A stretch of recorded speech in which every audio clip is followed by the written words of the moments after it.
starting off here with the division this morning. And, give me a little bit of time today. I'll probably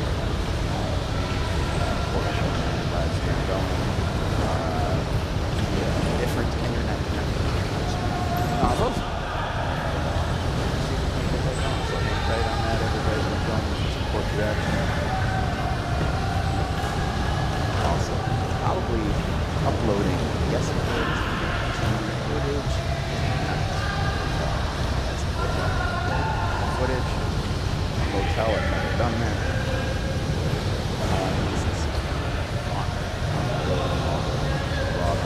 Footage.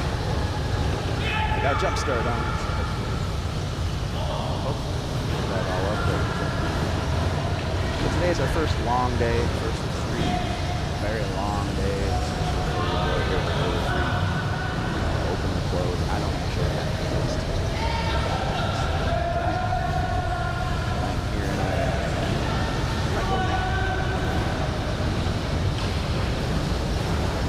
enjoy this game.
Good morning, everybody. We are taking a little break here. I think it was maybe maintenance timeout or something, technical timeout.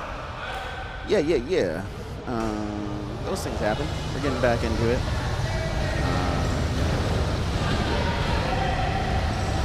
I think my volume level was a little low before, but I was trying to let you guys know I'm going to try to get a coaching live stream a day. Different internet source, so it doesn't bog down. This one is already a little choppy.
Respect the sides. Red ball.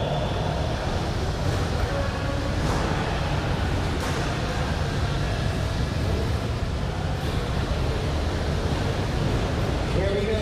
Game number 2, 5, 4, 3, 2, 1, game on.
Are you there, sir?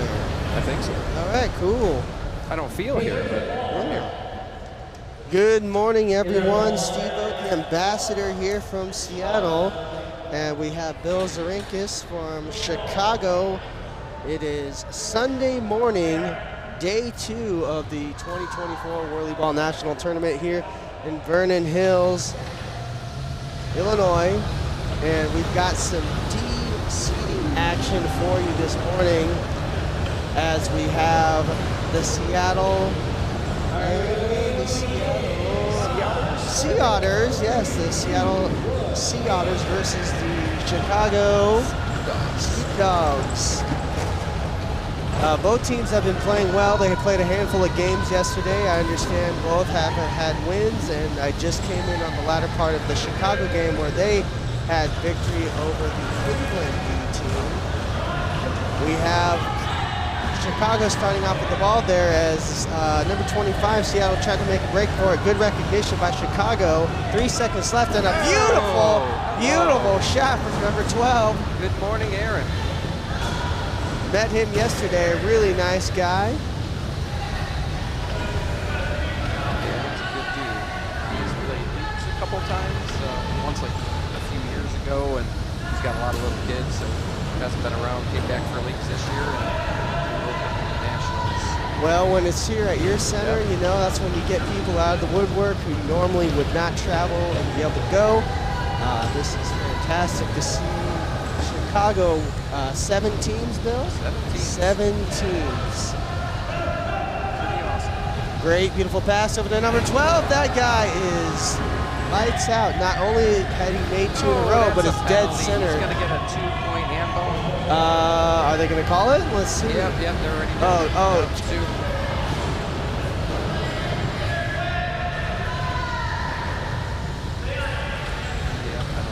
All right. Well, we're trying to get George and Jeremy's attention. They get. All right. Well, it's a 1-point game right now. Chicago's in the lead, 4-3.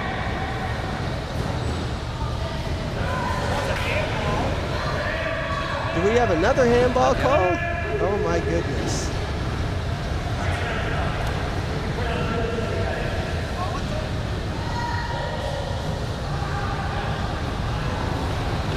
Pretty sure it should be 6-4 here. Seattle puts up the long shot there, does not go. Still trying to figure out the handball situation potentially.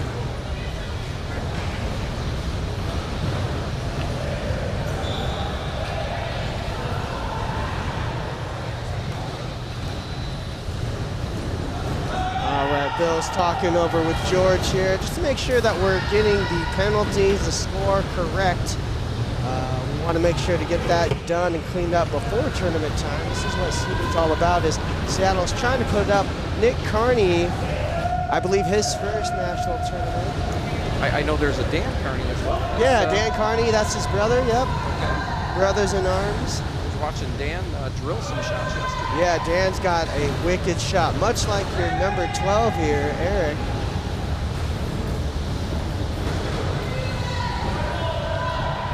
Oh, nice pass over to Justin. Woo! Sails over the backboard 2 times.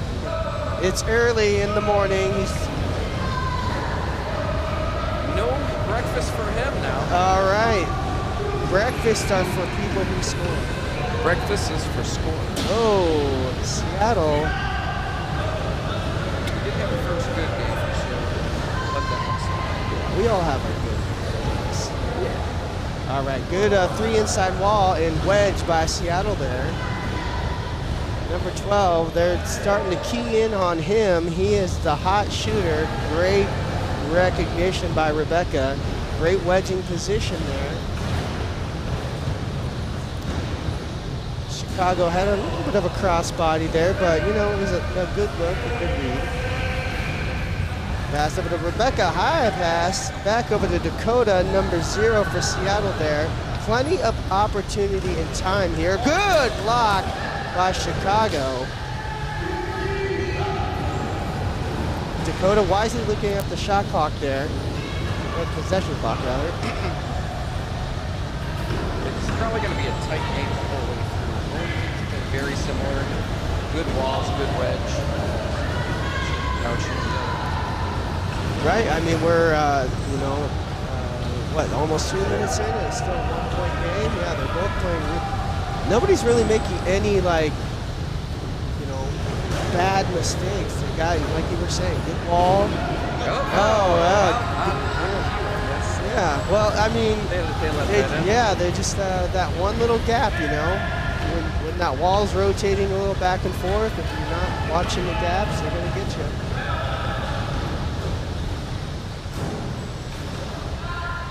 She's got a nice, confident shot. She does, yeah. Rebecca, you know, she can definitely light it up.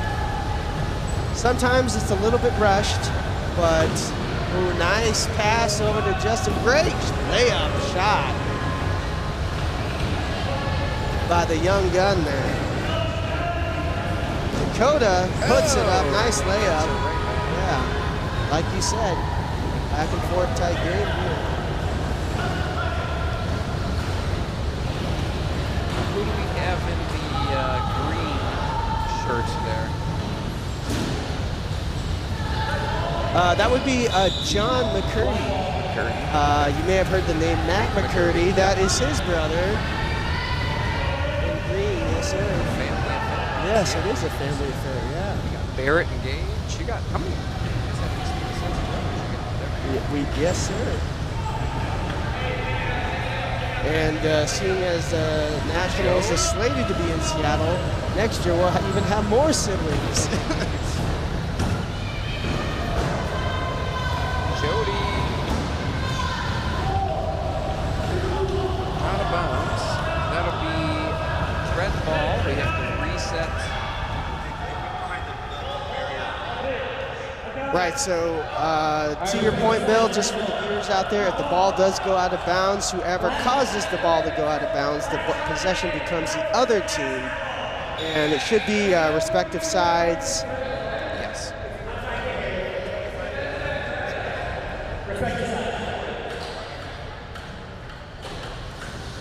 All right, so So you're looking forward to having it back in Seattle next year? yeah, it's gonna be nice to, you know, rather than travel several hours, just to, you know, travel 15 minutes. Yeah, right. No, it'll be great to see.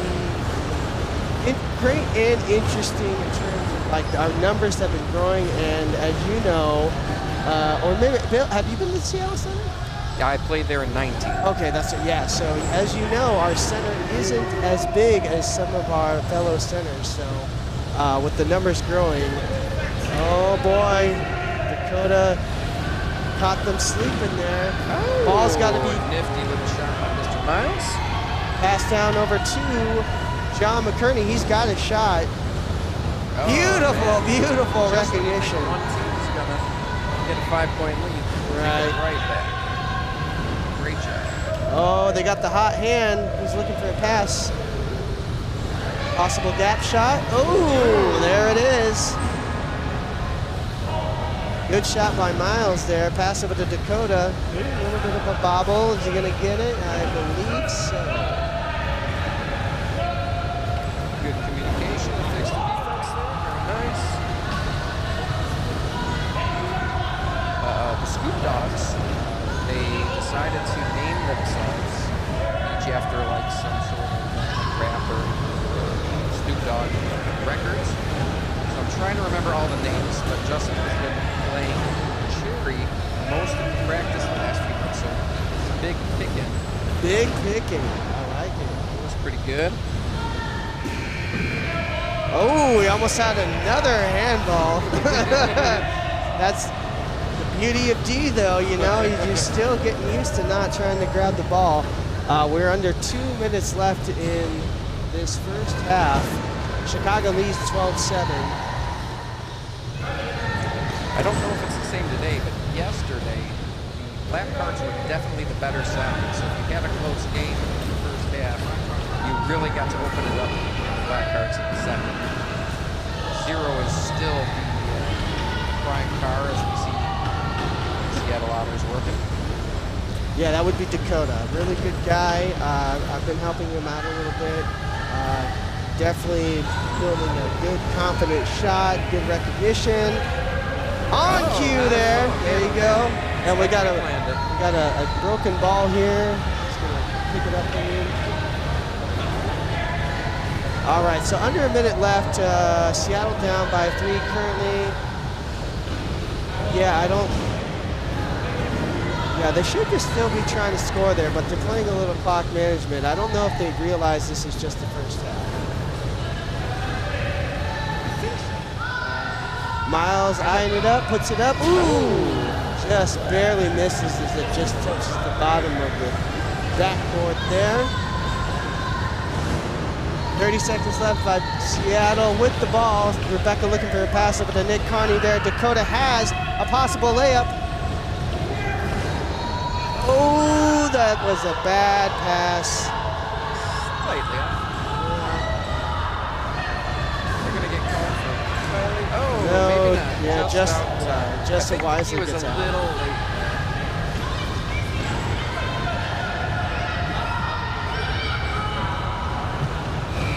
You know what would be really cool future technology, Bill, is like if they're in the future, like our future centers, if there's some sort of sensor in the key in the future, not now, some sort of sensor when the car drives into the key, it coincides with the clock and it just automatically turns on. That would be pretty cool. Right. Like a they have that some now, kind of grid. Like a gate, like a grid. Yeah. That would be pretty cool. Yeah, that I heard way- people talking yesterday about how, like when you're in a car and you don't sit in it and your airbag light turns on, and you can do that for an extension. Yeah, You know? yeah. There'd be like a red light on your car or something. Right. So every time you. I mean, we're always trying to figure out ways to improve WhirlyBall. I mean, With all the extending going on, that'd be distracting. Right, Just the lights on. you know, we just need to get the engineers working on the technology, bro. Yeah. Well, speaking of engineers, I think Noah's joining us in a moment here.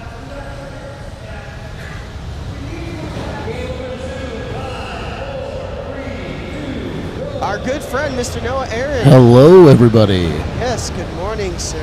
Good morning, Noah. Yeah, and you saw that those were not selected, so hopefully we were going out live. Oh. But I think we certainly are now. Yeah, We had some great stuff, too. we did. Yeah. Well, good morning, everybody. Well, see, I did not realize. I thought they just had to be turned on. I didn't realize you had to have the green lights. I'm making assumptions. We'll have to check the live stream. Well, as our good friend Gus says, if you don't even know if it's live 100%, just pretend like it is. That's right. Always. Then we had our warm-up. Now it's... Now the real thing is here now that Noah's with us.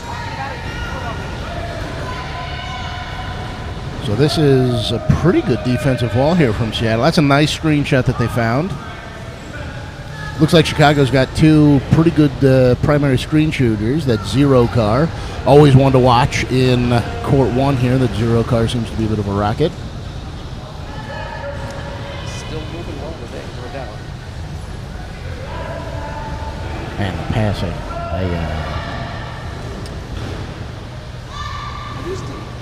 I know it would be humorous if we hadn't spent the last 6 months working on it. I still find it a little cool. Yeah, we actually have passing drills in Seattle. It's great. Do you like drive in circles and back and forth? That's exactly what we do. We do a couple of different. Oh man, I'm 40. You teaching that, Bill? I did not teach him. One day he nailed one in practice. I said, "Where did that come from?" He says, "You do it." Yeah. I said, "Oh, well, good job." I learned it from watching you, Dad. Yeah. Let's see if we grab the wedge here. Can we get the ball to Dakota? No, John's going to take a shot. Oh. Nice job picking Let's see out. if we can get back inside. Beautiful pass from Alex there. Justin's got to look if he just he's going to pass it. Job. Big. Oh, McCurdy with the block. So McCurdy. So McCurdy. Wow. Shot there. Look at Sarah Sarah playing has goalie. locked down the 5 all morning, and impeccably. I mean, that is just fantastic. She is the shortest player on that team. Yes. Not in goalie. Yes. She's an aggressive driver. She positions herself well. And indeed, you know, a lot of teams will hide somebody in that cherry position, and so you're not worried about, you know, a monster shooting over you. She played cherry all last year. Yeah. And she did great. This year she said, hey, I'd really not like to play cherry. I'd like to round out my game if we don't need us. So Justin has taken over the primary cherry spot here. Surprised he didn't go to his forehand there. He did go to the But there was still he's also been playing. Plenty of time. He's been playing very patiently. Yeah. I was going to say, it's very Zerinskis-like to be playing so smartly. Sometimes. It's a good decision there. Okay. Chicago team crashes inside with a 3-person wall. 4-person wall as Justin tries to leak out to wedge. Jody grabs him to open a shot for Rebecca. Holy cow, what a great play. And look at Long shot. Look at the recognition from John to come back. He realized that they potentially had a 2-on-1. And that the shot was going to be going up. Here comes a double screen. What's the gentleman's name in the zero card? Miles. Miles is, I like the way he plays. He has been maturing this last year. Playing better and being better teammates. That is critical. Oh, we may have a one-on-one opportunity here. Oh, nice driving by Dakota there. Yeah, there was a floater switch between Nick came back and Dakota went in. Justin might have got Jody beat. Oh, Chicago might be able to get the Justin. pin him in the key. There you go. All right. John asking for the key. John gets the key. Jeremy Bennett as the spotter. He's not going to mess up the key. 30 seconds. There we go. They have not let him out of the key yet. There you go. It's been called. I'm pretty sure there's They have to give him an opportunity to get out. He doesn't have to take the opportunity, but he does get out. 12-11.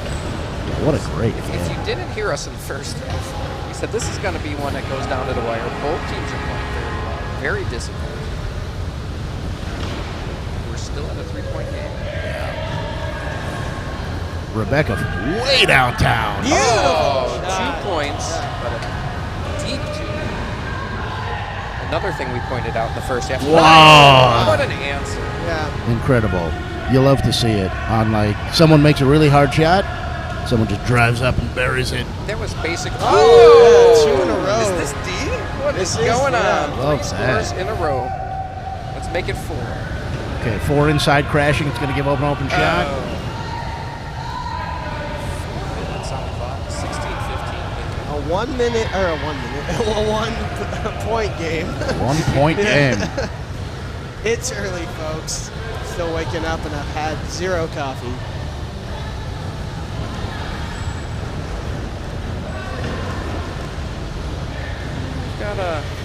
We got a 2-2. They got a 2-2. See what Nick we don't really does. preach. Nick, the offensive rebounding machine. That has plagued us every once in a while, just giving up second chance shots off the rebound. Let's bump that John, get the deck in position on that fast card. Try to picks up the second attacker. Yeah, so Nick has been an offensive rebound magnet the last few games. Okay. Almost all tournament. It's been really remarkable. Oh boy. Ooh, Oh boy. Nice little bit of driving from number 3 there. That gentleman in the 3 car, is he related to Trey? No, but when he's played leagues once upon a time, we're like, this is Baby Trey. Baby Trey. We had a Rosselganger in Seattle show up. Texas Ross.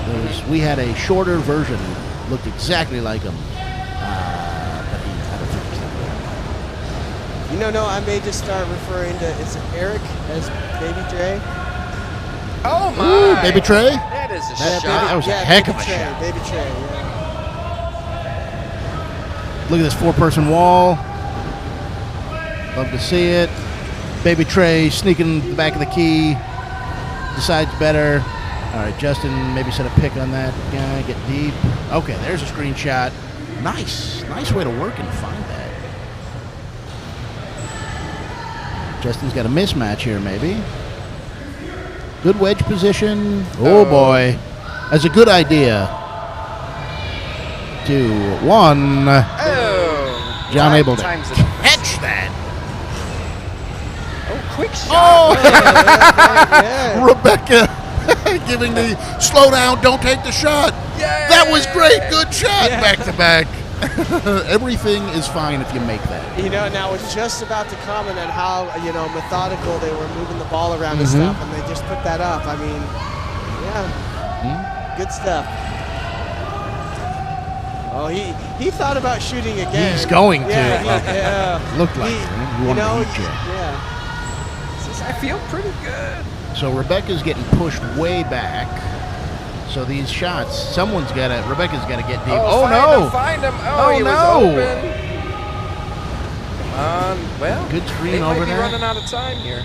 Oh, yeah, don't you touch that with your hand.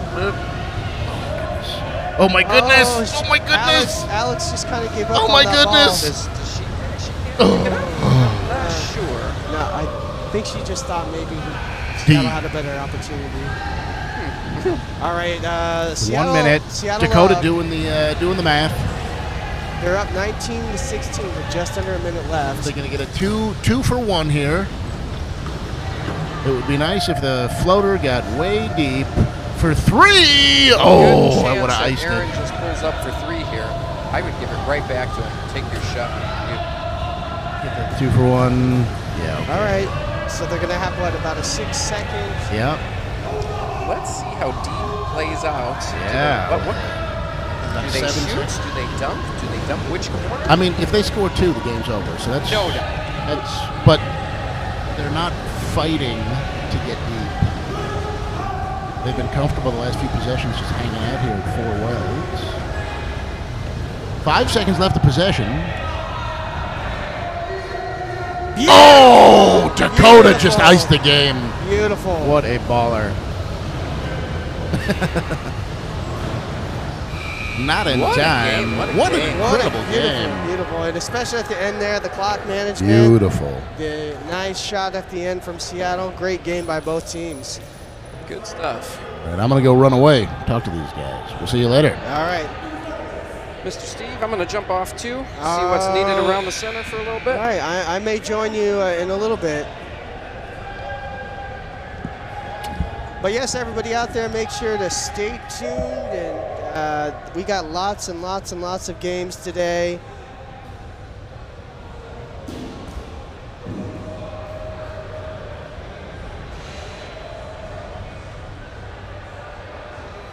And let's see, while I try and figure out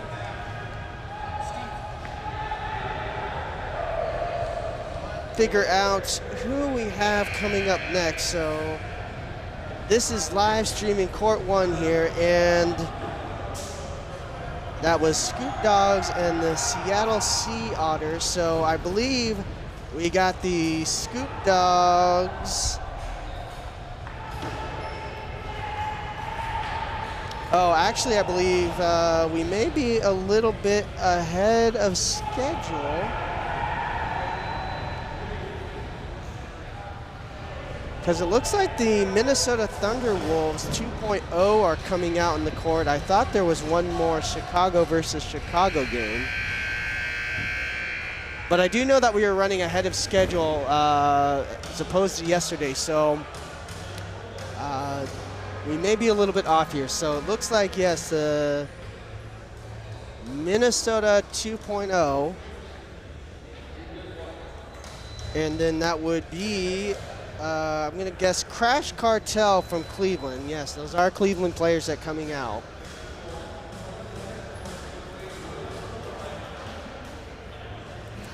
And Minnesota this year, they're 2.0 Thunderwolves. They are bringing back 4 of their original members. Cullen, their 5th, is not here this year, and so they have a new guy. Number 2, his name is Scott. I've been coaching these guys the past couple years, and they assure me that Scott is a solid player. I have not met him yet. Looking forward to meeting him and discussing some ball with these guys. And then, of course, you have Cleveland Crash Cartel.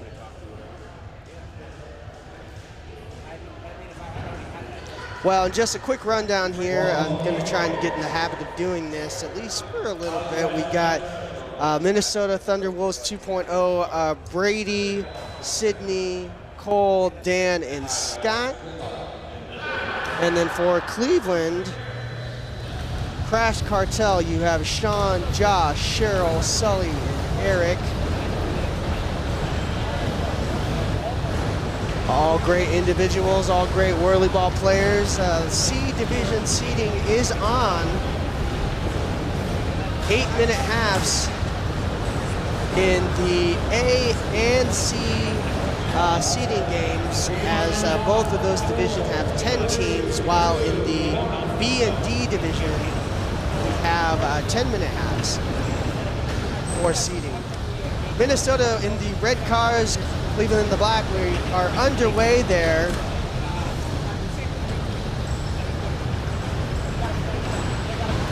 Number 14, Sydney, looking for a shot there, puts it up.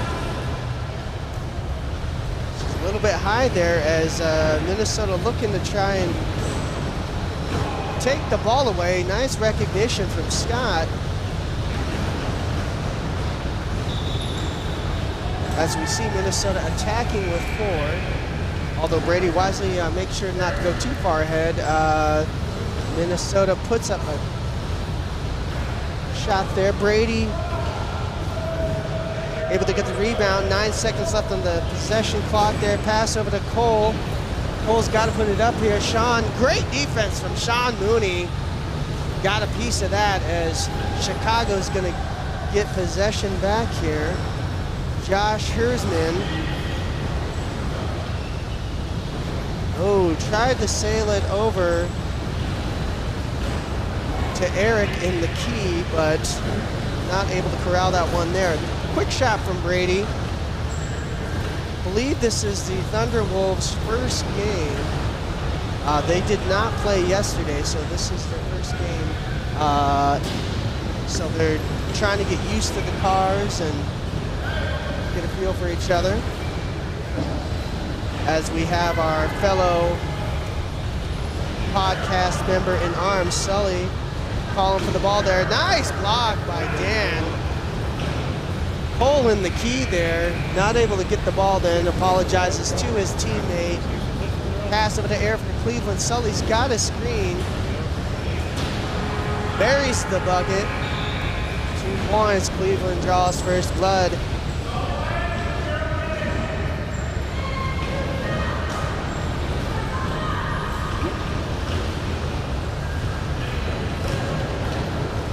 Oh, Sully able to get a piece of that ball 2 times.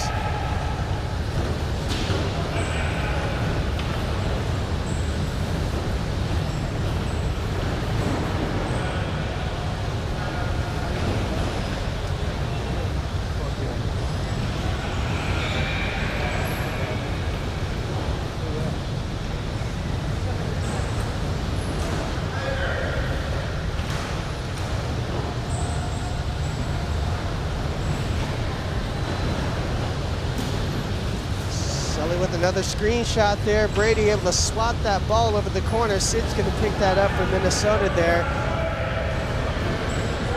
Nice easy pass over to Brady. Deep pass over to Cole there. Great wedging by Cheryl.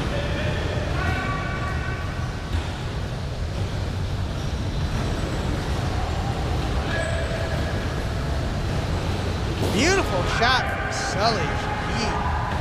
Ladies and gentlemen, he is here to play. Great inside wall from Cleveland there, and Sully just locking up a storm there. Might want to, oh, as Eric is in the key there. Nice bit of out driving of the goalie.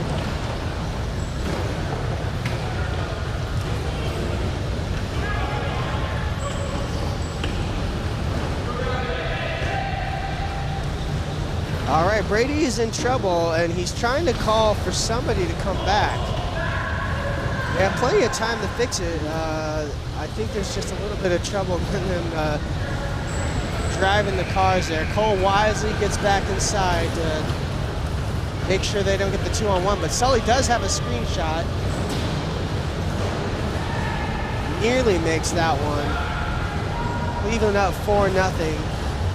Just about 3:30 in this first half of season. Oh, Scott calling for the ball there. Oh, that was just a terrible pass. He's in the key, but he's able to get the first points for Minnesota there.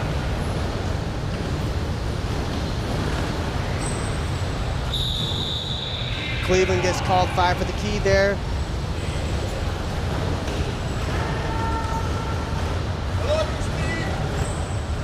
Love you too, Sean. Some nice bit of ball maneuvering from Minnesota as they tie it up. Great outside shot from Cole Nelson. Josh Hersman for Cleveland, pressing down court. Looking to get Minnesota to push their defense back there. Nice shot, or pass rather, over to Sean Mooney. Deep shot does not go.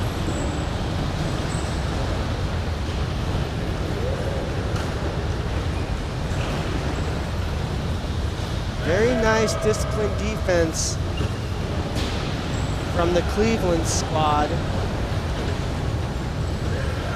Good passing and a beautiful shot from Cheryl, my goodness. 3-on-2 opportunity for Minnesota. Let's see if they recognize it. A little bit rushed there from the new guy. Good recognition nonetheless, as Josh Hersman's going to have an easy bucket. Puts up the bunny as Cleveland now takes an 8-4 lead with just under 2 minutes in the first half here. Scott on the outside. He's got good recognition. Looking for the shot, pass over to Brady there. Brady looking for a rotation. And he gets it with 5 seconds of the shot, puts it up. Minnesota guys are really communicating well. As Sid gets a block.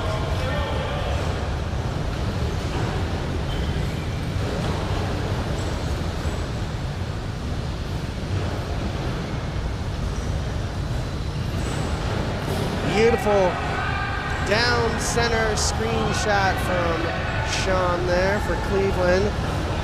Gives his team a 6-point lead.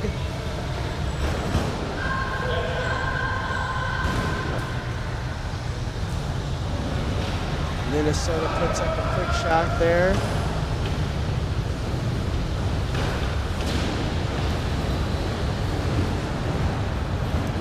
As Minnesota is in the key.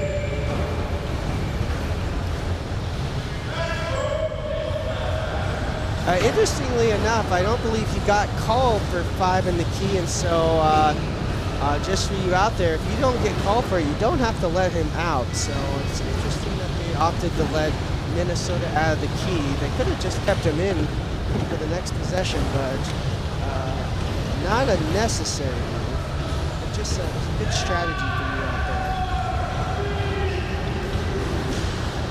there. 2 seconds left to go. They got to put it up. A little lackadaisical shot there by Minnesota, although who knows if it would have counted.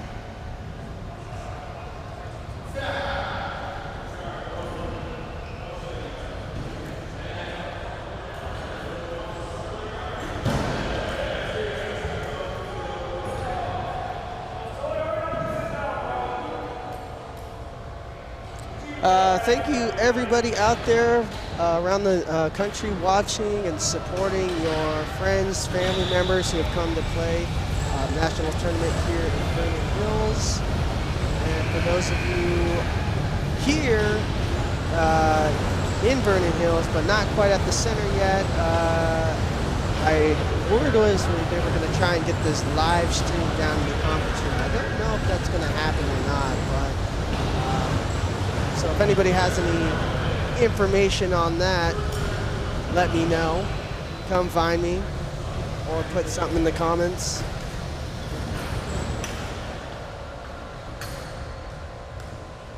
Got a little bit of car swappage from Cleveland here.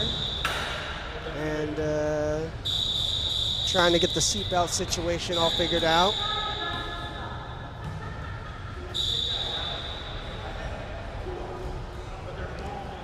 And for those of you here, if you have scoop needs, make sure you visit the Dan Doherty Scoop Go table in the back corner. I believe they also have some driving gloves, some lighters, and a few other little bits of swag, if you will, and equipment.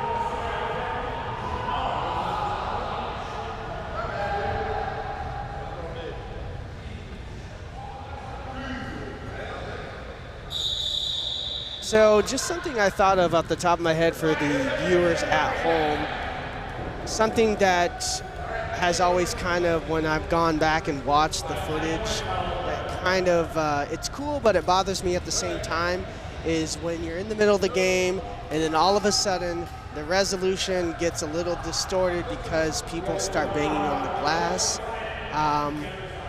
which, you know, you get over it, you know, after it's just literally like a second or two of that. But just so you know, there will not be any banging of the glass this year.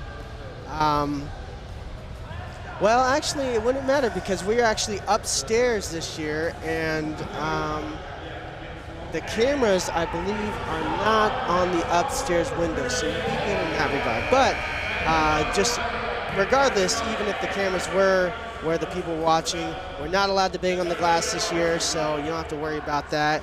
And hopefully the live stream this year is much improved because Gus has upgraded the technology, the router this year, so hopefully it's, oh, and they're still getting the seatbelt scenario situated for one of the Cleveland players. They want to just make sure everybody's safe and nobody's falling out of the cars like we have seen in the past.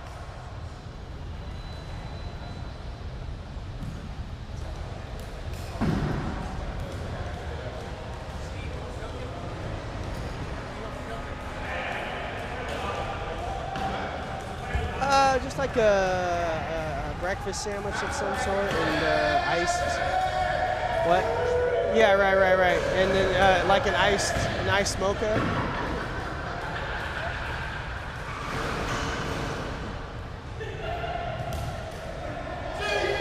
All right, shout out to Nathan Dahl and Brandon Stewart.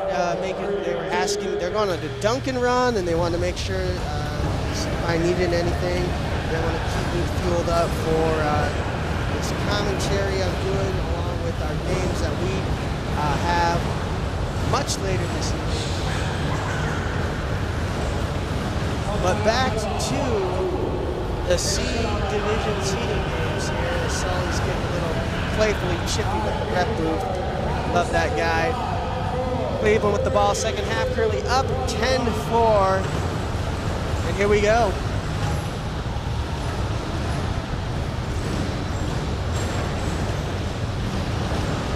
Sully looking for a pass. Sends it over to Eric.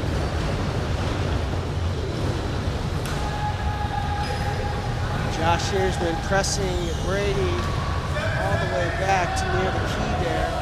4 seconds left. Sully's got to put this up. Deep shot. Misses the backboard altogether. Good defense from the Minnesota team. Pass over to the other team.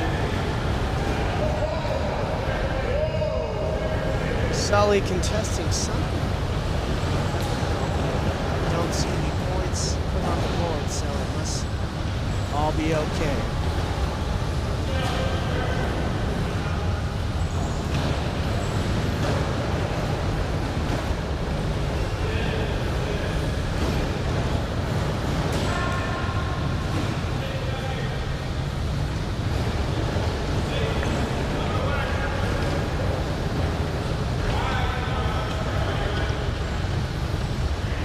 as the Minnesota coach, is something you haven't seen a lot of in the past is number 25, Sidney, shooting that much. Primarily a defensive player, but happy to see that he's going up and shooting there as Minnesota goes at the 2-on-1. Nice bucket from Sean. Oh, they're not giving it to him. They're calling 5 in the key, I believe.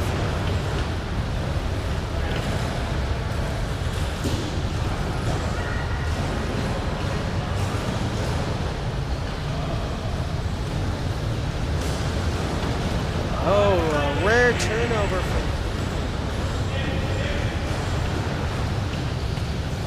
beautiful shot from Dan. Brings his team within 4 there. Bit of a quick shot from Sully.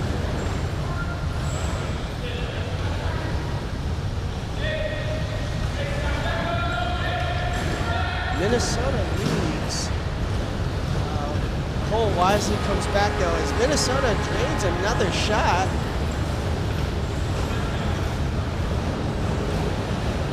Sully thinking about it. No, he's going to pass it off to Josh.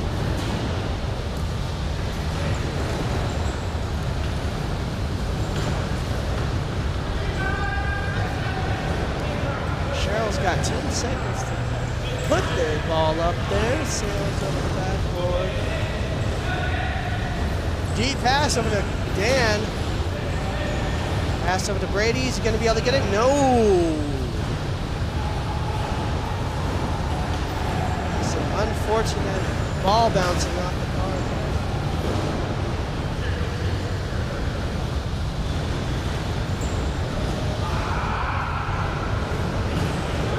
Cleveland has gone a little bit cold offensively. Dan, number 3 for Minnesota. It's a second or third time getting a piece of the ball there. Good 3-person ball on the inside. Cleveland as Brady's pushing. He's got Dan open. He's getting his own rebound back. Oh, the rim.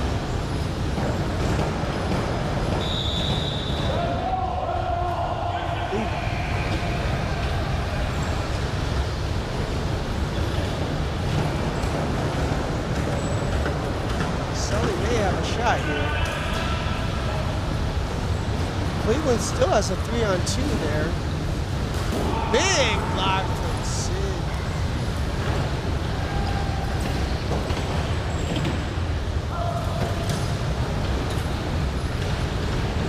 Nelson looking for the pass. Great driving and a great shot. Minnesota playing some defense right now, getting all sorts of this.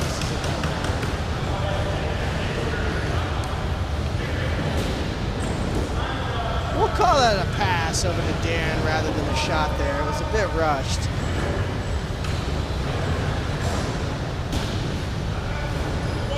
Oh, Minnesota was not watching that. They have a 2-on-1 opportunity there.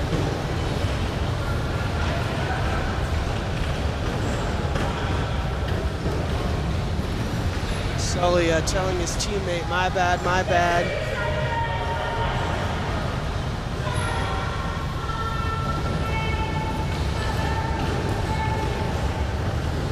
Game is now tied 10-10 with 2:45 left to go.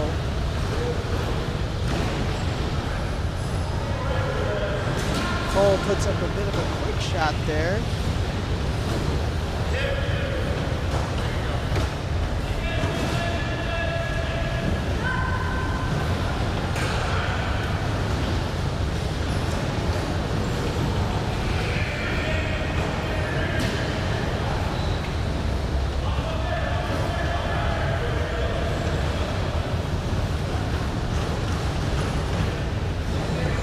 Cleveland looks to maybe have settled down a bit. Some nice ball, easy ball movement. Plenty of time, 15 on the possession clock there. 2-on-1, oh, not able to get the ball. They had a 2-on-1 opportunity there, and the ball was just fired a little bit quick, but and now it sails high. Speaking of ball movement, Minnesota able to get the blocks, but pass at the moment. This ball's got to go up soon. Oh, big block from Mooney there. Sean Mooney, ladies and gentlemen. A tight-knit game here for both teams.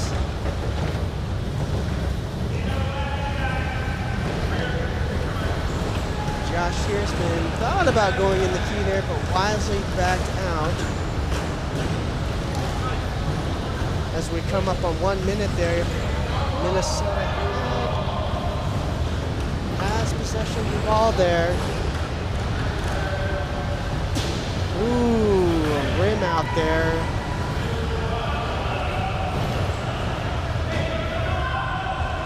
Pass back over to Cole there. He's going to put it up again.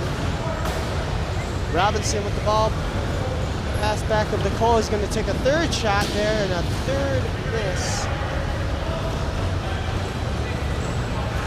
Cleveland with an opportunity to win it here.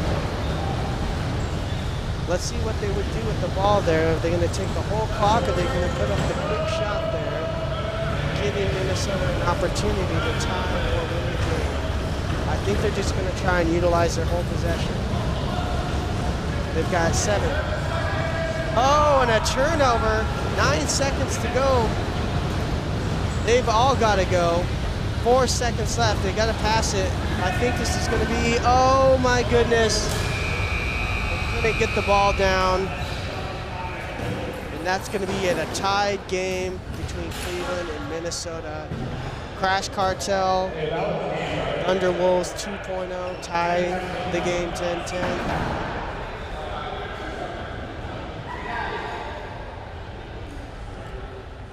All right, well, stay tuned for more WhirlyBall action. I'm going to hop off the mic for a little bit, do some rounds.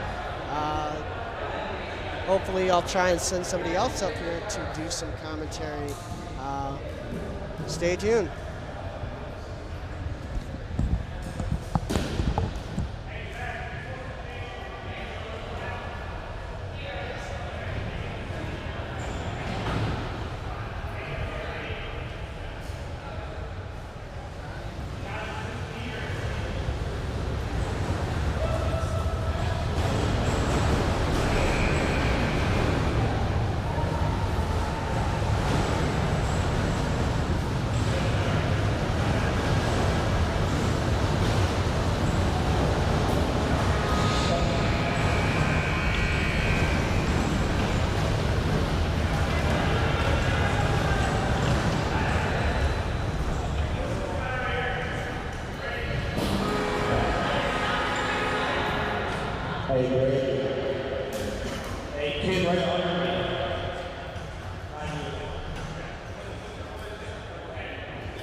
Hey guys, we had some technical difficulties up here.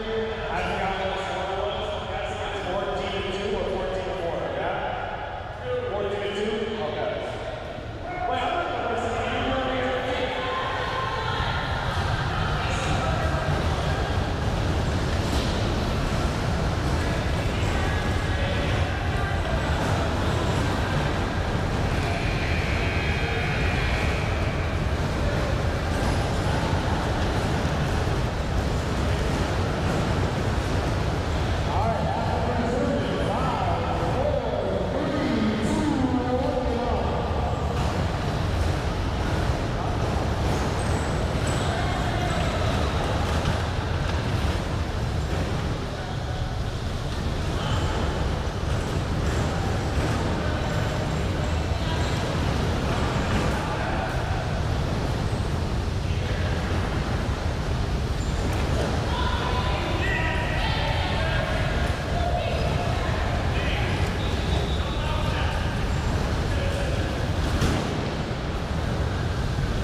Everybody be quiet. John Alof does not know how to play volleyball. And you shake that hand. And shake that hand. What do you want me to do about it? Oh, okay. I thought you wanted me to fix it. All I can do is sit on it and you get tight, you know? I'll give it a little fuck too, you know?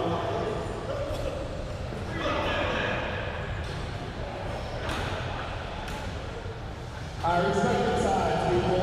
For you people who don't know, red starts on the black side, black starts on the red side.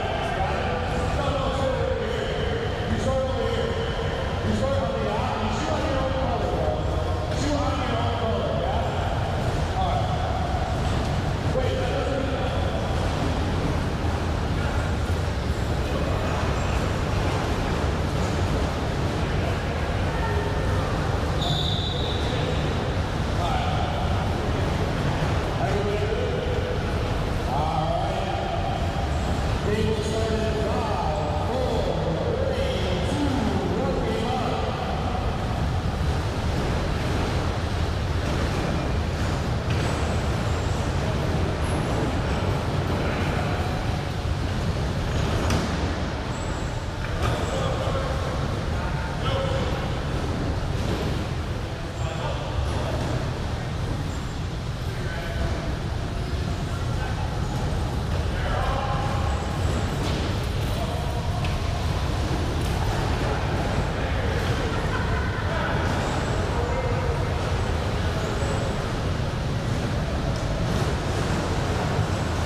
Minnesota Stars.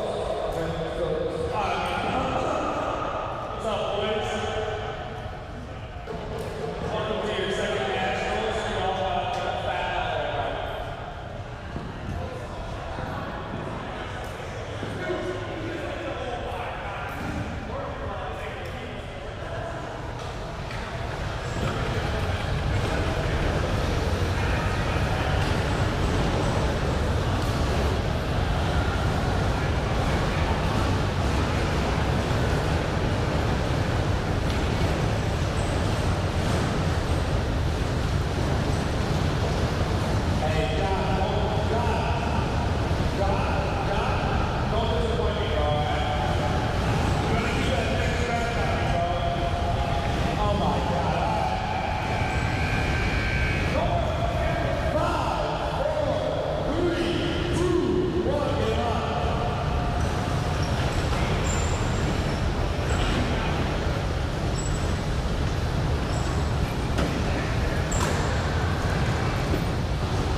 What's up, WhirlyBall Nation? Steve, the ambassador, back on board here.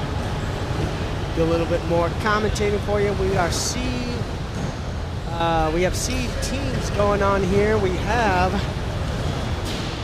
the Slammin' Salmon from Seattle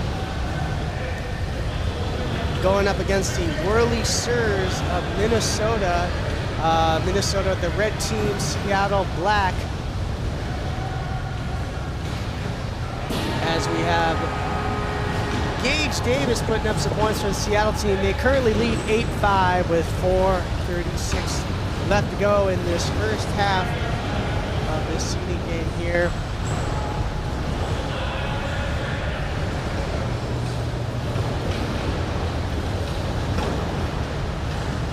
As we have Chef Luke going up 1-on-1 against Justin DeWitt there. No go though. Oh, he's gonna have to put it up. Oh, a beautiful shot from the Chef.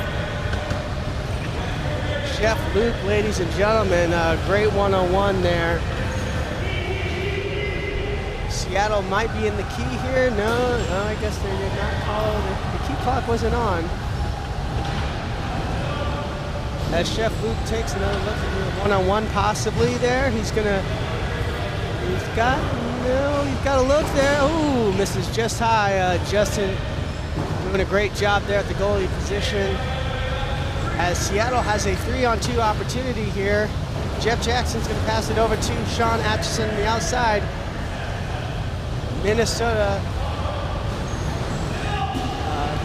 does a nice adjustment to get 3 inside on that defensive wall.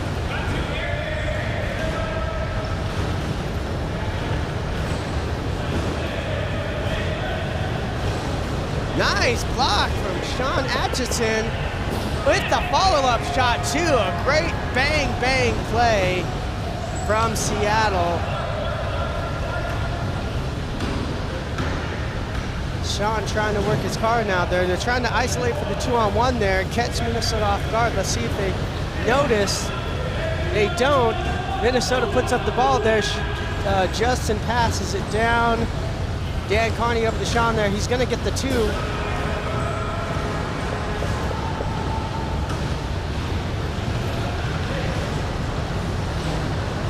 A big part of Seattle's game potentially is to isolate for the 2-on-1, and they do it again. Luke trying to get his team to recognize they cannot put the ball up. Oh, but he calls for it instead. I think he's trying to tell his guy to go back. Jeff Jackson coming up to try and pinch that.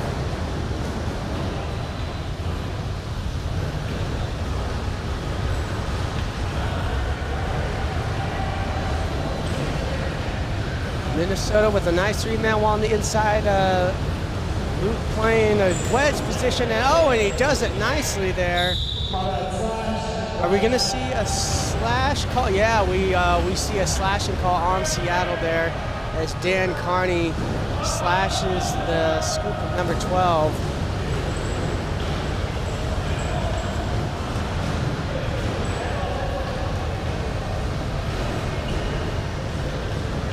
And I'm not sure that, now it says it's 9-12.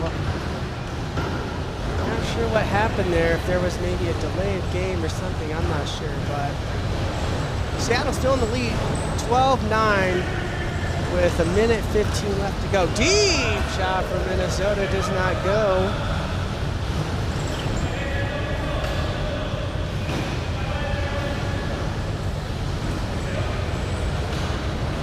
Ooh, as Gage puts up a nice shot there, little 3-welder.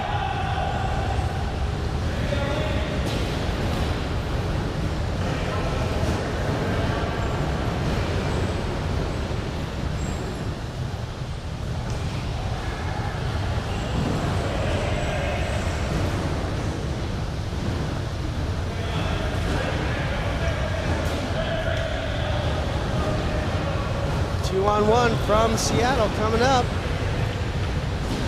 Oh, as Sean's shot just does not go in. 20 seconds left to go in the first half. Let's see what Minnesota decides to do here. They're going to attack with 4. As long as that ball doesn't go up early, that's going to be all right there. Ooh, nice block from Dan for Seattle there. They got 6 seconds left. One more pass, you feel? Over the backboard there, and that's going to be the first half. Oh, and it looks like actually Seattle may have gotten that last shot, as they are now leading 14-9. The one that I did not think went in from Sean earlier. I didn't see the lights go off.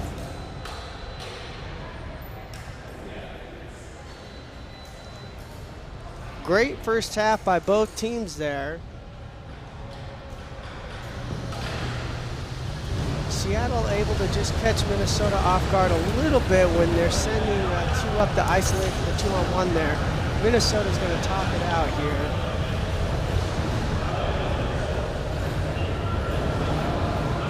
And I love the fact that the Minnesota guys are all wearing NFL NFL football jerseys. That's a creative way to have shirts if you're not going to have actual Whirly Series shirts. But who knows? It's only seating. They could actually have Whirly Series shirts if they're just not aware of it, or they could just have to wear these jerseys the whole tournament. They did the same thing last year. I believe it was basketball jerseys, though. This year it's football jerseys, so very creative on their part. 8-minute halves for the C game. Second half underway in just a second here.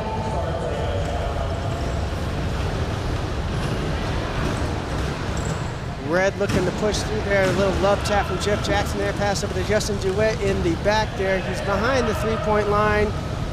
Gonna pass it. Ooh, a near block from Minnesota.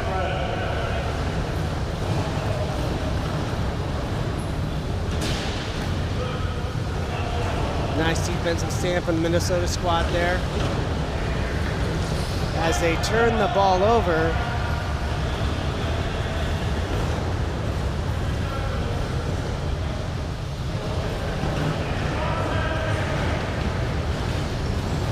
beautiful shot from Dan Carney. He is one of the premier shooters in this division, in my opinion, this year. That's the one of the guys you gotta look out for.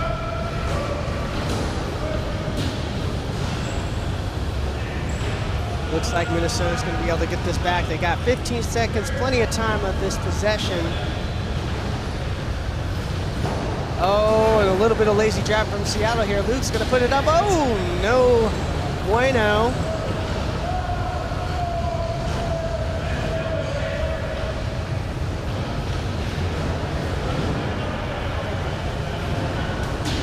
Oh, that one just barely rimmed out there.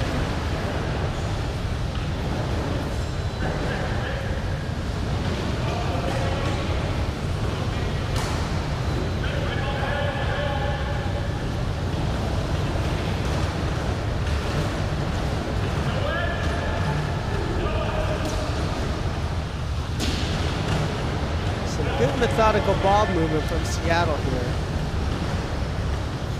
Minnesota down by 8 points.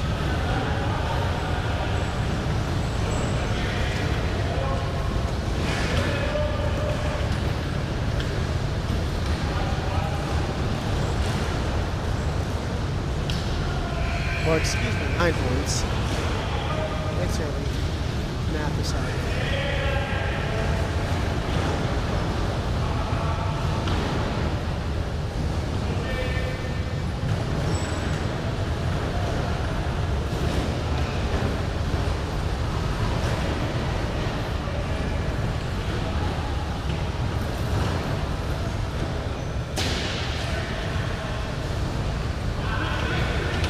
Minnesota trying to get a pick set.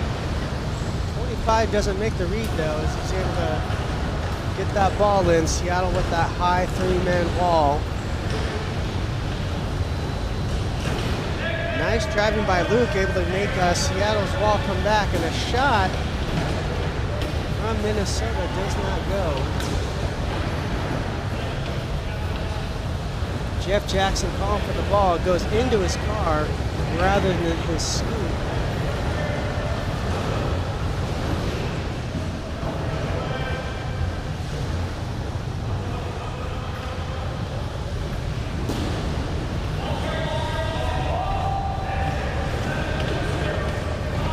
Five seconds left in the possession. Dan's gonna have to fire this one.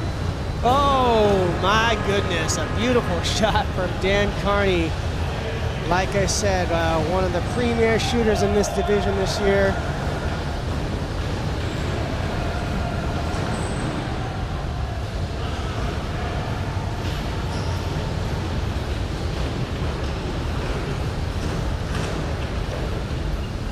Big block from Seattle there. Goes right into the scoop of Seattle. Minnesota D team in a little bit of unfamiliar territory, or excuse me, C team this year, as My point being, last year they were steamrolling the D division. So they're not used to losing in this manner.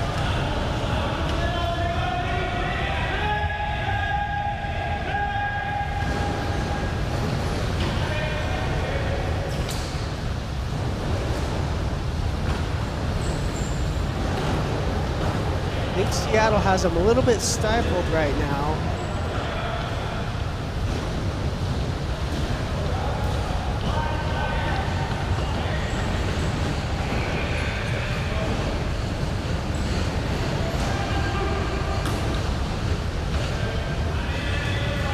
Chef Luke looking to cook something up here, but he has no shot.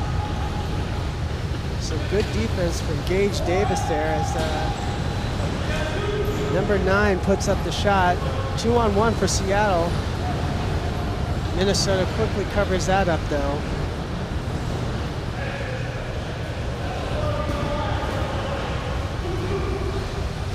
This game is all but over as Seattle really all they need to do is utilize each of their possessions. No real need to score.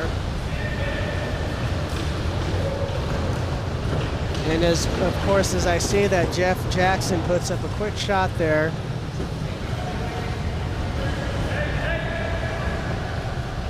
Minnesota looking to isolate for a 2-on-1 themselves. Seattle wisely gets 2 in. Deep shot from Dan. Ooh, nearly drains the 3.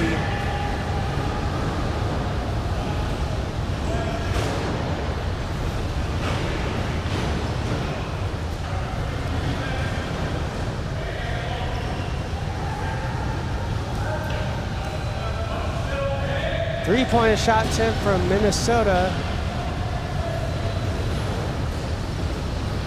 Minute and a half to go. Seattle currently on top, 22-9.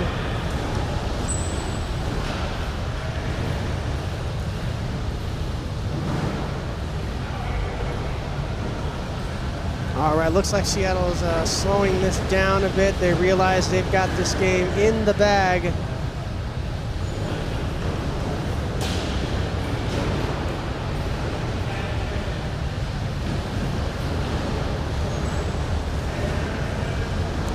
Minnesota could possibly get another couple points or 2.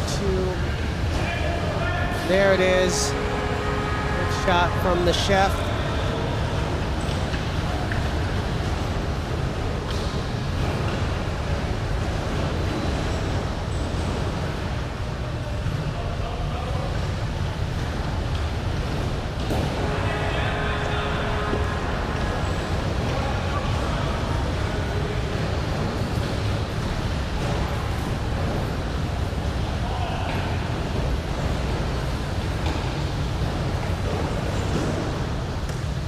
All right, we are coming up under 20 seconds left there.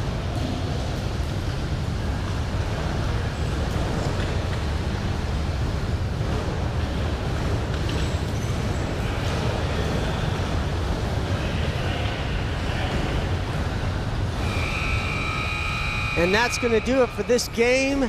Seattle comes out on top, 24-11 over Minnesota.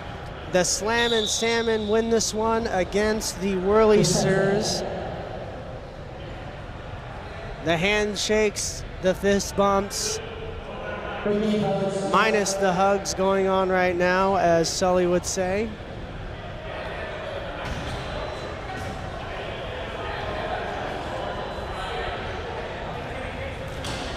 Looks like the Minnesota Whirly-Sirs are staying out on the court. We got the Texas C team here. I believe they're one and only C team, as a matter of fact, and that would be Big T Energy, featuring Dan, John, Kyle, Tanya, and Kelsey. A great team, great people.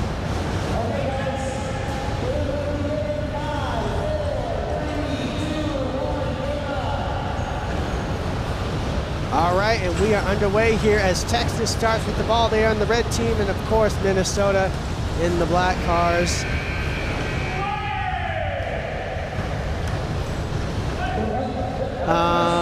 Let's see, okay, there was a little bit of confusion as to what was going on there, but it looks like they looked at the ref. They got confirmation to continue play. Deep shot starting off from Kelsey from Texas.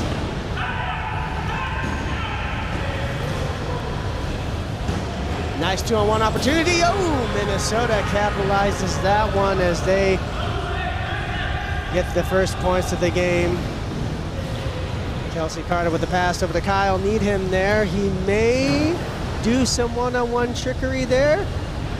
Ooh, big block from, I believe, I apologize in advance. I have not committed everyone's name on the Minnesota Whirly Surge yet, but I'm going to guess, I believe that is Alex, who was at the goalie position there. I apologize if I am mistaken. Nice shot attempt from Kelsey, does not go for Texas there.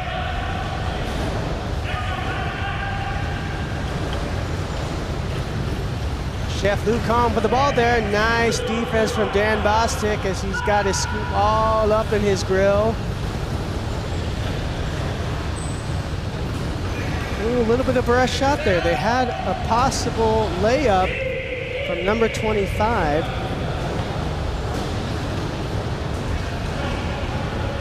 John Hansen with that really nice looking silver scoop. You don't see silver too often. I have to ask him how he did that. Texas still looking to get their first points of the game here.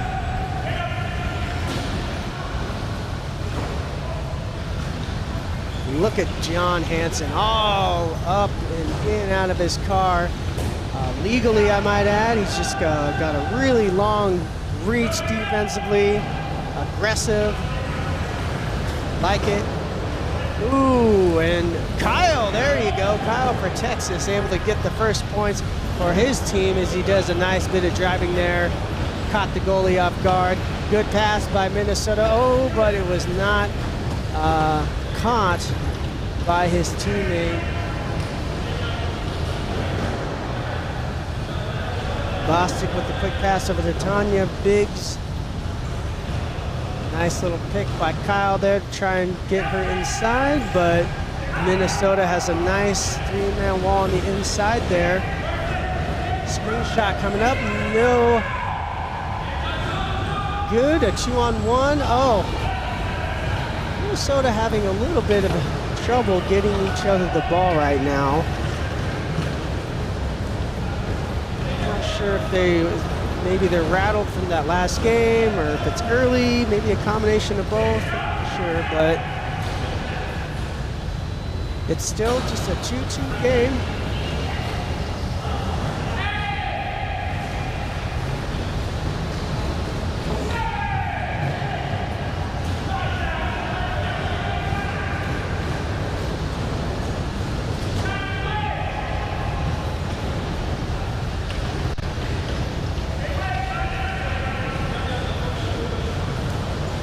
Chef Luke puts up another 2.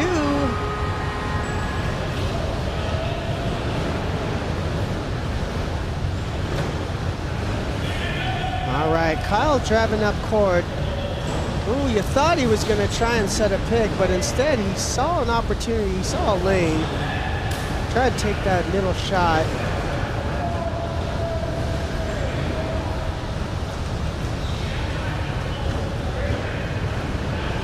Ooh, Kelsey with a nice shot, just misses just a tad low there.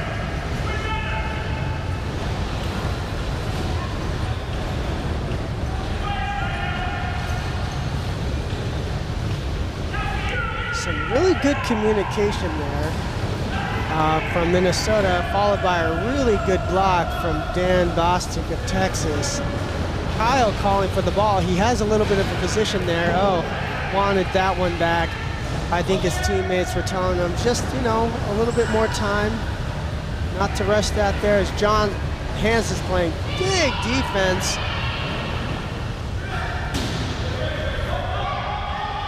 Almost looked like he was adding a little bit of pressure on the arm there, but there's not going to be a call. There it is. That's the shot Kyle wanted that last possession there. He had that corner position on the goalie.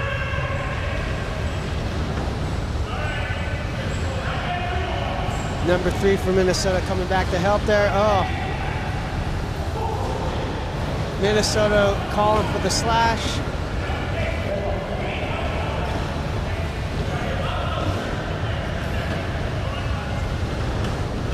Seems to be Minnesota's game right now. They're trying to work the ball in the middle, driving in for the layup. But Texas is countering that really well, or defending that. As Tanya takes a beautiful, nice, uncontested screen shot. Those are my favorite kind of shots. 2-on-1 as the chef continues to cook for his team. I believe he has all 6 points for Minnesota. Ooh, Tanya just such good awareness there. And Kelsey with such a great shot, gives her team the lead.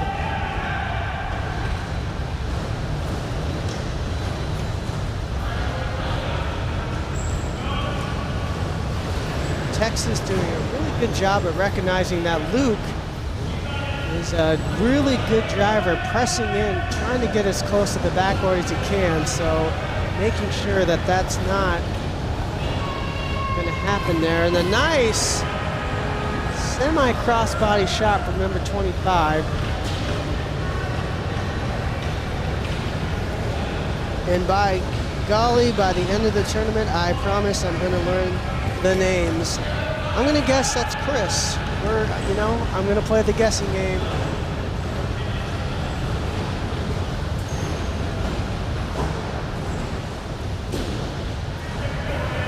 I do know number 9 is Eric. That is Luke's brother. So at least I got that going. That's a positive.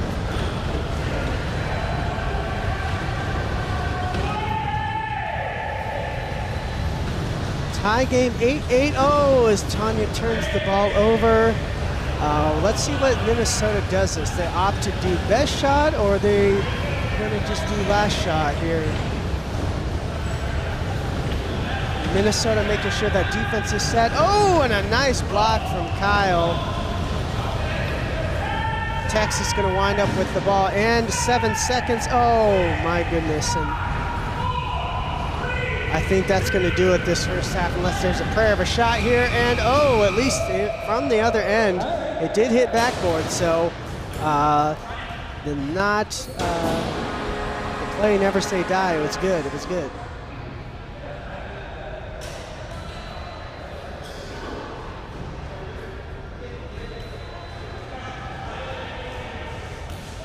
I think if you're Minnesota, you want to try and utilize screenshots more. I think they're trying to utilize the pressing of layups. They're trying to get deep in that key, working 2-on-1s, 3-on-2s, just a little bit too much. It's not working out for them as Texas is able to crash in on that and get some scoops in their face. And then for Texas, I think they're just missing. They're taking good shots. They're just missing them. They are doing a little bit 1-on-1 with their floater, Cherry on the goalie, and that's worked out a little bit. But it's nice because they're not solely relying on that as much as it seems like Minnesota is. Let's see how the second half pans out. 8-8, and the second half is underway there. Eric with the ball. I don't know what happened there. 5 in the key, it must have been called, as Tanya has a nice outside shot there. Texas gets the lead as the chef looks to put it up. And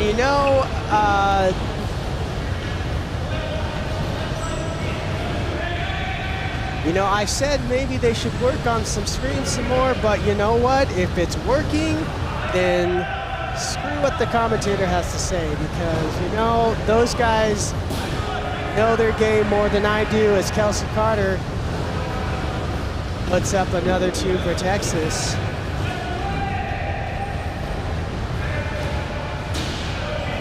Oh, and they did take a nice screenshot there.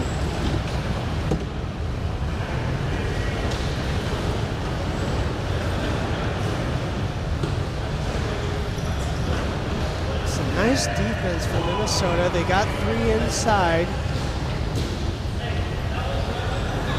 And for those of you who may not be quite familiar, 3 inside just means that you have 3 defenders lined up together behind the floater or cherry.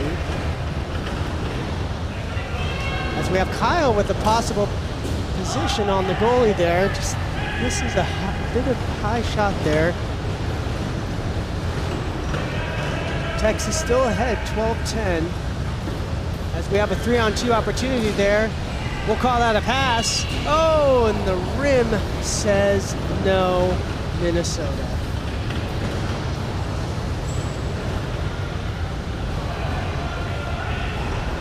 Alex with this scoop up big in the air. Kyle looking to shoot. He misses high. Mr. Ambassador, mind if I join you, sir? Not at all. Ladies and gentlemen, everyone's good friend, Mr. Noah Aaron, joining me. How we doing? Doing great. We're just watching some fantastic play from the Whirlysers of Minnesota against Big T Energy of Texas. So these are 2 teams that I am super excited to watch in this tournament for a couple of reasons. One is, of course, the Minnesota team. We have never seen their ceiling. They've never played teams this good in this C tournament. And look at that. Answering layup for layup. And on top of it, it's nice to see Kelsey and Tanya on a real team built for them to compete. And they have been doing wonders for their team. Those 2 are a 1-2 punch offensively. And they're built, I mean, with John and Dan to hold down defense. Look at that wedging. Minnesota finding the rotation. They might be able to grab the wedge here, and Luke is their screen shooter, so that's the shot they want. Yeah. Texas with a turnover here. Yeah, I was telling the audience earlier that it would be nice to see Minnesota utilize the screenshot more. They've been trying to do a little bit too much going into the key, looking for that layup. You know, Chef Luke doing Chef Luke things. Although, you know, it's actually kind of panned out for them. You know, he's able to take those contested shots a little bit more than a lot of the average people out there. But aside from that, I mean, they're playing really good ball. Yeah, look at this outside wall, maybe a 2-2. Wedging the shooter. Good D. Kelsey's wide open though. 2-on-1. Oh man, great concept. Execution needs a little work. They got Kyle in the key. Unfortunately, he couldn't get out. So he takes one to the head. John holding him in the key. Look at this fight for the screenshot. They got a 3-on-2. Nice rotation. That's what he wants. I'm going to set the wall. Luke going to fall in.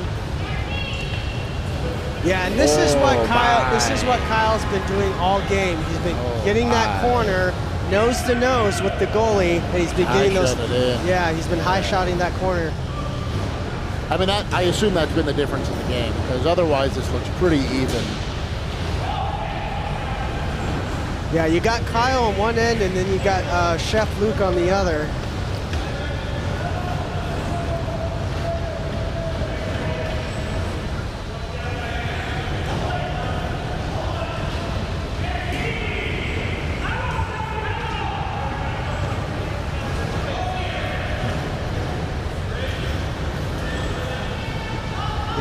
That Texas just zeroing in on Luke there. Yep. They know that he is their main offensive weapon. Dan Bostic doing a really good job. There comes a nice screen. Oh, and John Hansen getting big. Luke Going to be able to get the rebound. Let's see if they get a secondary shot. Unable as time expires on the possession as Kelsey picks up the ball. Kyle in that position he likes. Nice.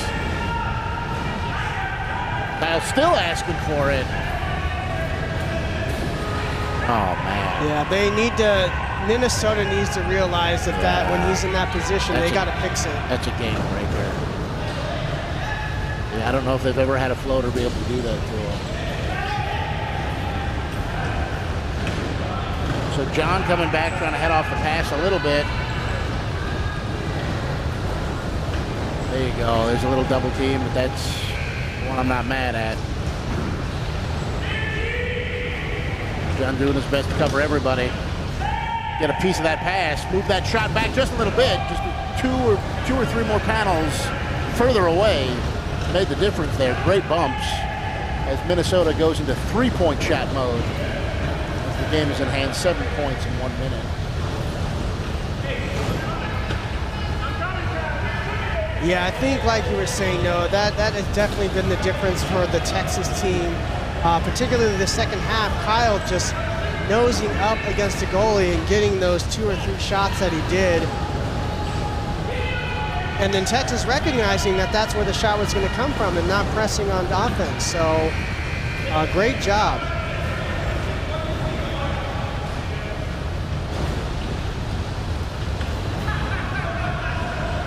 All right, we're coming up under 30 seconds here. We have officially entered garbage time. Texas is going to take this one. And I'll just say, Noah, I am really impressed with the C division thus far. We have a lot of great, talented teams this year. Yeah, we really do. I'm curious if it is how it's coming out. You know, the two at these two teams in particular, I am super excited to watch them. I think this is solid center of the C division here. This kind of feels like what it's all about. Is these two teams filled with talented players finally get the opportunity to play their game.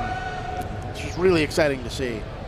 And then, speaking of exciting to watch, this Chicago team looking to make a statement at trying to establish themselves at the top of the division. And just really quick, Noah, what do you think of the Minnesota Whirlycurs jerseys, the NFL jerseys? I mean, a cool idea. I will say, though, I'm a little disappointed there. I know Seahawks on that team.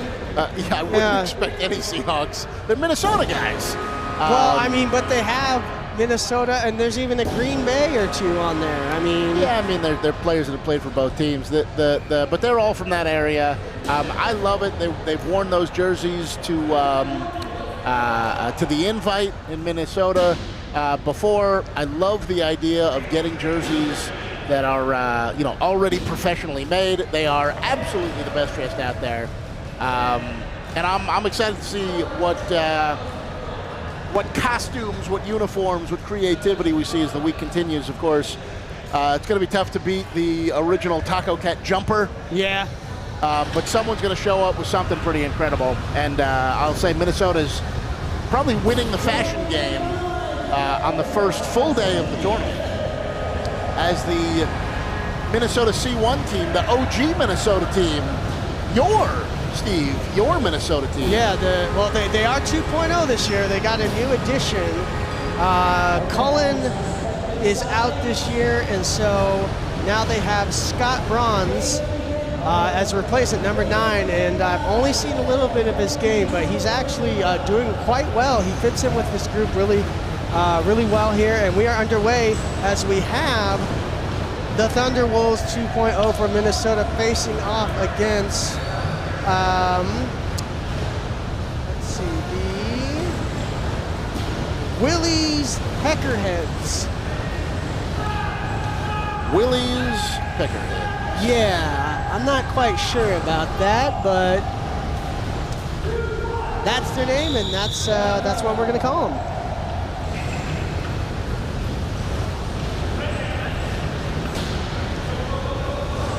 That was my sigh of judgment. Yeah. your disapproval. I feel like you're the dad who just, you know, got his heart broke. I'm not mad. Yeah. I am disappointed. Let's see. Speaking of disappointment, are we going to see a miss here?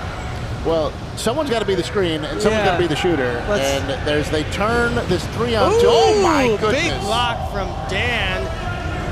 Dan Colbert, ladies and gentlemen. He has been getting all sorts of the ball today. Oh, but Minnesota's going to turn that ball over. Cliff Thompson with the pass over to Brett on the outside. Dan setting a pick on the wedge. Nice. Mike Langenfeld with a bump, setting up a 3-on-2. Dan able to roll back inside.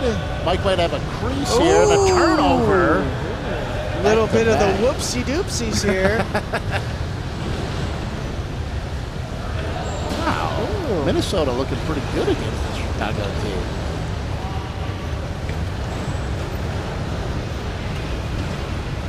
All right. Yeah, you see that 3 inside, Noah? I do. I taught those guys that. That's 4 inside. Yeah, I did not teach them that. Oh. Hey, first points to the game, Chicago. That, in the C division, is why you don't put 4 inside. Right. Nice work, Brady. Ooh, Cliff. Ooh, not the best work there, but good positioning. Walter bounce passes it. Got another 3-on-2 opportunity. Oh, there's a big old gap right there for Mike. Oh.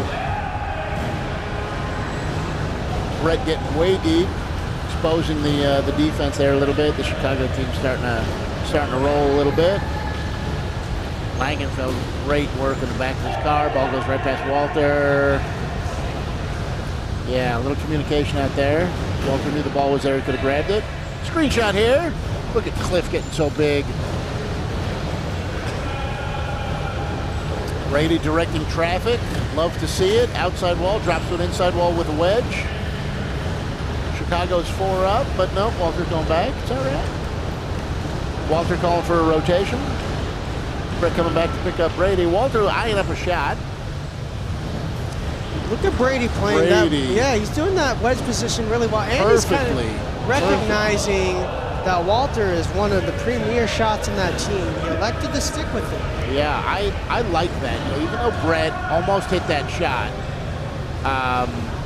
you know, if you have to choose between who's going to beat you, Walter is one of the established shooters. Brett can beat you, but I think you do make that choice. And that case in point, that's why you make that choice. Walter just drained another 2 for that team. As Chicago sets up a high 3-man wall there.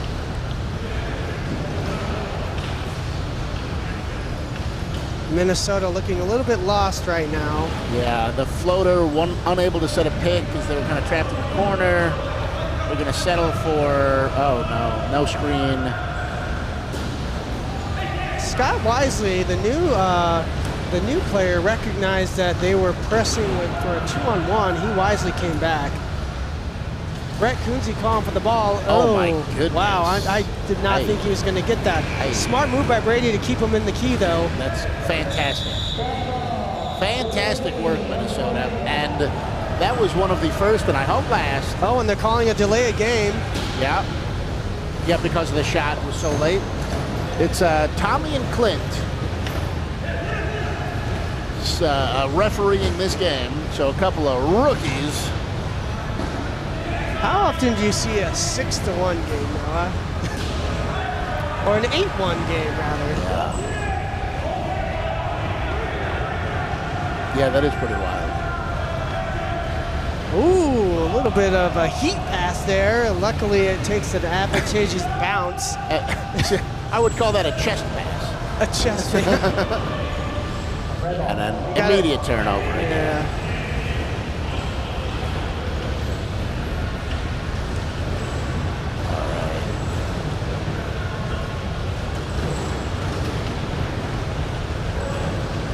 You know, it's funny. Nice wall there. Yeah, they're, you know, Minnesota is down currently, but they're not playing too bad.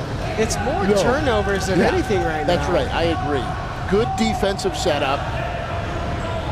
They were punishing people who kind of went too deep. Dan taking a good shot there. Not overcommitting on offense. Their defense is in good shape. Yeah, that was Scott who took that shot. Who did I say? You said Dan. Oh, yeah. That's all right. I was telling the guys earlier, I still don't quite know 100% the Minnesota Whirlysters, all their names. So I was guessing. I do know Eric and Luke, and then I'm pretty sure I got a good percentage to guess the rest of them. So. Yeah, John was in the Thielen jersey. Okay.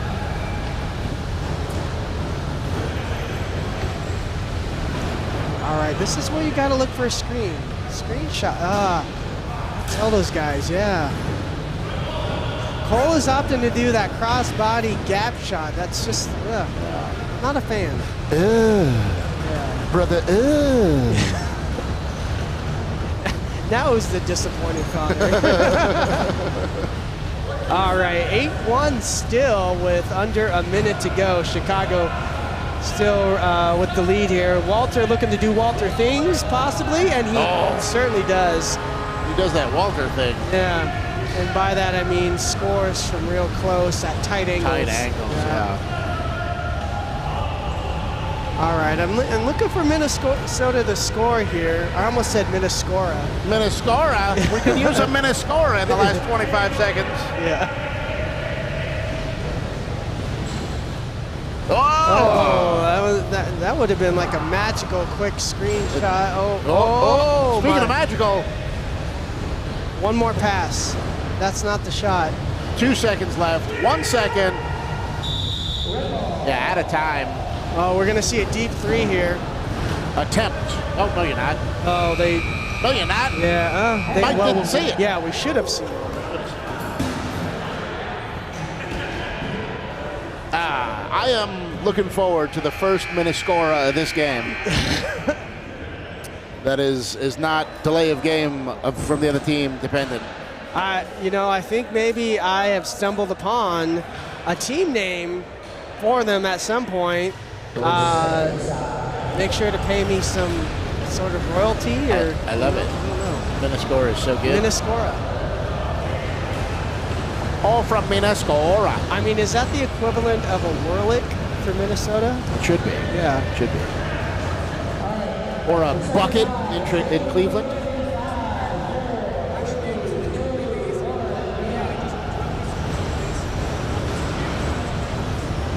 All right, as we begin the second half. Trying to break that wall. See, that is a smart move by Cole there, making sure he recognized that Chicago's lunging. Yeah, you recognize Chicago's lunging. But now they're not recognizing that they essentially have a 3-on-1 right now. Boy. Oh, wow. Oh, my goodness. Wow, Chicago was not able to capitalize a 3-on-1. That's just that's not good. That's a 3-on-1, and they took a 3. Now they got a 3-on-2 here. Dan recognizes it. Beautiful trap, beautiful Cliff, beautiful. Oh, yeah. You love to see it. A well-executed 3-on-2 is a thing. Now, the revenge 3-on-2. So Walter wasn't able to get back inside, so Minnesota had a 3-on-2 in revenge. What are we doing? Oh, yeah, I don't know. I think they're doing some quick shooting, and they're not communicating right now, and the goalie's out of position. Yeah. They need to slow it down. The defense is better. The defense is better. They are getting a little desperate to score something. That zero car is quick. Yeah, just as I praised them earlier for getting 3 inside consistently, they just seem to have abandoned that. And an immediate turnover. Wow, the wheels are coming off. They are.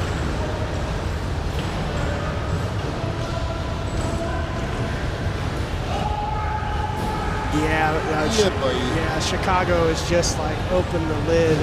I wonder if the red cars are on average materially better, or if we're just in full panic mode. Yeah, I heard somebody had said something about a little bit of car disparity here. Oh, see, and that ball went up before they had that fix. And I've talked to them about that. Oh, boy. Clint wisely able to get out of the key and set this up for a screenshot from Mike. That'll help their look at that high wall already. 5-man defense.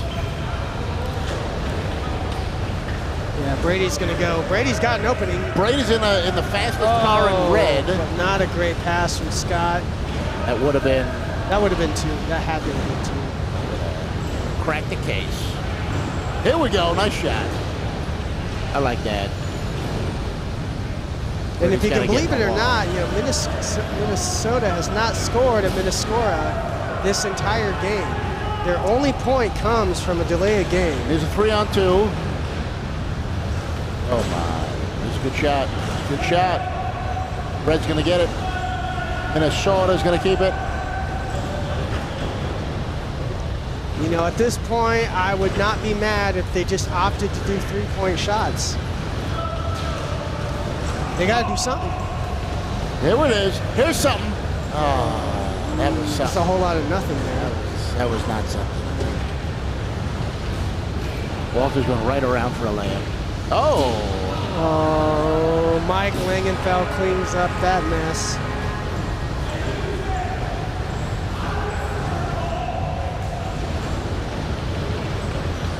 Oh, 2-on-1. Nope. Yep. Nope. This is my new in a double-digit blowout. It's my new attempt at slowing down the commentary. It's just yeps and nopes. Yep. I mean, that says it all. Yep. Nope.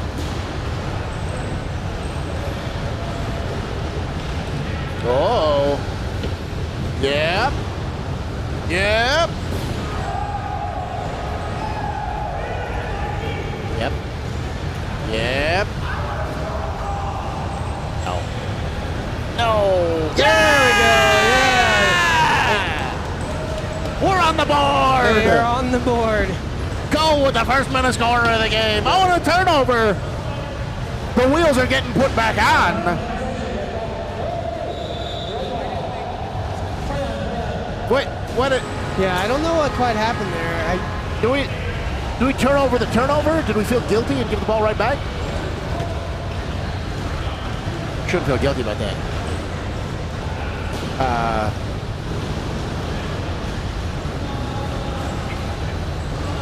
Oh, good block by Brady.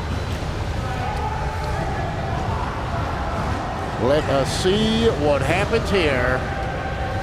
2 minutes and 45 seconds left. This game comfortably in hand for a team establishing themselves as the favorites.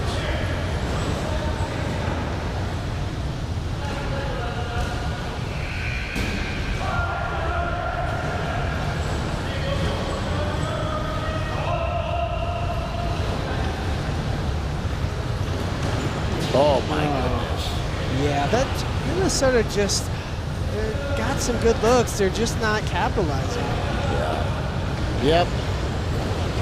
Yeah, when they get the concepts right, it is tough.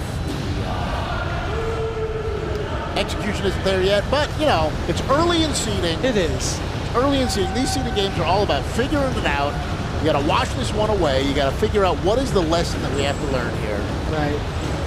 And I'm curious, Steve, if you have any advice or coaching points that you would take back from today's game to this Minnesota team.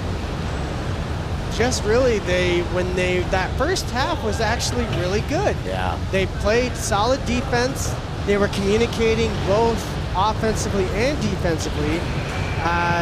Just in short, you know, they just need to talk to, you know, they need to encourage each other offensively, you know. That's the other thing, you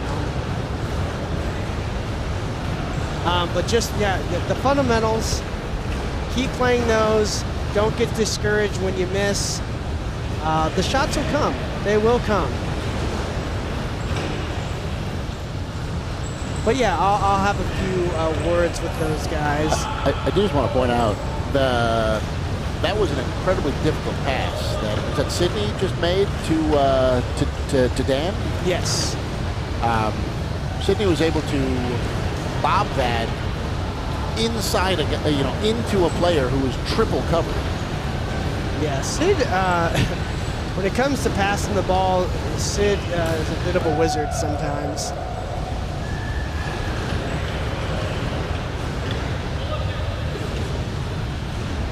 All right, well, I'm going to hop off the mic. I'm going to go talk to my boys and do some strategizing about how to put up some more Minascoras. Yeah. And I'll leave you to it, Noah. Yeah, I'm going to score more points, Steve. Yes, sir. All right, and as this game ends in 5 seconds, as Brady takes a long three, let's see if Langenfeld's going to get it. No, and time's going to expire. All right. Well, ladies and gentlemen, we got another exciting WhirlyBall game coming up next.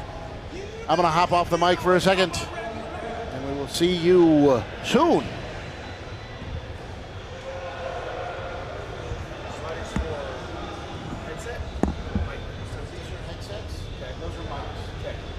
And so the mics, the equalizer is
Ladies and gentlemen, we are back with a team from Cleveland and a team from Minnesota.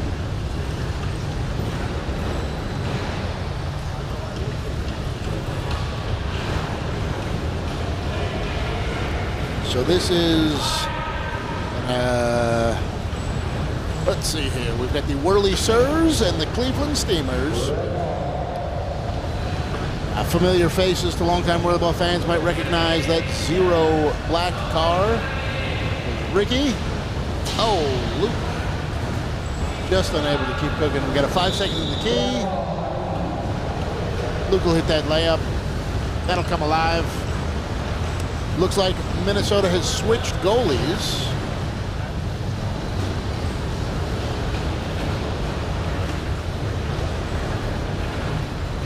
So I believe this Cleveland team tries to find an outlet pass here for a shot. Cleveland team has got a couple of the new Cleveland owners. And Ricky was a longtime owner and general manager of the Cleveland Center.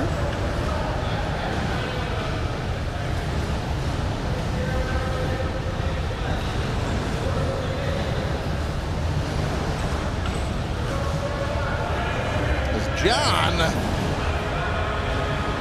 about 3.5 wells. Beautiful shot.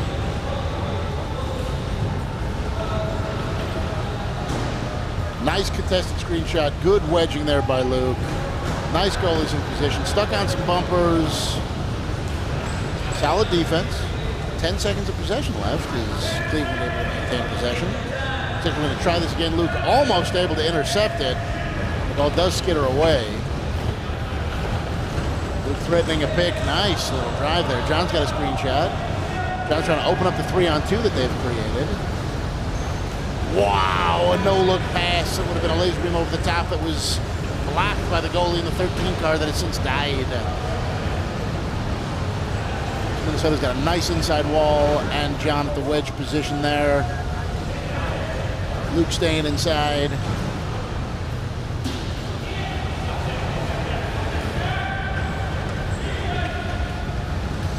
Luke coming up with a nice shot. Like it, a little bit of patience, looking for the screen. Cleveland, excellent, pushing that wall to a high wall. Pass here, maybe they can get some bumper-on-bumper collisions there. Nice little rotation there that Cleveland did. It does open up in the middle here. Here's the shot. Nice shot.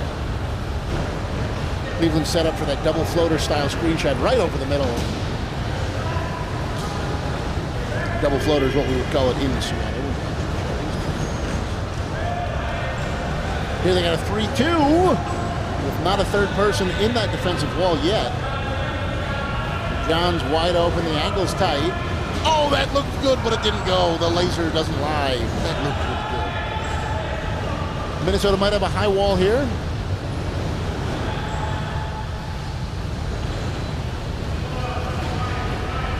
Nice high wall. Goalie in great position. Wide side here is leaking a little bit. Wall's collapsing. Ricky might put this up.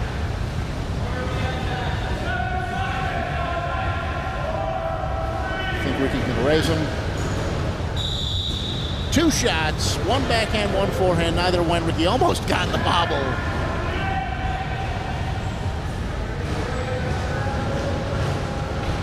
Luke might be set up here. Okay, screen drives towards the middle. John's set up. No, tight angle. Good defense there. Minnesota trying not to attack a 4.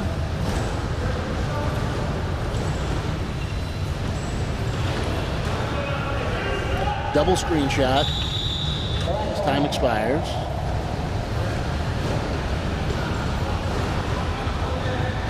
At the beginnings of an outside wall.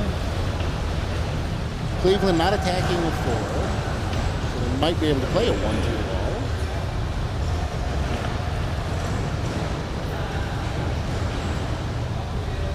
Okay, now the wall's got to drop inside. Nice, Luke, with the big reach. Deceptively long reach. Here comes a pick. That's 0 card. He is the fastest guy on the court. The 2 red that Luke was in is probably the same.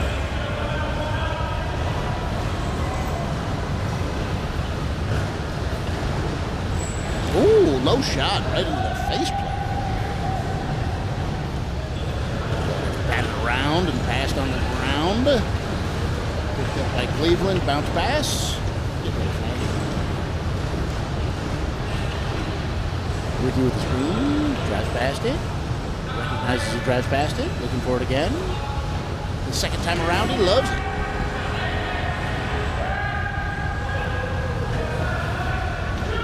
Oh, that's what Luke was looking for too. They love Luke taking that screenshot over the middle. Way to fight for that ball. Little scoop on scoop action.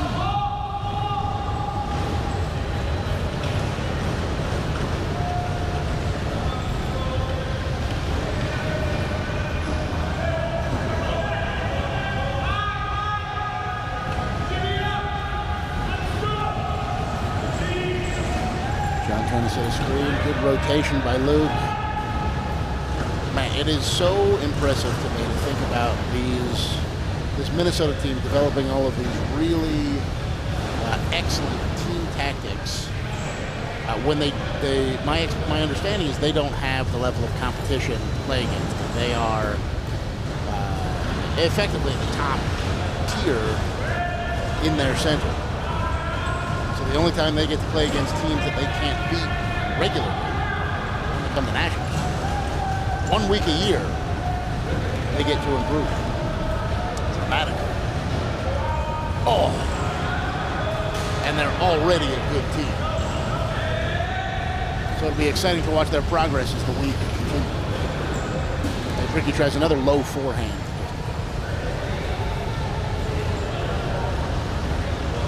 3-on-2 here.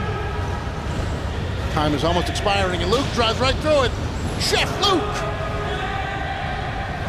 Back on the utensils. Cooking up some points.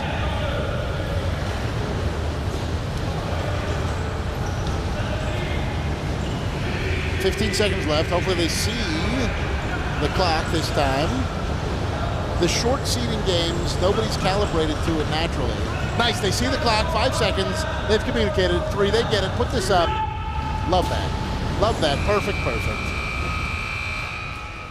Yeah, that's one of the things that, particularly in the lower divisions, but, you know, all divisions, getting that clock awareness. The scoreboard's a little bit different. Seeding games are a little bit shorter than you're used to. And there will be a number of games determined in the last minute and a half as teams play it correctly or not. We saw it last night. A D game was decided by decisive delay of game, an unnecessary delay of game penalty.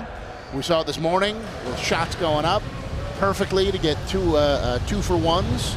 Shots going up in 45 seconds that ensured that the team would get the last shot. All that last-minute stuff really works. Cleveland here has got to get on their defensive end and let Minnesota talk. They got to get out of the way. Looks like they're looking in the window to get some coaching, but if that was intentional, it'd be super dirty, but it wasn't. They're just trying to talk to their coach in the window. As we begin the second half, Minnesota's up 8-2. 16-minute seeding.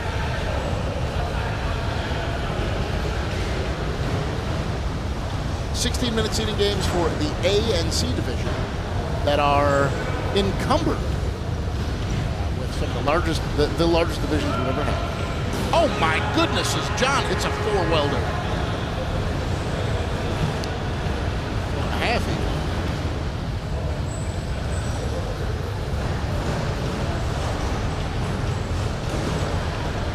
Nice screenshot from Cleveland there.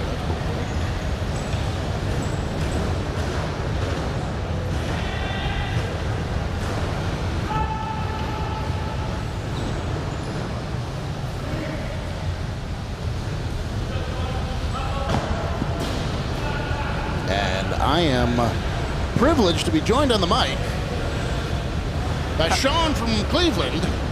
How's it going? What are you doing? Doing all right. So we got a team that I expect you have a special interest in.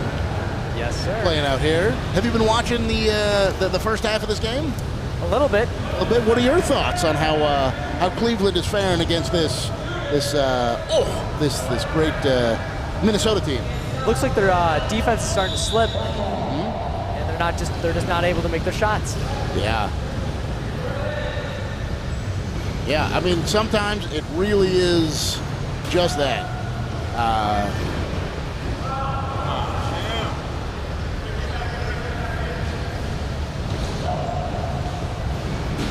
All right, as we remain 10-2 with 6 minutes remaining in the second half.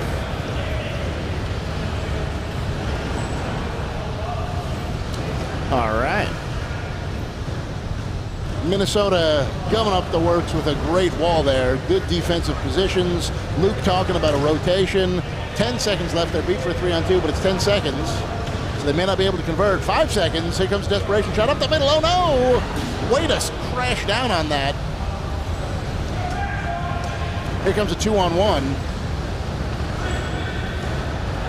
Yeah, it's tough body angle. Now he's trapped in the key, so now it's going to be tough. 3, 2, 1. Oh, and Luke able to convert it. Absolutely incredible. Great defense here by Minnesota again. Love how John is shading that wedge. And able to get back inside the wall. Playing aggressive defense. I love it so much. This whole time, Minnesota's been playing this great defense with a dead card. Just as that card comes back to life, they get the turnover. Just lockdown defense. John with another shot. He's feeling it. Got to check that heat. Oh, no. Nice screenshot over the middle.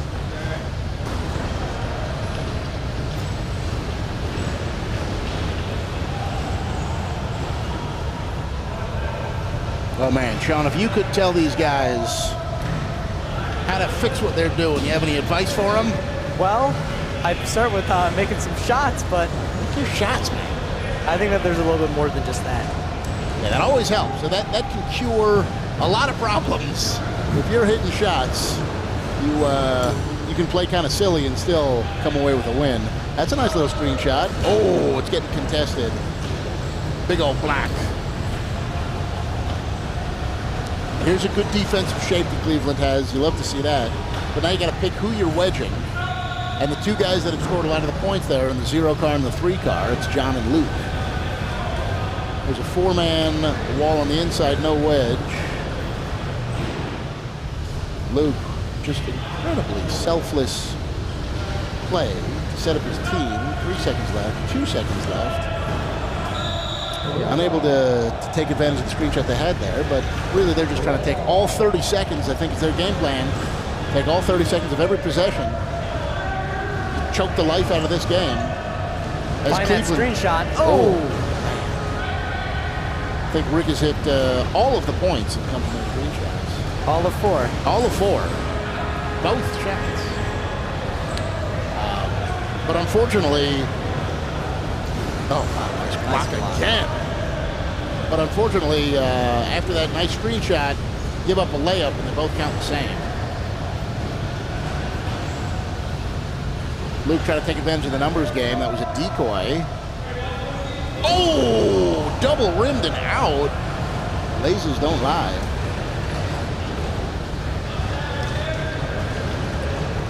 Oh, that would have been a nice screenshot there. But the ball went away with an errant pass. Oh, boy. Oh, that's tough. That's tough. 2 minutes left, 10-point game. Should be a 3-pointer, I'd say. Getting about that time. Got 4 possessions left. You need 10. The other team might score at least once. 12 points if you hit all 4 threes.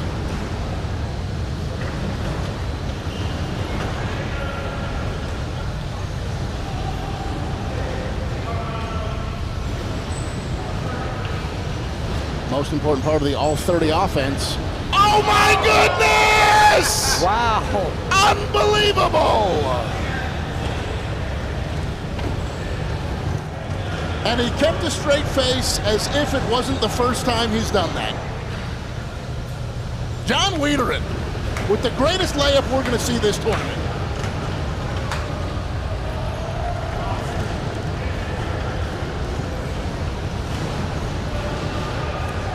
Well, oh, and it counts the same as that beautiful screenshot. But it counts differently in my heart. Here comes a 3-on-2. Are you kidding me? That was executed like it was a normal play. Like you said, he kept a straight face. Oh. I want that on a poster. Oh! I know I shouldn't be cheering that loudly for a seeding game of 12 points, but I am so excited about this Minnesota team. Another center joining us. After hosting one Invitationals, hopefully we'll get some more tournaments there, get some more teams out.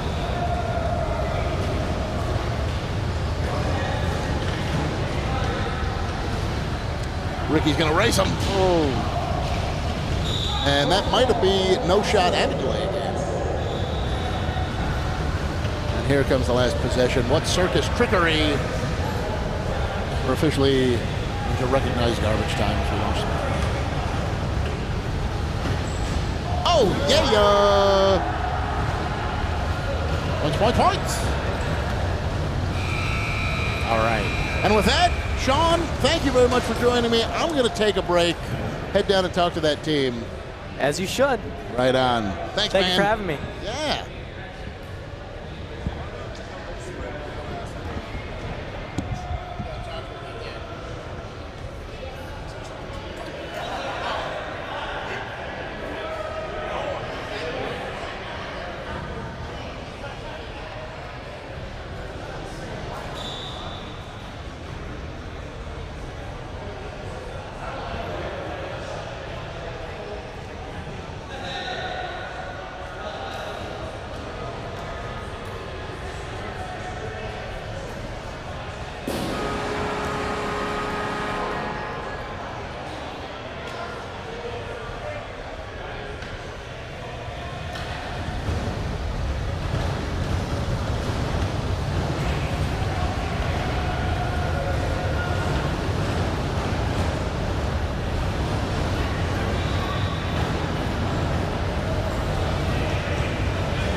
This one throws up and not moving.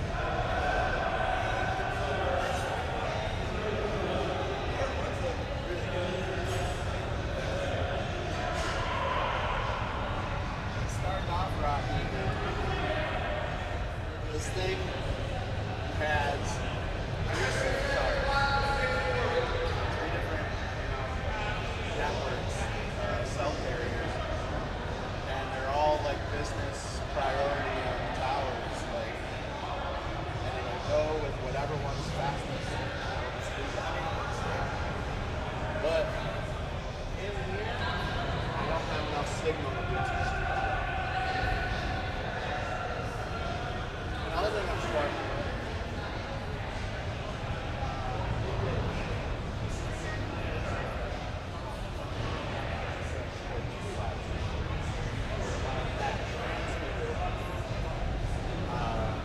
This one's not too hard, it just has to transmit up here. The transmitting from over there, there's too much obstruction and struggles. So I just like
Hello.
What's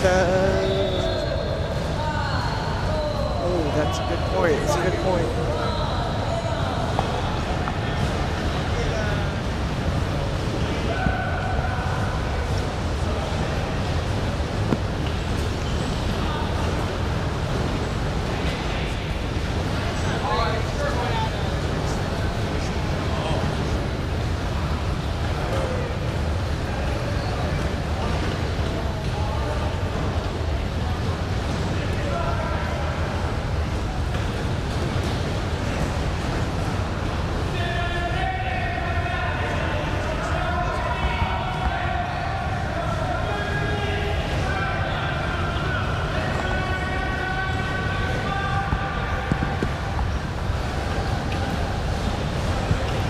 Hello, Steve Vogt, the ambassador, back. Let's see, we don't have any level going on here.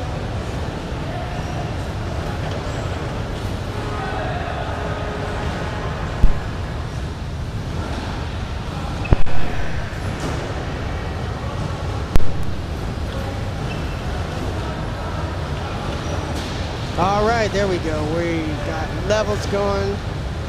Steve Vogt, the ambassador here, jumping into the second half of this C-on-C action. We got Cleveland. I believe this is the second half. And Seattle.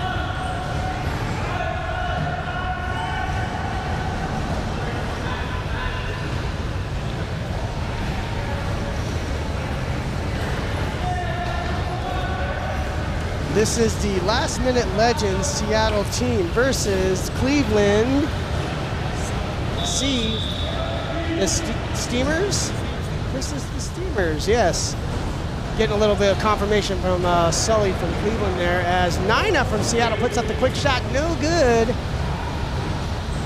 Andy, Chicago player playing on the Seattle, I mean, yeah, I will call it the Seattle team, that's what they're listed as, but it is a mixed bag. We got a Texas player, Chicago, Seattle, deep shot from Phil Kennedy, or the red team is Seattle, black team, Cleveland.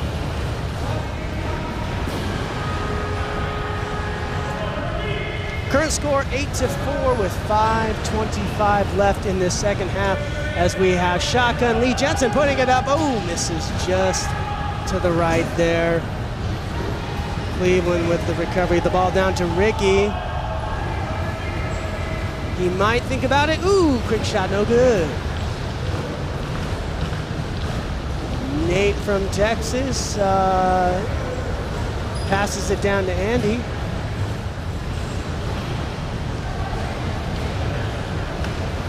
Bill Kennedy with a high shot, no good. Looks like Cleveland's gonna get the rebound here. Cleveland calling for the screen there. Shot is just a bit high. They're able to get the rebound though. Red has, oh, he got called for 5 in the key, I believe.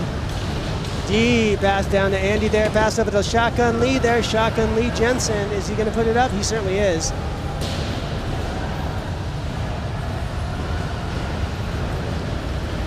Both teams are gone a little bit cold here. We'll see who strikes first. Oh, we may have a handball. We may have a handball. I don't see points.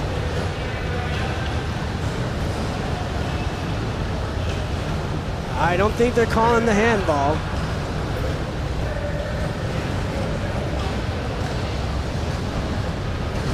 Ooh, Nino with the backhand attempt.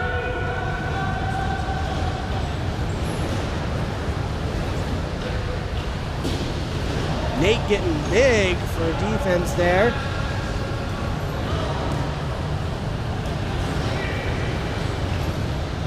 Still plenty of time on this possession clock for Team Seattle. Michigan playing some good defense right now. 3-in with the wedge here. Andy with a potential outside shot. No, he's going to pass it over to Lee. He's got an open look. Big defense tries the backhand. Actually, for Lee, I believe that's a forehand. Does not go.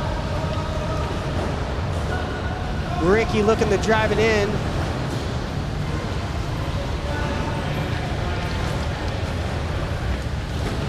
Nina trying to set up a screen potentially. Andy looking for the pass. Nina back over to Andy there. He has a look. Ooh, tight angle shot. Not successful here. Lee has 12 seconds. Pass up to Andy there. Screen shot. Let's see, Lee's gonna get the ball back with 5 seconds left on the possession clock. It's gotta go up. Does not even hit the backboard. Desperation shot there at the end there. Game is still 8-4 with 2:20. Seattle still up. Cleveland has got to generate a shot here.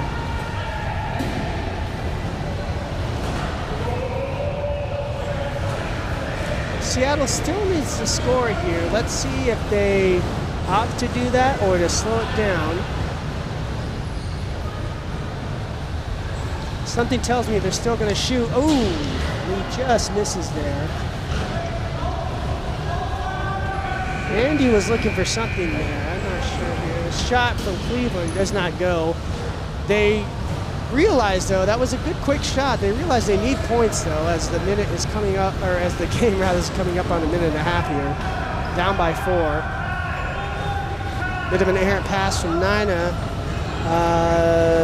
Let's see.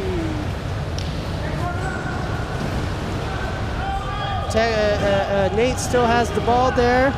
He was calling for something, I don't know. Pass over to Lee here. He's got 2 seconds. He's got to put it up. And they counted that. He got the ball out just in time as they now have a 6-point lead. Cleveland needs a 3. Ricky recognizing behind the line, puts it up. Ooh, nearly gets that now. Seattle, all they need to do is sit on this. They have won this game, barring any sort of tomfoolery with the ball. Andy recognizes that they've won the game.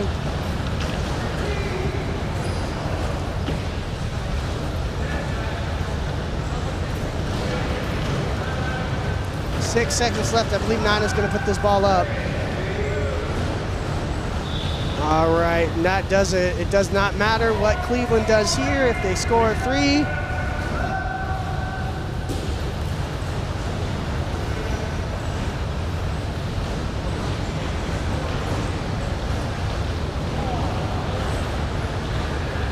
All right, looks like Phil may take a last-second deep shot.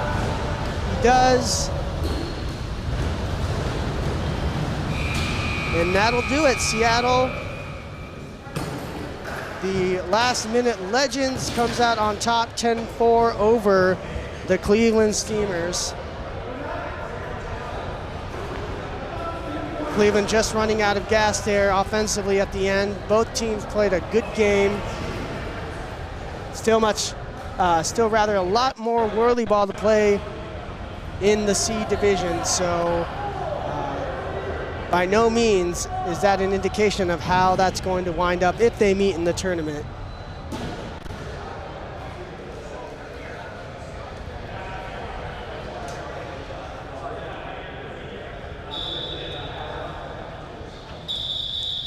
Thank you to everybody who's been on watching the live stream, who currently is watching the live stream. If you have left comments, thank you for that as well.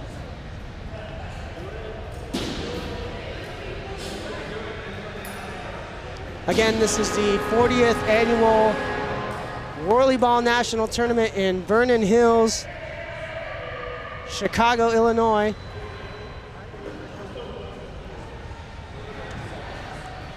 We have more C-on-C action coming your way as another Cleveland team,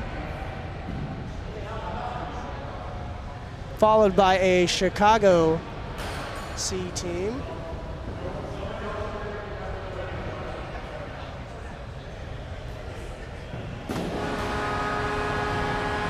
This is Crash Cartel, Cleveland Crash Cartel versus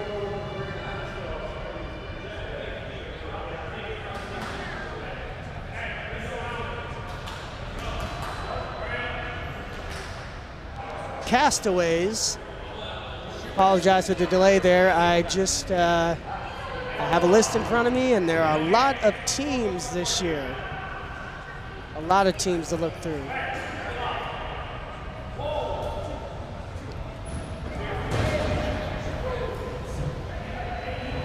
And for those of you joining the live stream for the first time, the C Division and the A Division for seeding are doing 2 8-minute halves, while the B and D divisions are doing 10-minute halves, as there are 10 teams in the A and C division and only 6 in the B and D divisions.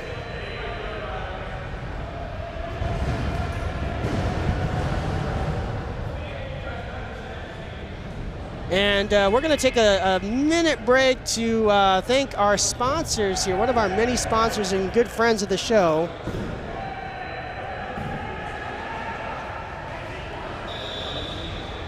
And having some technical difficulty for some reason, it's not going. Oh, I know why. Because for some reason we got to hit that button now. We didn't have to previously, but now we do.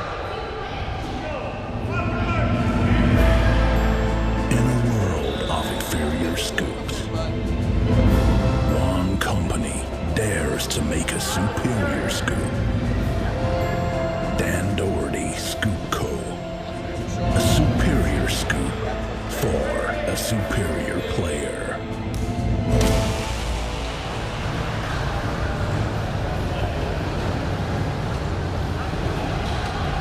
That is right, ladies and gentlemen, WhirlyBall players across the nation, Dan Doherty Scoop Co. Make sure you check him out online, or if you're here at the tournament, make sure you check out Dan Doherty Scoop Co. table in the corner.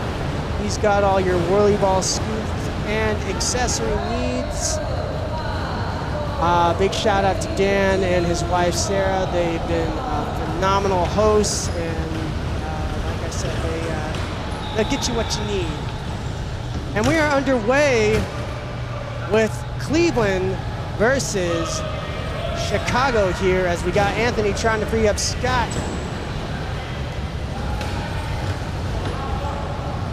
Chikwon Wu with the ball there. He's got a screen, but it's not a very good one as it's blocked. Good defense by the Cleveland team there, as we got Eric, number 9, floating there, driving deep there. Pass off for the Sean Mooney. Mooney puts it up for 2.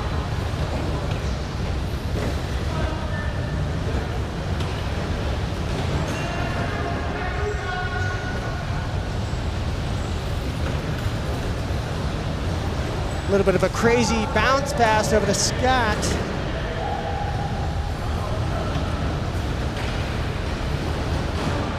Chikwon Wu driving his car like a man on a mission, and he gets those 2 points to tie the game up. Nice driving by Chikwon there. Sully Shahid with the rebound, pass up to Eric. He's got some space, and he's got the points. Great bit of driving by the Cleveland player, previously of the Beefy Boys last year.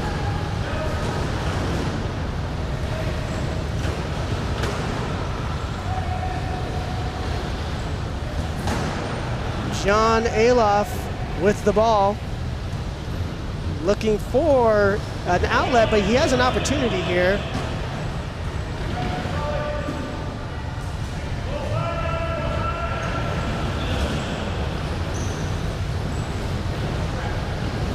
Cleveland playing some methodical offenses. They got the 2-on-1. Sully with the shot, a little bit high. Nice defense from Scott McCarthy.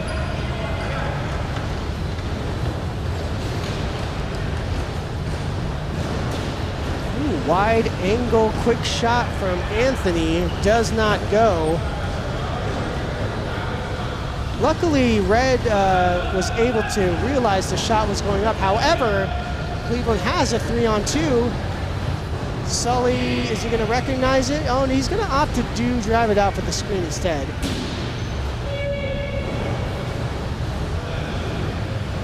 John looking to set something up here. Pass over to Chikwon.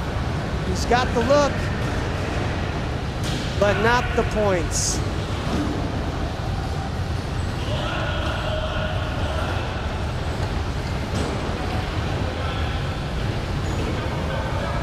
Pass over to Sully here. He's going to drive it in. Ooh, nice layup with authority by Sully. And Cleveland gets 3 inside. That was a very good transition by Cleveland. As our floater had the ball stuck in his car there.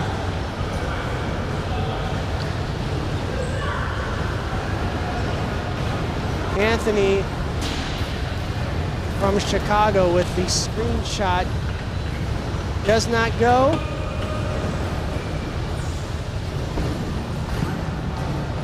Josh Hersman trying to do everything he can to drive the you-know-what out of his car as Sean Mooney puts up a nice shot.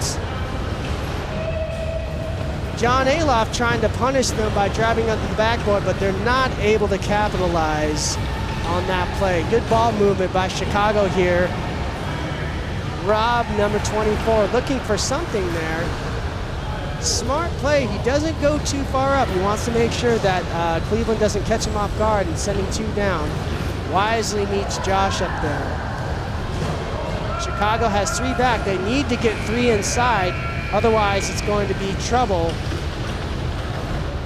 for Chicago, as they got the 2-on-1 there, but they bobbled the pass. And then they turn it over. Man, just a series of bad events by both teams there. We'll call it a scratch. Ooh, that one was nearly blocked into the goal.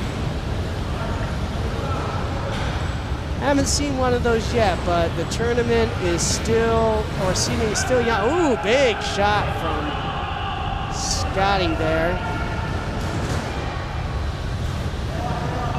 I don't know if I'm one of the only ones who calls him Scotty. Don't know if he likes that or not.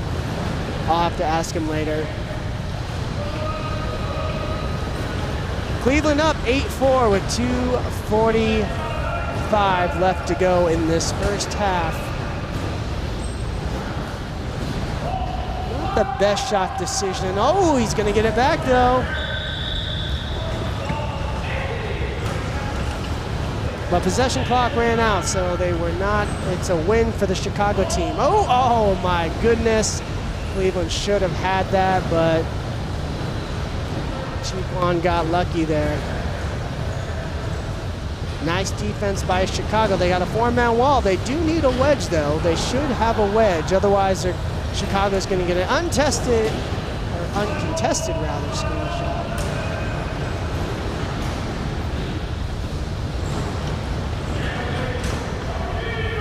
Sully trying to direct traffic as they got a 3-on-1. Josh Hersman puts up the 2. John Aloff in the key. Oh my goodness, another turnover from Chicago. Oh, Josh Hersman, he's gonna have another one, and he does. Cleveland taking over this game.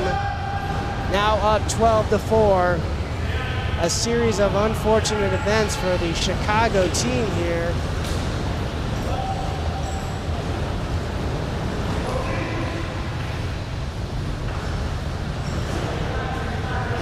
I just feel like there should have been a transition there. Instead, Scott tries to set a pick to let Chiquan in, but he's covered well by Sean over in the corner. They got 3 seconds left. A prayer's gonna go up. Some solid defense by Cleveland. Chicago with 3 inside in their wedge there.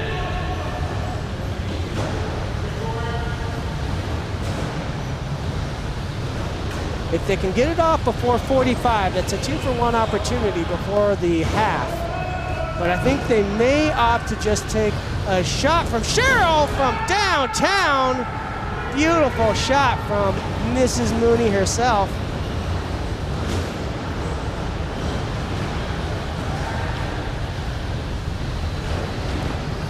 And depending on what Cleveland, or rather Chicago does here, they may have another opportunity to score before the end of the half. Cheryl with the recovery pass over to Eric down at the cherry position, or floater as we like to call him in Seattle there. Pass over to Sully.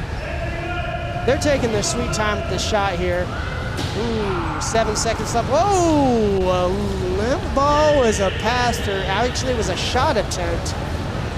Anthony just could not believe Scott did that. Neither can I up here in the booth. They had an opportunity for one, if not two more passes before that ball needed to go up. A learning experience though, and that's what seeding is. Opportunity to learn and not make the same mistakes twice.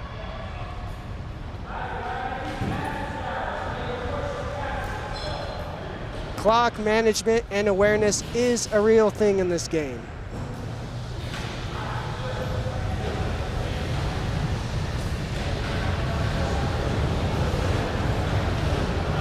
And a shout out to Rob from Chicago. I have not been calling his name much. He's kind of gone unnoticed, but that's not necessarily a bad thing.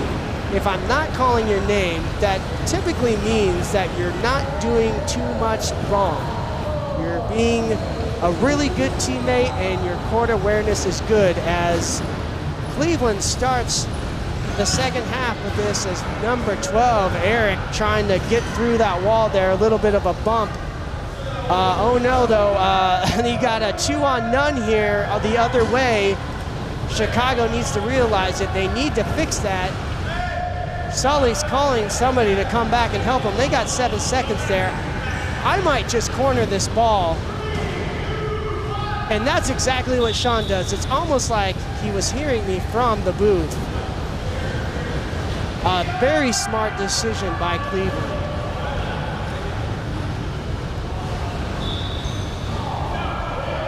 They're getting called for 5 in the key, I believe.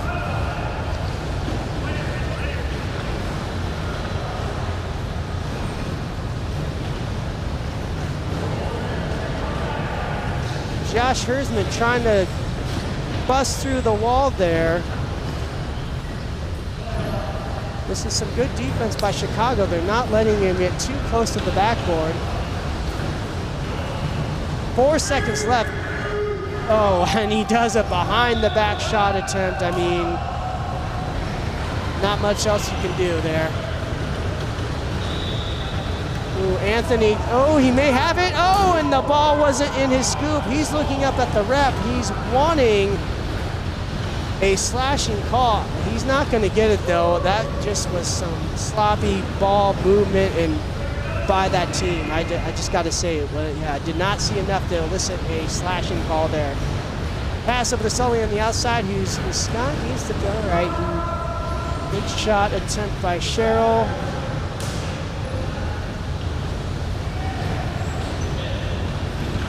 Chicago down 14-4 here in the second half. There's still plenty of time for them to get back in this game.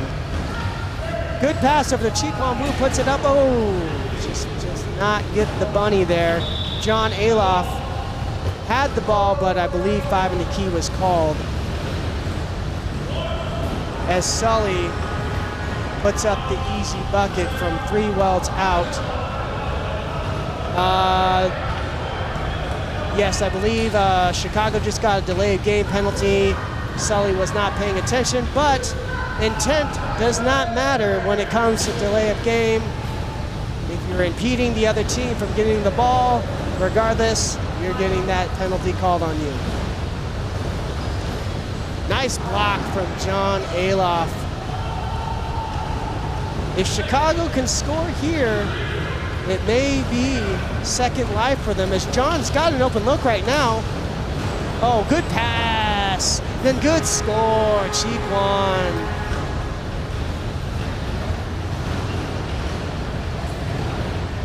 Chicago only down by 9 now. Oh no. That could have spelled disaster for Chicago if Eric had been able to capitalize on that bunny. Ooh, Rob tried to zip that ball to Chiquan at the floater position, but Cleveland played some solid defense there, was able to get a piece of that ball there.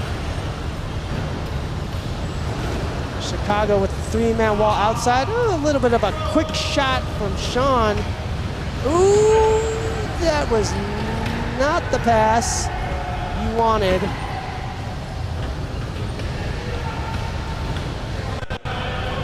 Chicon directing traffic for the Chicago defense there. Eric, oh my goodness! Eric with the cross body one-on-one against Scott McCarthy. Wow.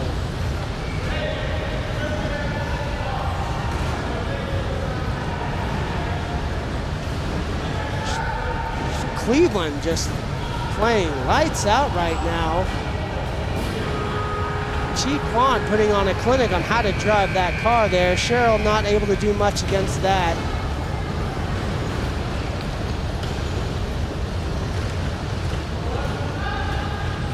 Score is 18-9. Cleveland still in the lead there.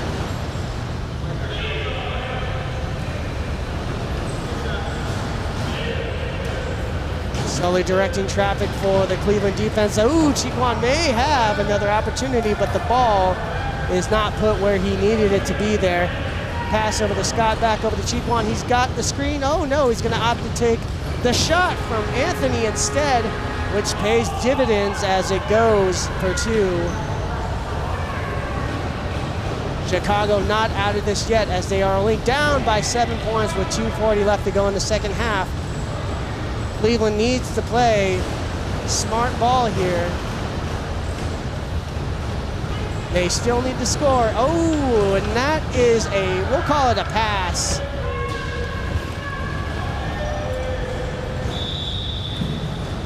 Looking to see if anything was going to be called there. I don't think it was. You got Chi Kwan screeching on the outside there, met by Sully. Scott looking for the shot.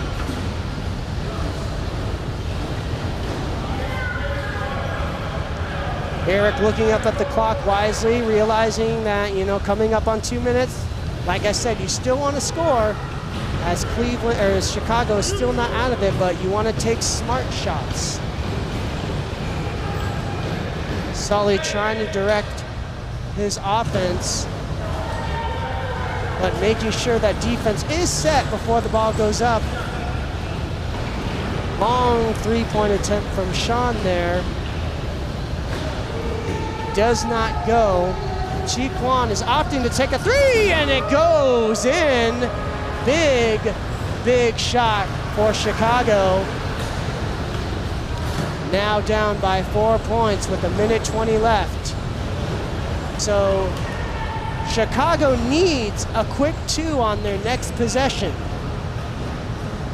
If they can score a quick 2, they are still in this game.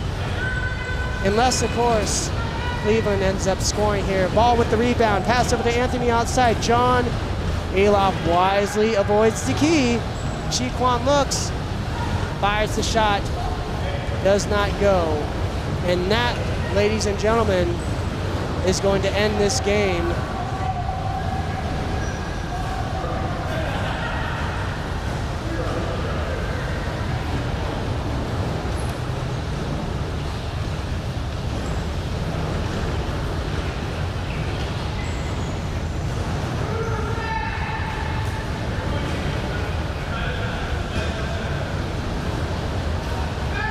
And garbage time, 2 points to John. He sarcastically smiles and gets a little admiration from the other team for that bucket. And that's gonna do it for you in about 3 seconds here, unless Sully, nearly made that garbage 3 at the end there, and that's gonna do it. The Crash Cartel from Cleveland takes victory over the Chicago Castaways. Great game by both sides. Cleveland was just able to do a little bit more there, but a good comeback attempt from Chicago.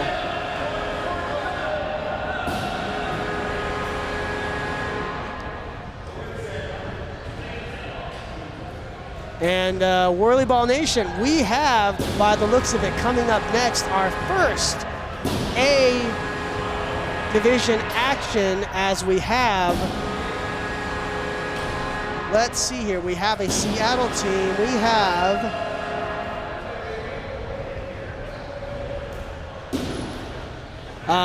it would seem Secret Society from Seattle, the A1 team versus what the WhirlyBall media is referring to as the Mylanta team, but really they are calling them, it's a Michigan team, and they're calling themselves Miraculum? I'm gonna say either Miraculum or Miraculum. Somebody please correct me when you have an opportunity as to what the actual pronunciation is. But Michigan Miraculum versus Seattle Secret Society. And this is going to be a very good and interesting matchup. Like I said, the Michigan team is made up of 2 Michigan players, BJ and the Hall of Fame player Sam Kim. And then you have 3 Atlanta players in Kyle Beckett and Chris Knight-Mears. And then for Seattle, you have Ben Bird, Carl Strom, Ian Newby, who has not played Nationals for a minute, Eric LaPlante, and then of course, no introduction needed for James Gill, the winningest player in the game. And I'm hoping that at some point I'm going to have a co-commentator. I believe Salih Shahid from Cleveland opted to be that individual. He is not here yet, but he did just get done playing, so he's probably getting a couple sips of water. Congratulations, maybe talking some strategy, the good, the bad, the ugly of that game. But we'll wait and see what happens. If I don't get his help in commentating this game, I will do my absolute best to entertain the masses solo.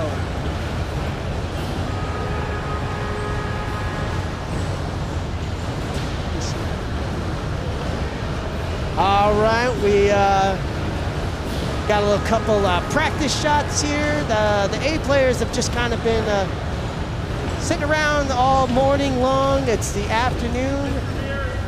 First A division action is going to be underway. Again, 8-minute halves for the A and C divisions. And we are underway here as we got a D pass over to Sam Kim on the outside there. And these A games are going to be a little bit more methodical with the offense, as we see a deep shot from Beckett does not go there. High wall opportunity for Michigan.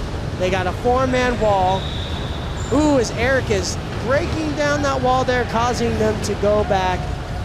James Gill, the ever dangerous James Gill with the ball there. Ooh, having a little bit of a car difficulty there. Oh my goodness. Oh my goodness. James Gill's car is not running. He is not happy. Oh wait, there it goes.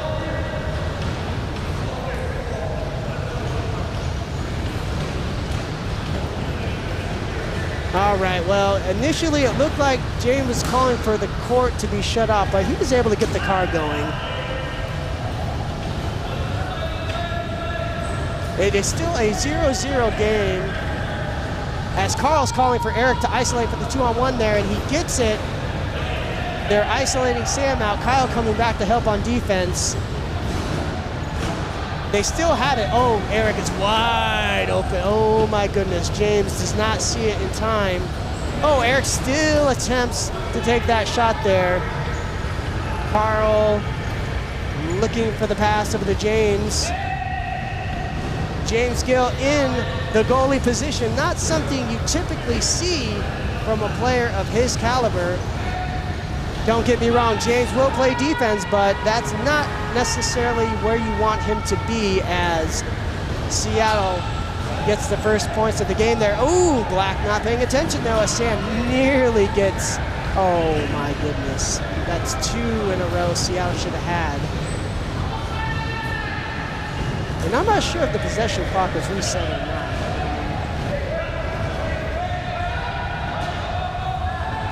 Kyle Phillips from Atlanta. Taking a shot there, does not go.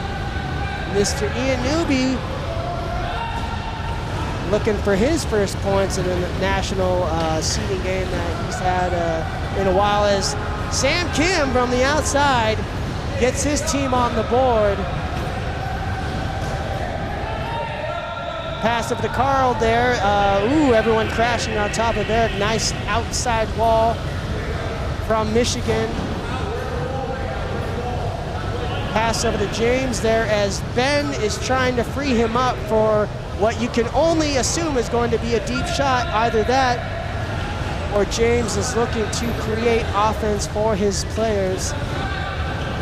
Carl with the screen there. Kyle putting up a big scoop there.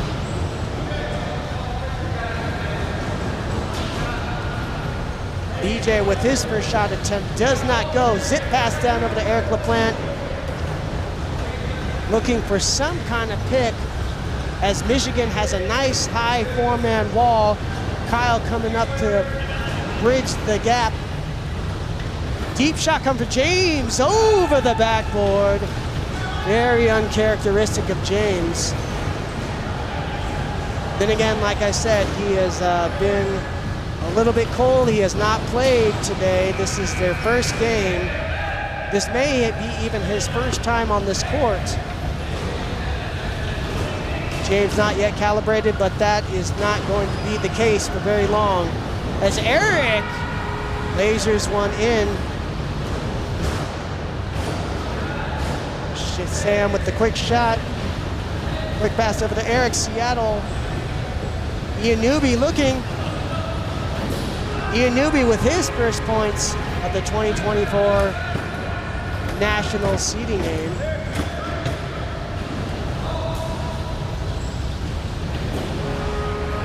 I was about ready to criticize that because I thought it was a shot attempt, but no, it was a well-placed pass to Sam Kim off the wall.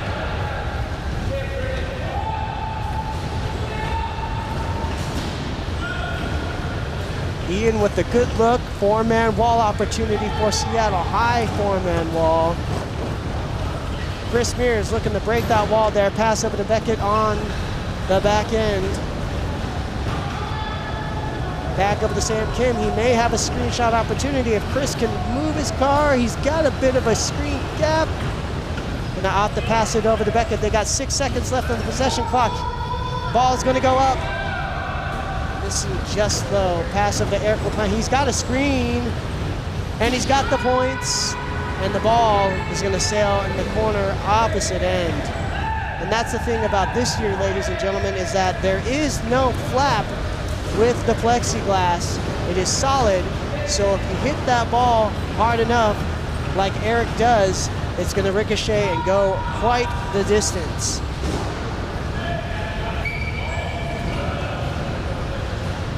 James Gill looking.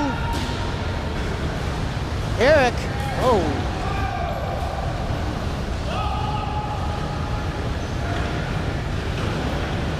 All right, we see a little bit of a double floater, double cherry there. Sam well aware. James playing what we call either half-ass wedge or lazy wedge. It's a combination of actually wedging and doing a double float, double cherry. You keep the other team on their toes. Woo, beautiful outside shot from Ian Newby. Seattle up 10-4 with 1:37 left to go in the first half here. Beckett with the screen there. Ben Bird with a big scoop. Oh, does not matter though. Beckett with that tall, high shot that he has.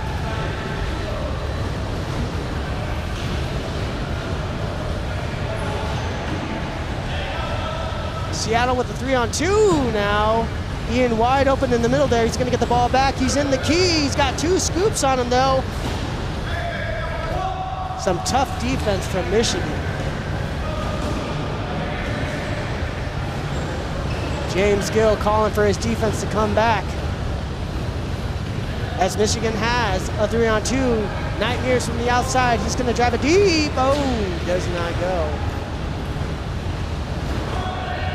Ben Bergkamp with the ball over to Carl Strom. Bounce pass over to Eric LaPant. Puts it up for two. Nicely done. Good read, good execution. Michigan now doing some isolation for 2-on-1 themselves. Or excuse me, Seattle is. It just looks kind of funky there. Michigan having to fix that. They've got 7 seconds left on the possession. Chris Nightmares is going to have to put this ball up sails high. 10 seconds left in the first half here. Seattle's going to get an opportunity to score more points before the end of this half. I believe it's going to come from Ian. No, he's going to pass it over to Ben Bird, who's guarded well. They did not recognize that the clock, that the half was coming to an end. But again, this is their first game, so clock management, you know, might not quite be there all the way. Regardless, though, they are up 12-6.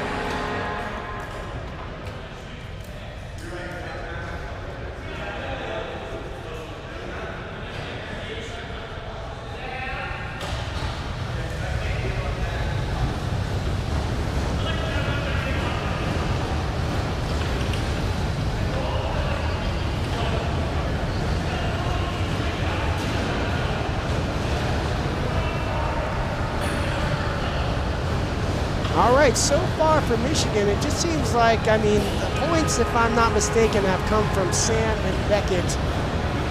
While the points for Seattle, they've been a good combination from Ian and Eric and James. So if Michigan can just add one more shooter to the equation there, they may have an opportunity to get back in this game. But by no means are they out, only down by 6.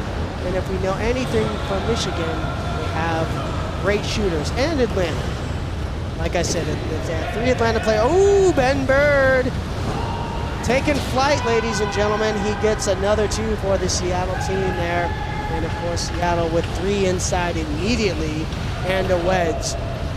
Good recognition from the Seattle team there as Michigan looks to create some offense. Chris Mears calling for Kyle to shoot that screenshot.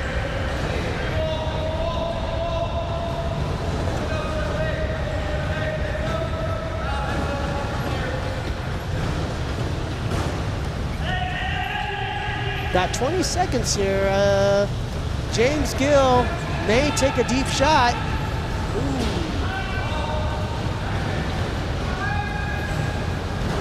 A lot of people on other teams might get angry if your teammate were to do that, but with James, he has the green light almost always, because for James, that is a high percentage shot.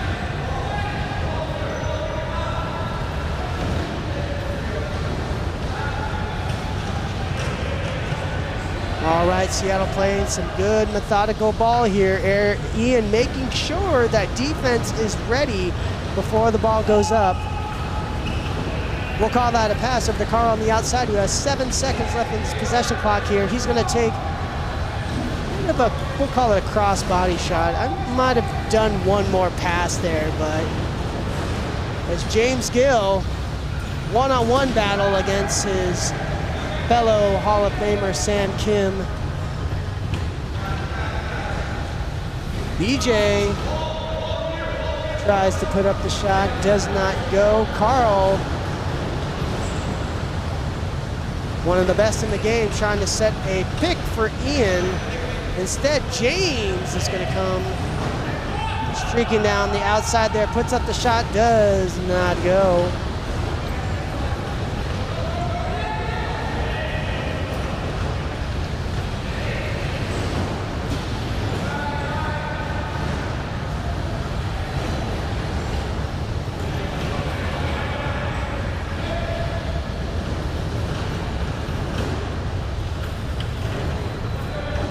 Look at all those scoops swarming on James. He's got 2 of them, and he's trying to direct traffic there.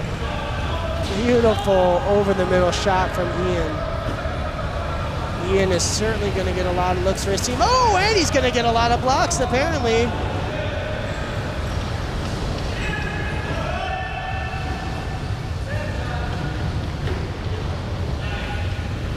that was a good decision by Beckett to make sure that the defense was fixed before he put that ball up. Carl calling for the ball there.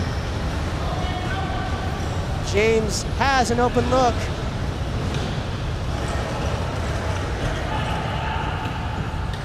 But just when you think James is going to shoot the ball, he doesn't. But that time he did not need to wait. He had the open look and the defense was set. And Seattle has an 18-6 lead with 4:30 left to go, but Beckett is going to break away. Checks the defense, puts up the money for two.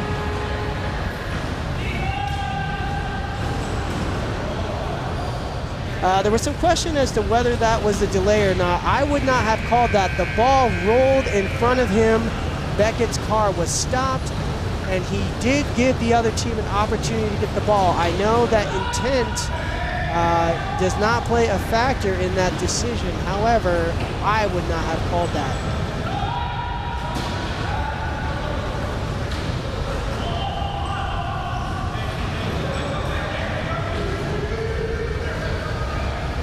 Three-on-two opportunity for the Seattle team here. Big shot from Eric, does not go. Oh, this is two all day. Come on, Sam. Oh, pass over to Beckett. That could be two. Wow, two in a row missed, more like it.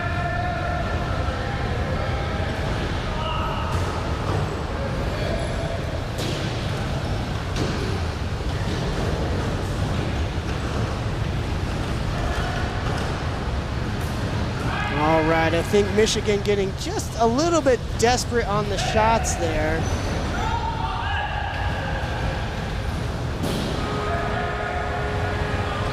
Nothing desperate about that, though. That was just a well-shot ball by Beckett.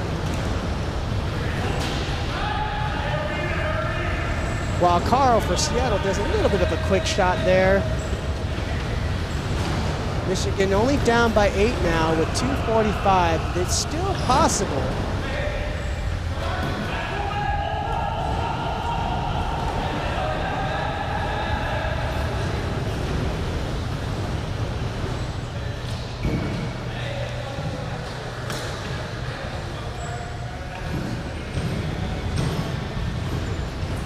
Seattle in control here as James kind of directing what he wants his offense to do here. Takes the three there. Michigan has the 3-on-2. Beckett's going to drive deep in the key and dunks for two. Down by 6 as Seattle needs to score. They need to keep that gas pedal pressed down. They don't want to let Michigan get back in this. 3-on-2. But it's hard to execute that when you got the big scoops of Kyle Phillips and Chris Mears. BJ calling for the ball there. He's got a screen if he wants it. Not a bad shot by any means. Minute 30 left. If Seattle scores on this possession, it's almost assuredly over.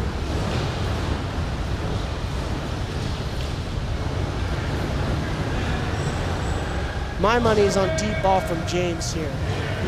Ian's calling for him to take that deep shot.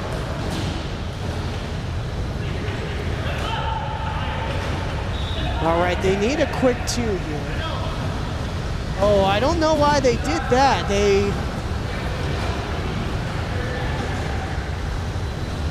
I guess they opted for a quick 3 rather than a quick 2. Yeah, I think this is all but over here.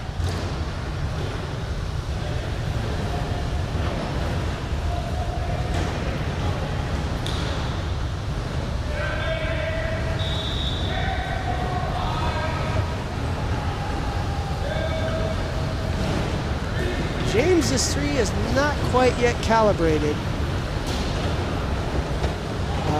Neither is Sam's at this point. Like I said, this is their first game on this court.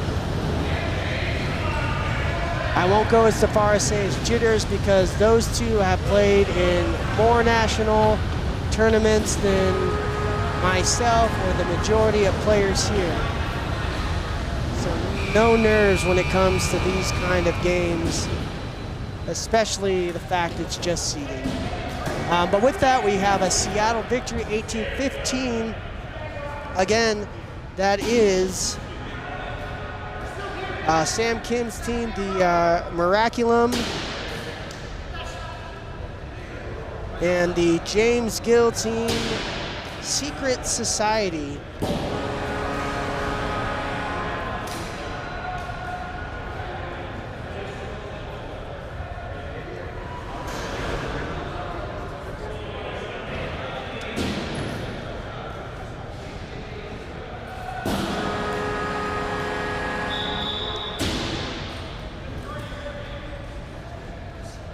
And as quickly as that game ended, another one is bound to start. It's some more A action. Obviously, the Secret Society did not get off the court.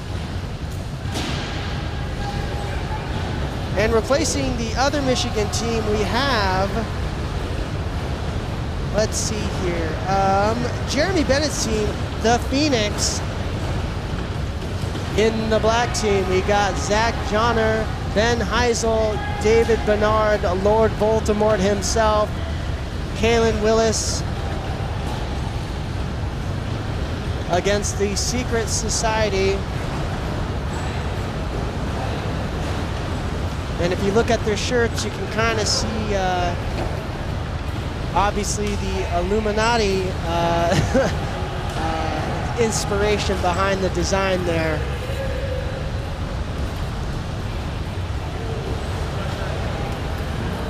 Really excited to see this Michigan team. They led by Jeremy Bennett there. They've got a lot of firepower in this team. Really smart whirlyball IQ.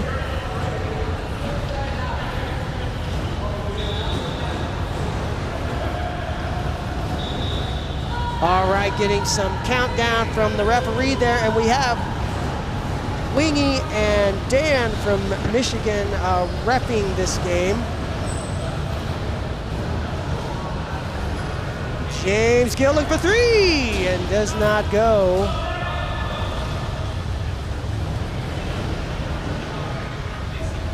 Jeremy Bennett giving Johnner a little bit of love pat there, trying to get him through that wall, that nice five-man Seattle wall.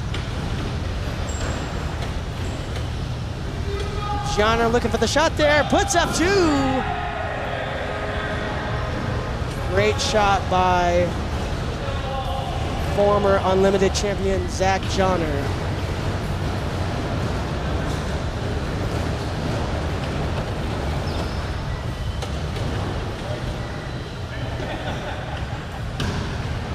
All right, the Seattle setting up a preemptive ball. James may take another 3-point. He just has not calibrated it. Oh my goodness, David Bernard is wide open there. He caught Ben Bird sleeping on that play.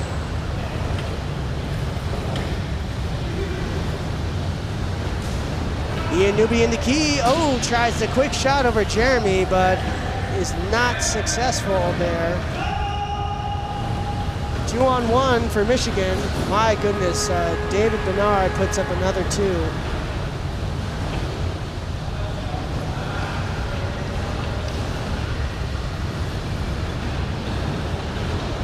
Some very good defense by Michigan there. David Bernard, he is just putting up points, and he's also playing a really good wedge position there. Kalen puts his scoop up, doesn't get a piece of it, but does just enough. Oh my goodness, that is David's third shot in a row.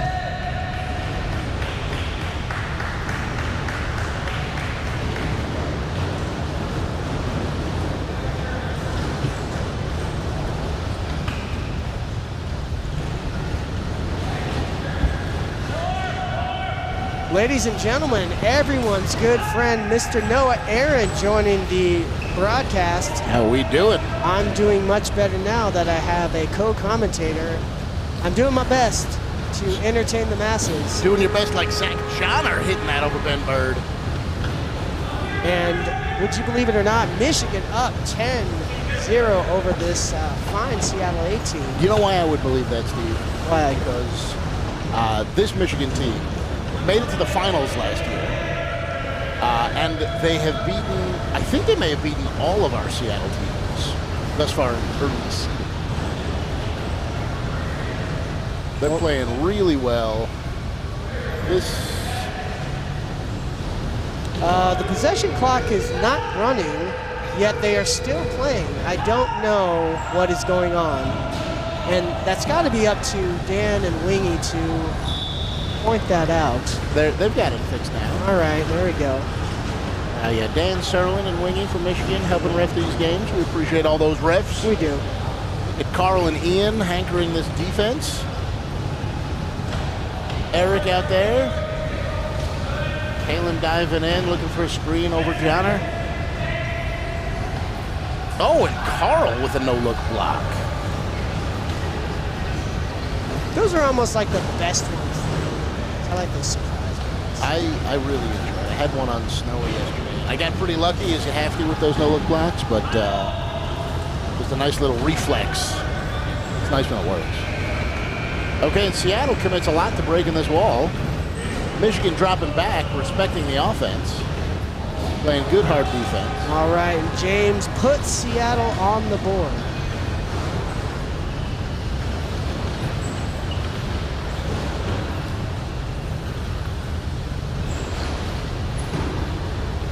Ian getting it done.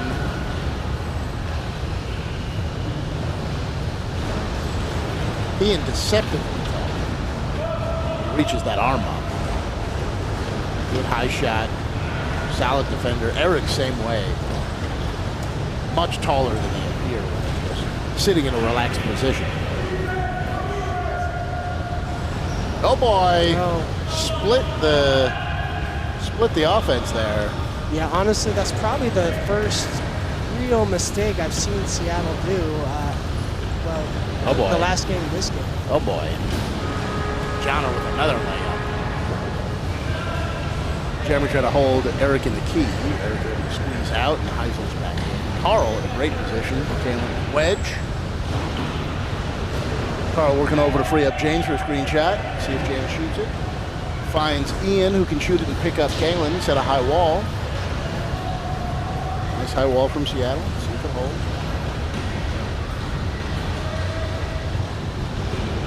Oh, and Ben with a block on Johnner. Look at these Michigan guys working the car.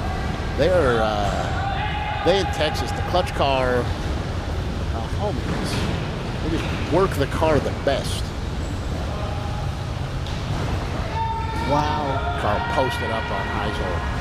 Just dunking it. Jeremy with a dream screenshot right here. The Dreams. James playing a wedge on the outside as he is wont to do.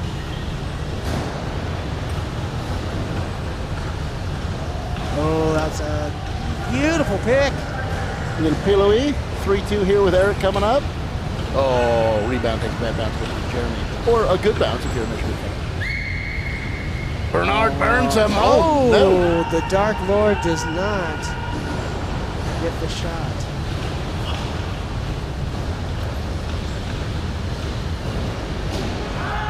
Jeremy, did you see those reflexes to Yeah. not let the WhirlyBall hit him in the face? I did. I am so proud of him.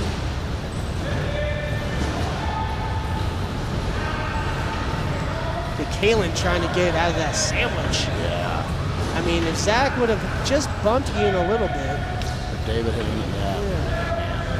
Oh, but they're going to opt for that instead. That's a good decision. Carl's in the key. Carl's in the key. They're going to hold him in the key. This is James's time.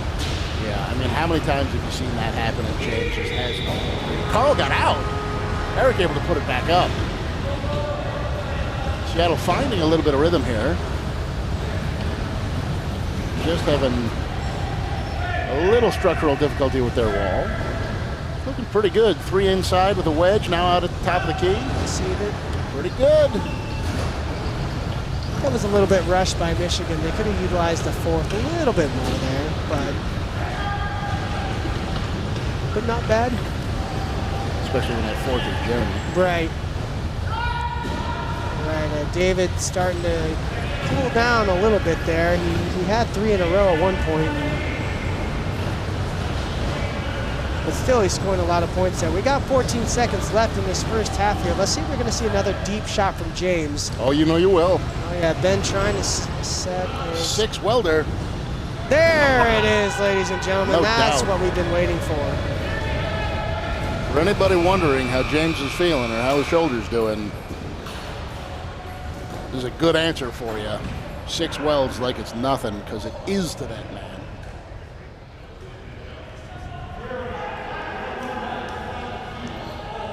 Yeah, I was telling the audience earlier that most teams, if somebody is just taking threes early in the possession or too often, does not equate, or that particular stigma does not apply to James. He has the green light to shoot a 3 whenever he likes, because that is, for him, a high percentage shot. Yeah, you know, there is a Moneyball team going to get built where, you know, so a normal A team will average about 50% shooting in the tournament. And so that means that if you can shoot 3s at 33%, over the course of a game, you'll be equivalent to scoring the number of points you would at 50% 2s.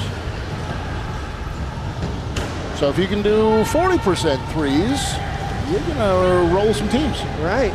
Especially if that lets you set a wall and have your defense set. And a lot of people out there may not think 40% is that, but in WhirlyBall, 40% is really good. For 3s. Yes. And speaking of the devil, you know, with shooters like Jeremy, with shooters like James, shooters like a lot of, you know, Barrett, Joe Tiffany, and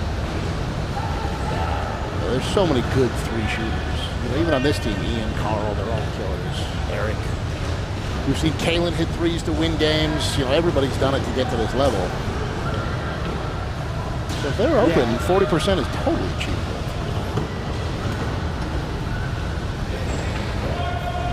And you put up more points than we normally do in 2s. Oh, the quota! Oh, he missed my the quota. goodness. Oh, but Carl might not, and he doesn't. All right, Seattle's starting to kind of creep back into this one as they're only down by 8 with 6:45 left to go. Do you see the strategic change that Seattle's doing here? They have Ben down as Cherry. Looked like Carl might have been double floating with him and got an isolation. But Carl went back to wedge. Well, they're playing that lazy man wedge or half-ass wedge? Oh, man. I also, who shot that? Was that David? I believe that was David. It looked like a lob. Yeah. And that's not a knock, ladies and gentlemen. That's just, you know, we all have our different shots. Like Eric has that straight laser beam. While David has a little bit of a lob shot there, but both are dangerous. Both are money. Speaking of dangerous and money, oh, just left. Oh boy, Kalen. Whoopsie dupsie. Whoopsie doopsie indeed. Oh no. Whoopsie dupsie right back. Yeah. Eric in that 0 card.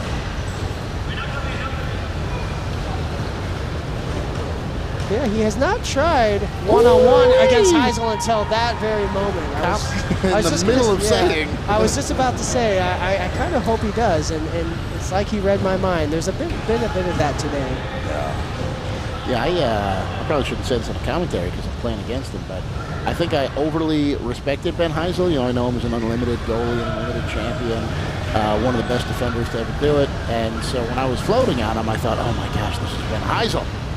And when I realized I could hip roll and stick my arm up, and I think I'm taller than Ben. I think I can shoot over it. Maybe. All right, well, maybe. Kind of like. I'm not going to start that rumor. I'm going to find out facts before I start saying that. I mean, I expect that by the next time you hear me talk, Ben will have blocked me sufficiently. Return to my humbled original default state. Are they giving up the... all right. What were they going to give up? It looked like they were going to give up a 3-on-2 for a second. Yeah, the Michigan's defense was in trouble. They were overpowered. Seattle lunged with 3. Michigan decided to play defense and try and stop it. Sure enough, Ooh, Ben Bird with a nice rebound there. 14 seconds left on the possession. Plenty of time for Seattle. Carl with another nice three. Oh! Bringing his team well within this game. Wait, did they get the points? Oh, there we go. Oh, is he gonna, are they giving him 2 only? Looks like they're only giving him 2. I can't remember what's going on. It was 15, and you said it was a 3-point. And they It only was got a 3. All right. Well, if he scores another 2 here, it might be moot. Oh, James Gill looking all happy. He had a smile on his face there. Yeah, Kalen doing everything he could to try and interfere with that shot. Oh boy, look at David Bernard lunging. See. 4 seconds. Oh, you're gonna see some James magic? No. Doesn't look. Gianna for 2. Whoa. Ian get that? Hit the car. I don't know. See, you know they. Yeah. Coach John, much like Eric, shoots a laser shot, so it's kind of hard to tell where the deflection. Oh, what a nice bump by Jeremy there. Eric was in. Oh, and a beautiful shot from McGill. We got a game. We do. Seattle only down by 3 now with 2:50. They are back in it. Especially when you miss shots like that. Jeremy, the double clutch. The Gill! Oh, the Gill won. Tied it Yeah, up. oh my goodness. And you guys kind of thought that the Seattle team was in trouble initially at the beginning of the game, but I'll tell you this. yeah. They were. They're down by 10. Or more. Now it's a 1-possession game. Michigan just takes the lead back, 23-21, 2 minutes. Oh, Ben may have an open look. Man.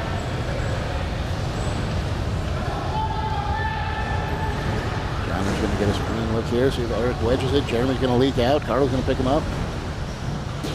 Yeah. Seattle needs 2 to tie. There it is. Great shot. See, everyone knows it. Everyone's expecting it. Eric still. You give Eric a open lane like that. Oh, my you got, goodness. You got Carl and Ben have trapped Kalen, which means that You can double pinch. you can double pinch, and also Michigan would not be able to attack with 3. Which is why you double pinch. Oh, nice. I mean, Eric, my goodness. Seattle takes the lead for the first time this game with a minute remaining. David Bernard. Oh, misses just low. And we got a big isolation down here. But we also got Carl in the key. Carl's out of the key. He's out now. And that's the thing about these A players. They got good court awareness. They know when they're in and when they're out. Comes a 2 for 1. All right, so at this point, I would maybe implement a 3-2 defense here. Jeremy's loose. Carl was pointing to Jeremy. A 3-2 could make sense. Yeah, absolutely. That might force him to take a 3. And it looks like they're opting to do that. Yeah, 3-2 defense. They're look at James eyeing down Jeremy. Jeremy trying to get free. Ben setting a pick for Jeremy. David's going to see it. David's going to see it. No, he doesn't. Jeremy calling the for ball. it. 3 seconds left. 2 to win the game. Oh, and we've seen that so many times. Oh, and Eric. My goodness, that last second 3 from Eric. Great shot. Great game. Great comeback from Seattle. Incredible.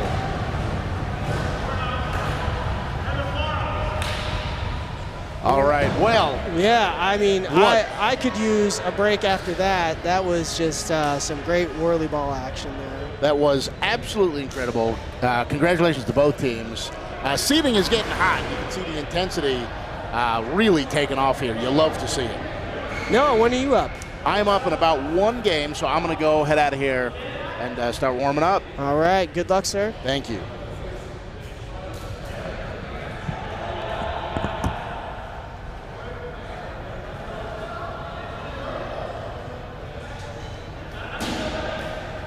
Well, my goodness.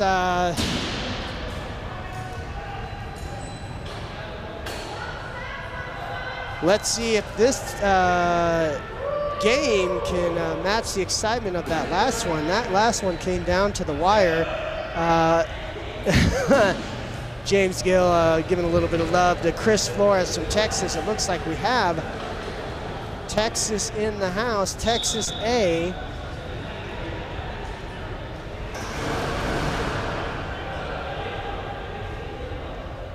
Texas A, they call it Texas Caballeros. I'm more than likely mispronouncing that name, so I apologize about that. But on that team, Texas Caballeros, we have Chris Flores, Mario Chavez, Zach Montgomery, Jace Biggs, and Greg Garcia. A very smart team, very balanced, good offense, good communication I expect on this team going up against James Gill's team, Secret Society. I believe this is their third game in a row, or at least their second game in a row. Third game in a row, I'm told. This team is all but warmed up and fired up, especially after that comeback win against Michigan. Excited to see this Texas team here. A number of these players, I believe, are just flown in, gotten into the center of Town not too long ago. So they could be a little bit cold there on their shots, on their driving. Regardless though, they've all played a lot of WhirlyBall in their day, so we won't use that as too much of an excuse. Some more A-on-A action there. And as tradition goes, Red is gonna get the ball here. All right, we are underway. A Seattle Secret Society with the ball as James. They do a traditional three-point deep shot, and it goes.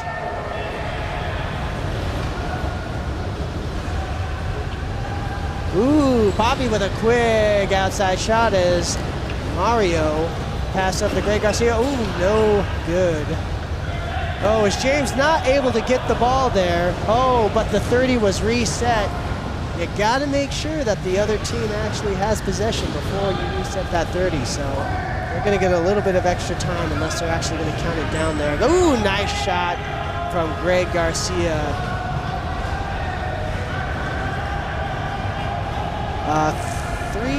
2-on-1 now from Seattle. Ian opted to roll back on defense. He realized that he was not needed on that play. Mario calling it off. He does not want the ball. He is not in a position to shoot. Eric McClan with the big block on Greg.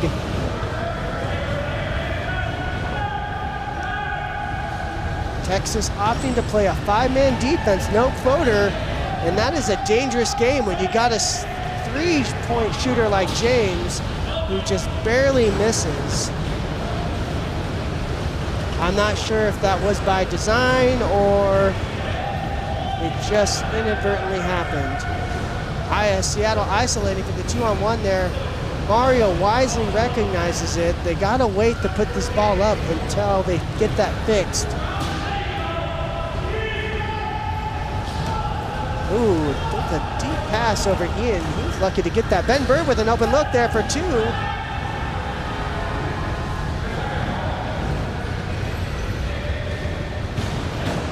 3-on-2 opportunity for Texas there. Flores still looking to get calibrated here. All right, I think they're gonna get called for 5 in the key. It doesn't matter if Seattle's able to get the rebound. Carl Strom with a gap screen over there. Big Jace Biggs looking to get a piece of that ball. You got to be careful when you're shooting around him.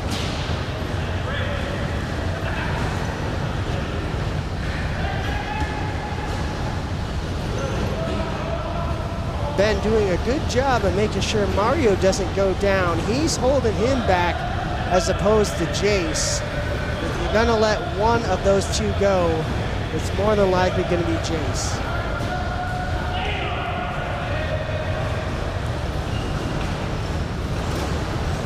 Mr. Gill with the ball, pass over to Carl. Carl looks.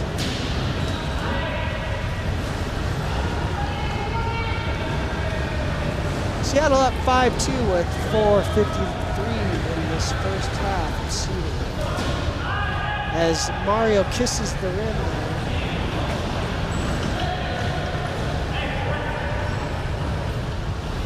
Eric looking for an outlet there. Pass over to Ian. Ian back over to Eric. Back over to James. We're going to see a deep shot here for three, and that is money. And look at that, a three-man wall on the inside. Quick shot from Mario. Still looking for his first points. Carl in the key, asking for the ball to be put up there. I think he's going to get called. Does he get called or does he get the no basket? They are waving it off. He was 5 in the key. Ooh, nice shot from Mario there. Good long shot.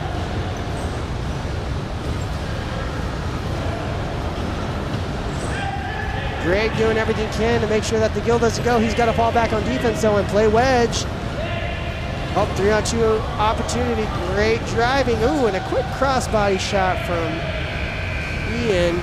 We would have liked to have seen a little bit more patience, and Greg punishes him for it.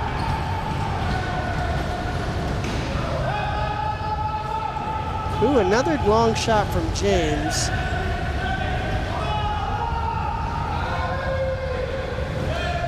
Flores back over to Mario. Greg calling for the screen over him. We're going to see some one-on-one action against Eric. No, we're going to see another shot from Mario, but Seattle's going to make him pay for the 2-on-1 here. Oh, Eric not able to capitalize on it though. That's a bit uncharacteristic from Seattle.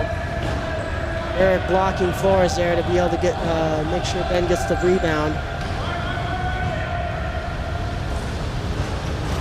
Nice bounce pass over to Carl there. He may opt to go one-on-one.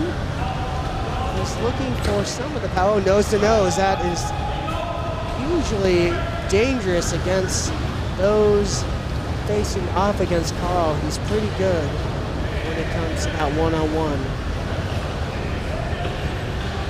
But good defense from Zach there.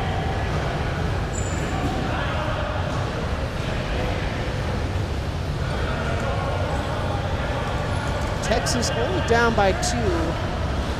Third score 8-6 with 2:10 left to go in the first half as Ben Bird takes a screenshot. Ooh, I think someone got a piece of that as it sails wide to the left there.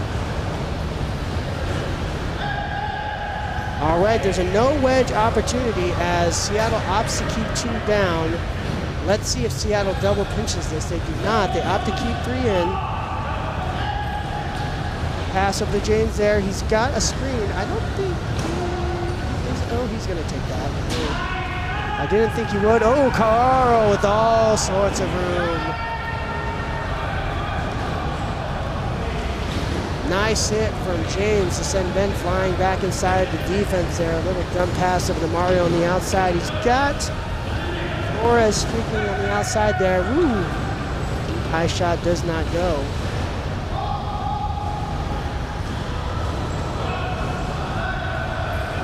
Eric looking for something. He's looking for a pass over to Carl there. He's got it. Back over to Eric maybe. Oh, what? Oh my, I do not know what that was. It looked like his arm was having like a seizure or something there.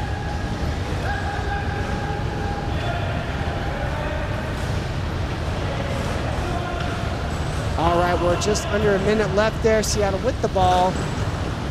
They will not opt for a 2-on-1. They're going to opt for James to do a layup here. Chris playing tough defense.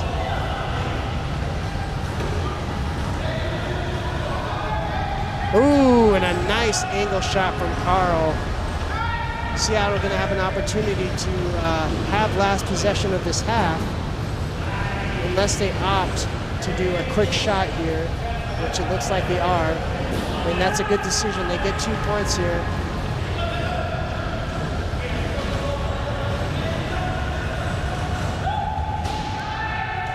Eight seconds left. Greg calling for the ball here. Oh, Mario wants the shot.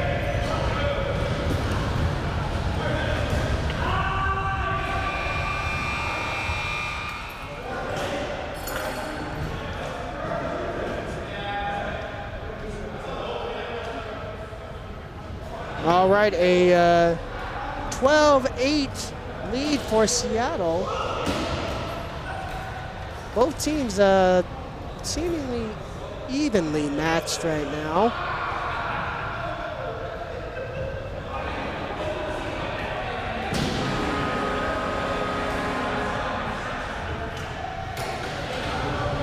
Texas still trying to get calibrated. Like I said, they got some good firepower. They're not firing on all cylinders, but I believe this may be their first game of the day.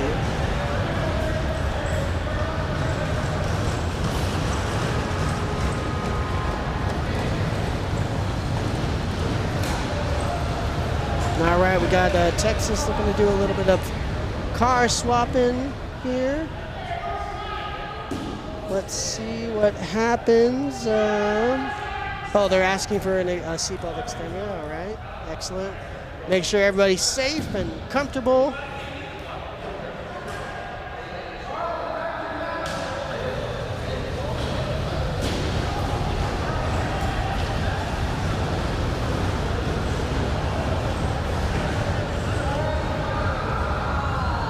All right, everybody buckled in, everyone's ready to go. We're gonna be underway, and here we are. Second half, A on A action, Secret Society versus Texas Caballeros. Ooh, is Flores looking to do a three? Oh, he is. It's top of the backboard there.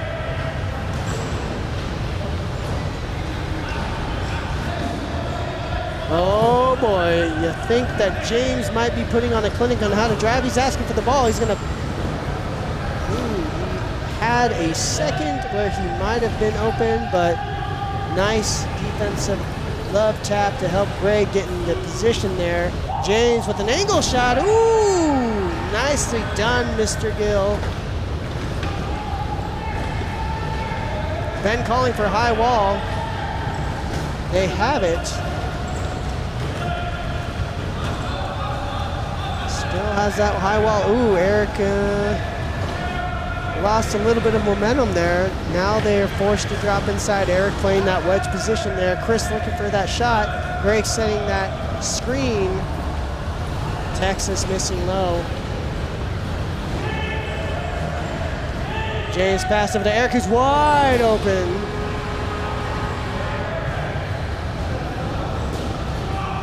Greg had to get rid of that ball really fast as Zach was in that key there, as was Carl. As Carl does the fade shot.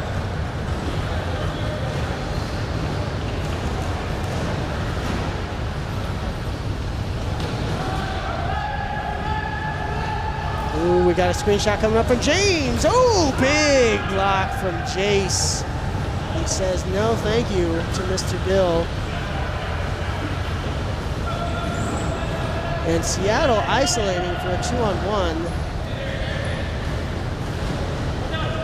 Carl and James show, we've seen this many a times in their day. They know each other's play, they know each other's style. This is forcing Texas to keep three back. Texas gonna have to opt for a long shot there. Carl calling for the ball. Instead, it's gonna go to James. Good decision. As Seattle now leads 16-8 with 5:27. Bounce pass over to Inu, a deep shot, no good.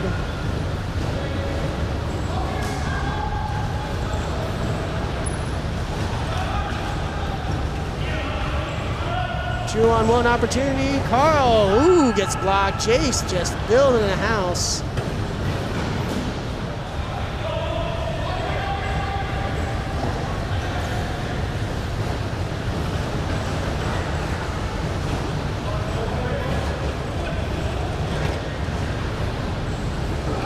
Chris, I believe, wanting Greg to set some sort of screen for him.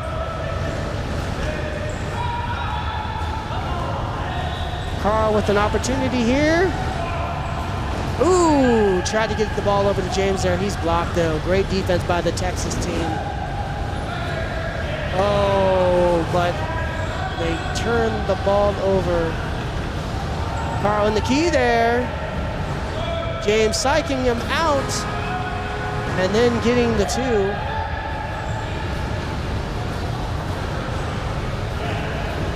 Ian, no slouch at the goalie position, has good position on Mario. Oh, and there you have it, ladies and gentlemen, a big block.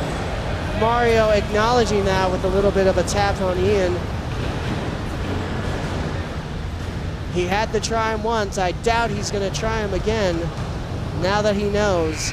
Ian has been out of the game for a bit, so not quite sure what his defensive capabilities are, but he sure does know now. 13 seconds of possession there, and 2 more points for the Gill. This game is getting a little bit out of hand. 20-8 over Texas. Seattle dominating. Garcia puts up the quick shot here. Let's see if Flores can, or not Flores, that's going to be Mario. Mr. Chavez passing over to Mr. Flores. Oh, just rims out. Some say the laser does not lie. That could be argued.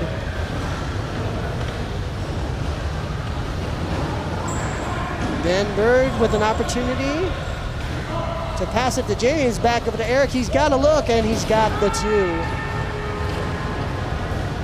Oh, and a big block from the Bird. Pass over to Carl here. Seattle does not need to score, but they're not going to let off the gas, especially when you are on fire the way this team is.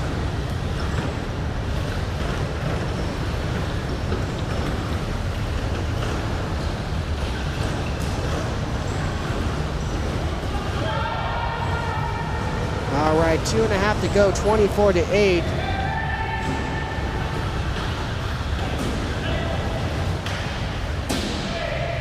Eric trying a little bit of forehand trickery there. Ooh, got some spark action going on. Texas with 3-on-2. Oh, Mario with the layup. Oh my goodness.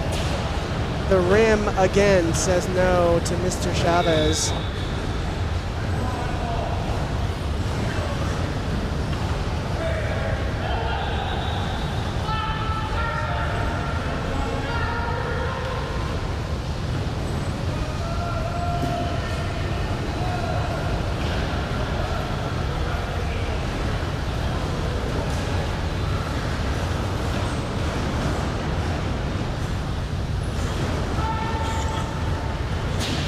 All right, well, coming up on the minute 30 mark here, barring some really unforeseen events, it looks like Seattle is going to come away with this victory here. Definitely the story of the second half here for Seattle, as they just, as I said, put their foot on the proverbial gas pedal and did not let their foot off, as James, case in point, puts up another deep 3. Texas not able to get going. It was a closer first half here, but like I said, Seattle just decided to put on an offensive clinic.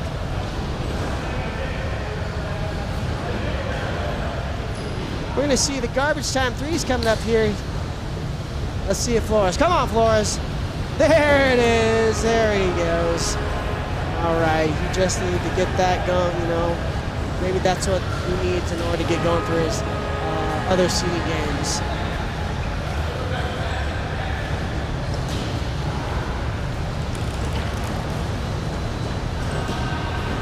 All right, 20 seconds left here. This is all she wrote.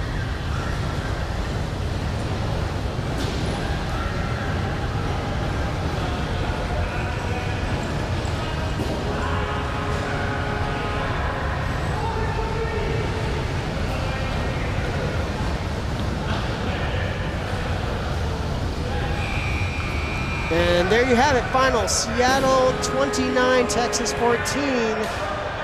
Secret Society over Texas Caballeros. Great game.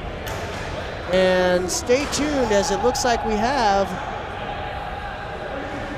Michigan A, we have the Phoenix versus West Cayman Coyotes from Texas. I may take a break here for a moment.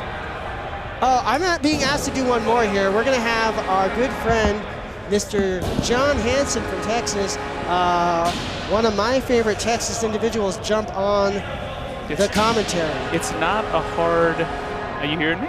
Yeah. Okay. Yeah, cool. you hearing me, sir? Yeah, I hear you great. So mix minus, well done. Yeah, What a thank you. technology solution you have working for you here. So I'm proud to win the Texas Popularity Contest. A bunch of unlikable people. And that's why I'm here. I'm here to tell you all about the many grievances and complaints I have with the West Cayman Coyotes. So, Yeah. Well, from what I hear, that's a very long list. yeah, well, and they deserve every bit of it. All right. Generally good. Austin Carter, Doc Durling, Chris Bolte, Brad Reading, and Ross Wunderlich. So, Yeah, this is a very stacked team. If we're keeping like negative thoughts and comments out of it, if we're just talking Yes. purely WhirlyBall, the very talented team, I'm looking forward to seeing these guys in action. so I don't know. I must admit, Steve, as a man of the lower castes, I don't keep up with the WhirlyBall bourgeois. I don't know Michigan, so if you could break down who I'm looking at here, that would do a wonderful service to me. Who's on this team? Who should I respect? Who deserves nothing but my contempt and scorn? I mean, respect is earned, so nobody yeah, yet. At this point, nobody No one. yet, because Okay. I mean, more than likely, the majority of those guys don't know who you are. Yes. And I'm not trying to be mean. That's No. just a fair point. Nor right? should they. I Yeah. operate in the shadows. I like to work in darkness, so no one sees what's coming. I mean, that's my 9 to 5, actually. I mean, my office is completely dark. I'm not even exaggerating. I'm surprised that I'm not like allergic to sunlight. But yeah, we have the Phoenix, Michigan, and on that team, we have Jeremy Bennett, who Unlimited champion, he's Ben quite good. Heisel, Unlimited champion, Kalen Willis, Zach Johnner, Unlimited champion, and David Bernard, all of them national champions. So it's just a very... This is a stout team. It is a very stout team. There's a lot of experience, the communication, chemistry, it's all there, and you're about to bear witness to it. Okay. Well, But to your point earlier, this Texas team, the bulk of it was in third place last year. The other, the reinforcements that have swapped in were former Los Carnales players. So we've got Ross. which they finally split up. Yes. And Yes. I know that Noah is very excited about that fact. This team, like I said, very excited to watch these guys, how they perform. Like I said, they're very sound, good communication, and they all know their roles. Now, so I'm going to make a preliminary excuse. Ross Wunderlich, who's preparing for Unlimited this year, suffered a wrist injury on Wednesday. He's playing through it like a gamer. Oh, we're underway. Game on. We are underway here. All right. What a wall.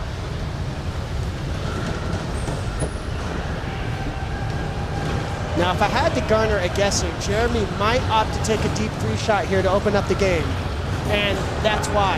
You know, you're gonna get that, and you know what I'm gonna do? Are you going to scoot a little I'm bit? gonna scoot a little bit because You're a I good man. want you to be able to Thank see you. what's going on. I'm dancing around And you. we got long enough cords Yep. where we can make that happen. I'm just a guest, so I was never going to presume to ask.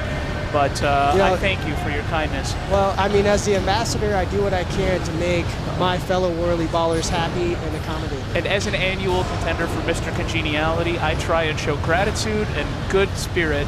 So thank you so much. All right. There we are. Nice shot by Chris Bolte. Taking 4-3 lead, a commanding early 4-3 lead. All right. That's Good cover from Brad. Yeah, I don't see this ball going up right now. That's a very difficult thicket of defense to shoot through with Doc and Carter. Oh my goodness! I thought that was going. It was a beautiful shot. He's quite good. Even I know that. I'm not allowed to make direct eye contact with any of the Texas A players, but from what I can see from the side, glance, I know that Jeremy is good. Well, I happen to have a pair of sunglasses if you want to look them in the eye. All right, well, don't tell them. All right. It's the consequences are severe, Steve. The punishment is unrelenting. I mean, I do hear that, the punishment in Texas is... No, they're good guys, mostly. Ross actually took, Zach Montgomery, right? I do, yes, sir. Zach Montgomery had to have hip surgery this year. Nice shot from Bolte. We're going to say that a lot today, aren't we?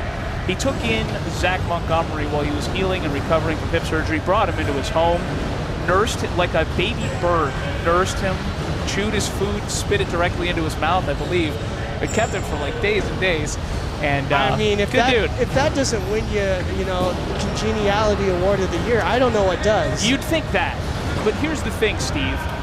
Ross said something last year at Cleveland Nationals that has haunted me. And I have been there's another great shot from Chris Bolte to make it a 9-5 game now. All right. Well, what's going on? Yeah, we got some stoppage. I'm not sure. Let's fill the time. I have something for you here to fill the gap. All right. Ross said something last year that has troubled me deeply. And I feel like the best time to discuss it is now, where he cannot say anything in his own defense. Is that? We got enough distance between him and us in order for you to be safe. If he breathes fire, this glass is rated to protect me. So, all right. Basic. How familiar are you with the children's television show Paw Patrol, Steve? I am. I know of it. Okay. Yeah. So it's basically Randian interpretation of Batman, where there's but for children. So there's like a 9-year-old boy, parents nowhere, unlimited resources and wealth. So he uses this wealth to basically subsidize a team of like hero dogs that provide all municipal services for this little city called Adventure Bay. All right. Okay. There's 6 of them. There's a cop dog. His name is Chase. And the conversation that Ross was having, I should establish, was which was the best, because he's got small children. I've got small children. Beyond having small children, I actually used to work in children's animation. Okay. So I feel like I appreciate Paw Patrol on a level beyond the typical 3-year-old it's aimed at, because I used to do home entertainment for Thomas Tank Engine and Bob the Builder, Barney, and that sort of thing. So almost a bit of a nostalgia for you. Yeah, this is a voice of authority now, as a professional, not just a casual observer of this sort of show. So like they said, there's a cop dog. His name is Chase.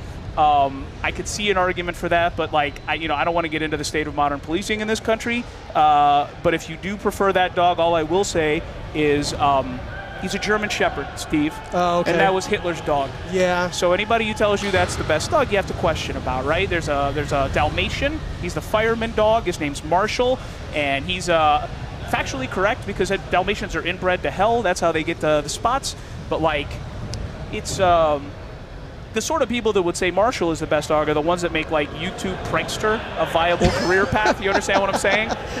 Okay. You've got another dog like the Aquaman. His name is Zuma. It's and no one could in good conscience answer that as the best dog from the Paw Patrol.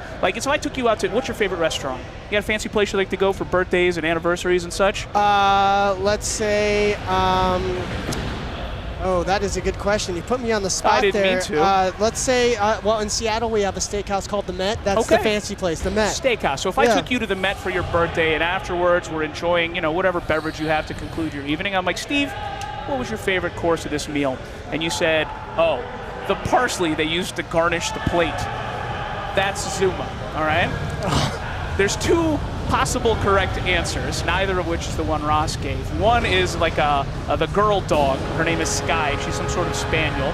She can fly. Somehow, despite not having opposable thumbs, she can fly planes and helicopters, both of which are insanely complicated pieces of machinery. Somehow she manages. Very useful, very accomplished, good attitude. Nothing wrong with that. There's a dog called Rubble. Rubble's a bulldog. He drives like a construction guy, right? Drives the cement mixer. Are we underway yet? I'm filling time. I'll keep filling the time. I don't care. Here we go. More Paw Patrol. Yeah, I'm sure that people are wanting to know. So, got to talk about something.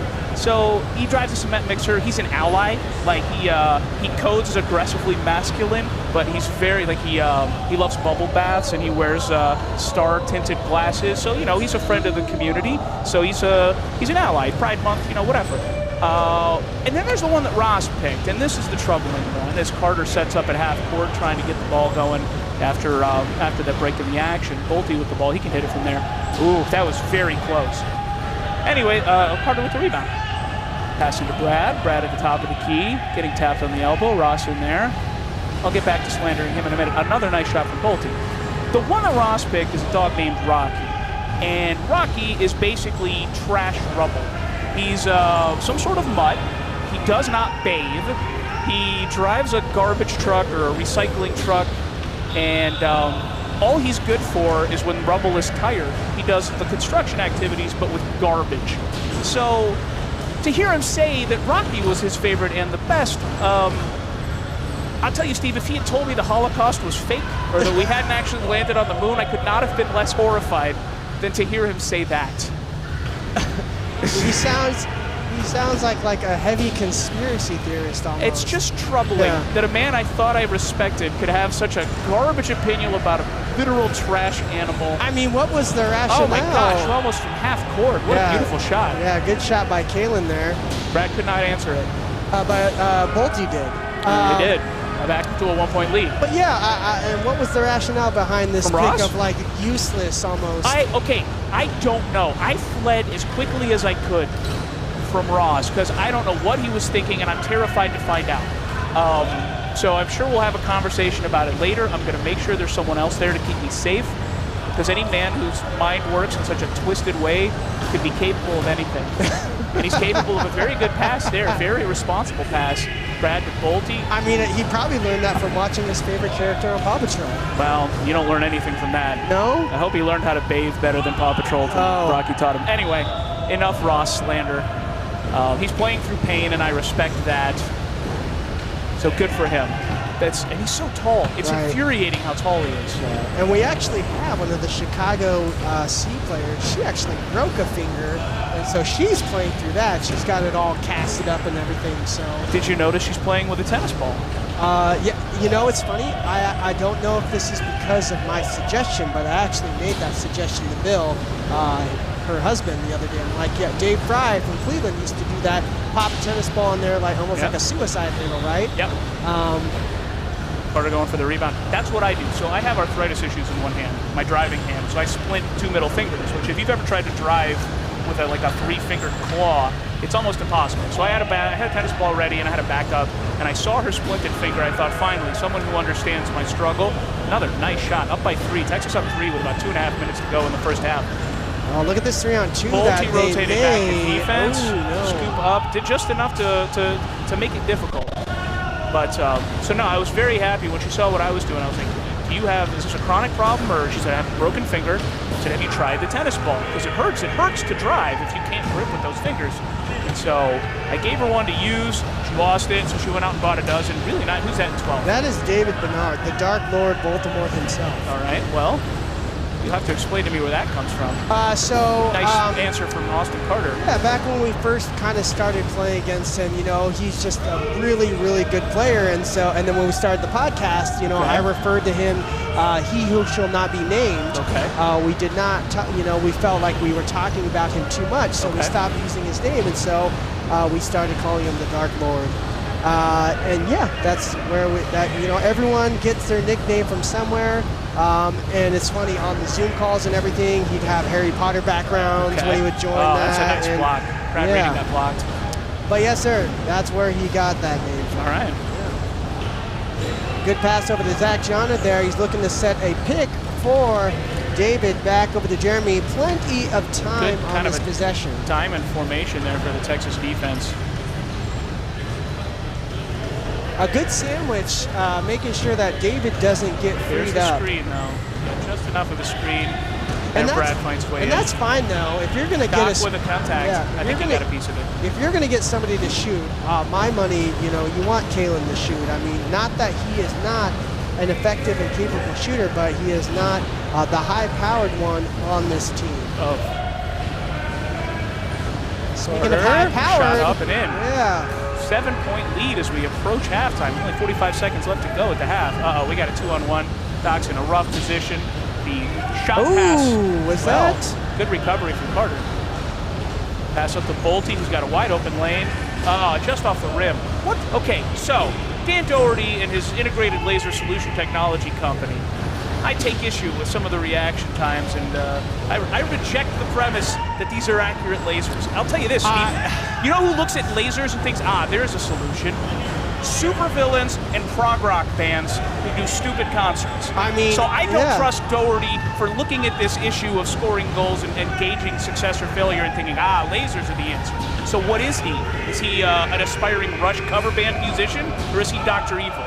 7-point lead at half. I mean, for you could Texas. argue he's like a combination of both. I Could mean, he's good and evil. So, I love Dan Doherty. He's a good guy. yeah, he and the wife are just fantastic. Halftime.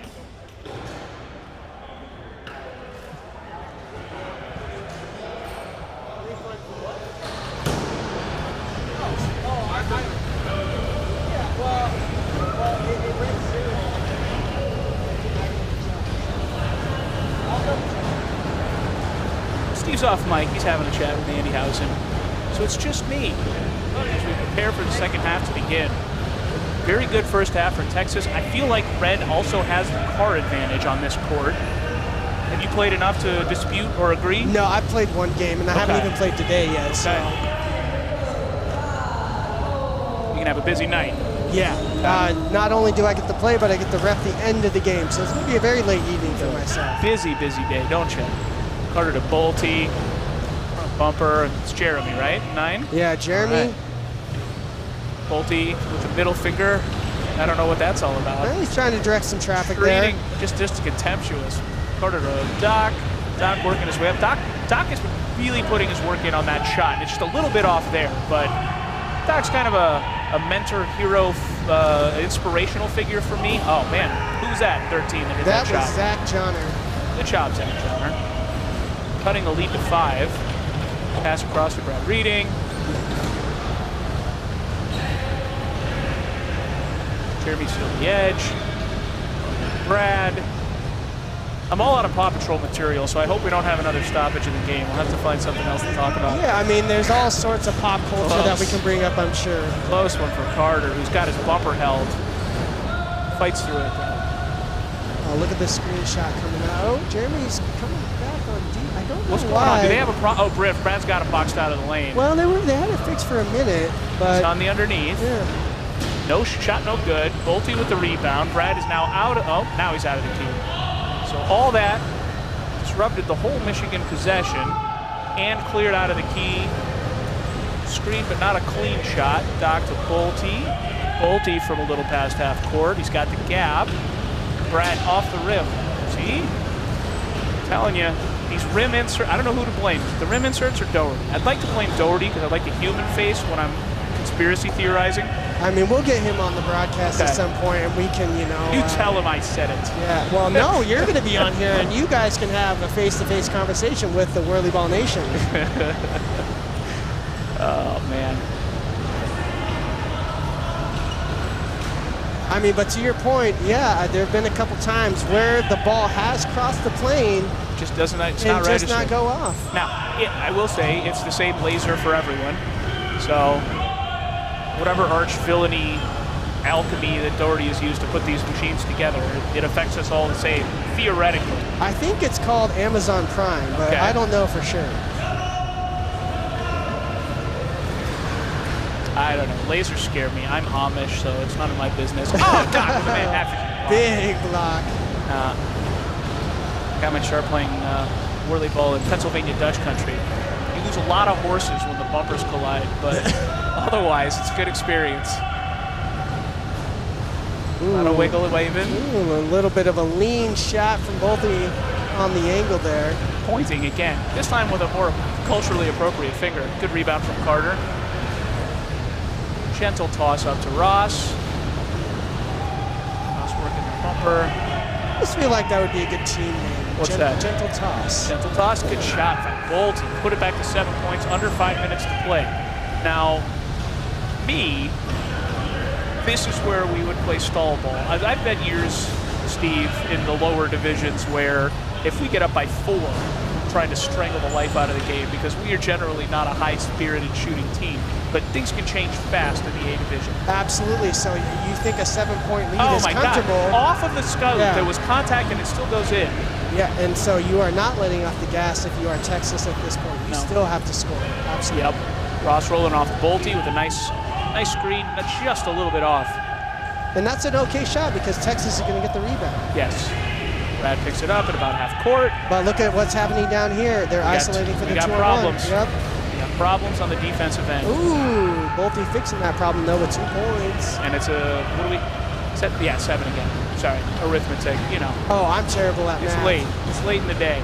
I'm better with names. Brad got up, not quite high enough. Uh-oh. Ball out of the scoop. Just enough time to recover. Who was that? That Who was we got Zach 13? Johnner. Zach Johnner.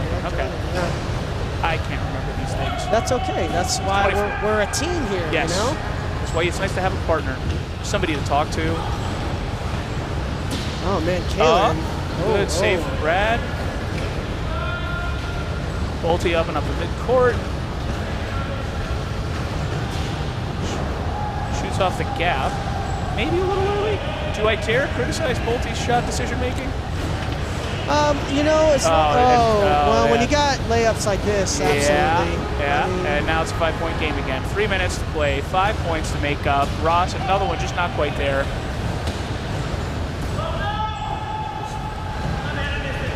Brad trying to fight his way underneath.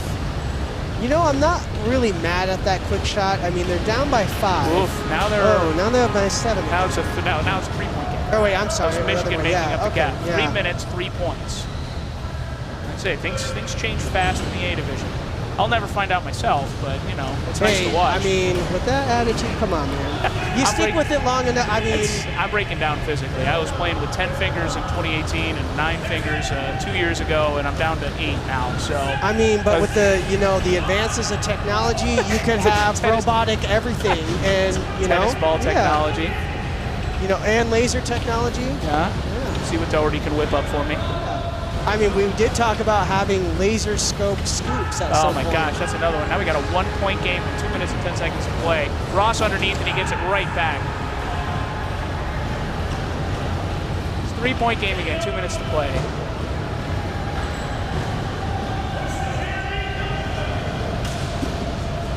So I'll tell you, the West Canaan Coyotes here were very excited because the first night we hit town, I believe this was Friday night. We drove Thursday overnight, and I'm still mixed up on my days. I lost one in translation and transition. But I think CMT had Varsity Blues on, so they were all texting each other. It's on this channel in the hotel. It's on this channel in the cable box. Another 2 points. 5-point lead, minute and a half. Gotta say, you can't stall ball it out. No. Still gotta play it out. Brad got a piece of it. Carter going out for the rebound on the loose ball.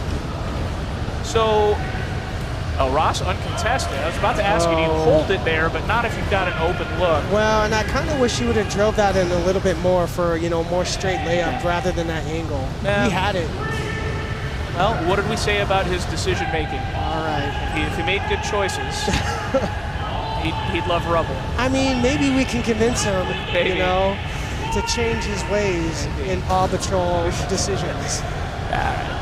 Under a minute, up 5. Carter passed him. Oh, that's a slash. That's got to be a slash. That's got to be. Are they going to give it to him? I just saw a shrug. I just saw they shrugged at it. That's criminal. That's yeah. felony assault. Yeah. I mean, his scoop obviously went forward after the contact. Disgusting.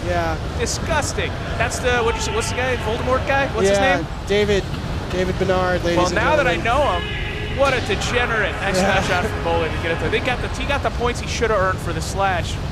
Sorry, David, I don't know you. You seem like a nice guy. You smile when I walk past you, so I take back the hateful thing I just said. They're going to shoot the 3, 12 seconds to play, but this game is effectively over unless something really stupid and weird happens. Yeah. Carter's still D'ing up. No easy buckets. Ball in the corner, and that's going to be it. But, in their defense, they do have a bit of a different view than we do here from the booth, from the glass, whatever you want to call it. They're in the booth, technically.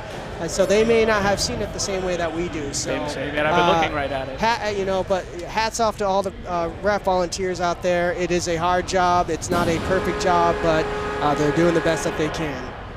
Generally, I share your sentiment. However, in this specific case, rage. Rage, outrage, and fury. So, you want to take yourself a little break? Yeah, I've I've refed at least 4, or refed. Called a couple of games? Called about 4, if not 5 games in a row, so I'm going to take a little bit of a break. Right. But, John, you're more than welcome to stay on. If I know anybody playing, I will, just so there's somebody to talk. Otherwise, I'll probably call it a day. Looks like Texas is going to stay out here. Well, all right. And you have Woo from Cleveland. Yeah. Which I may effectively be back up just to kind of watch. Who knows? I have not seen these guys play yet. I've been looking forward to seeing it. But take a little bit of a break. I shall return. All right. I'm going to put this down for a minute, too, and jump back on myself.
Check, check.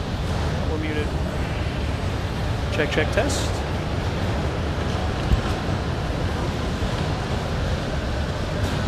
Testing, testing. All right. I'm coming through. Fantastic.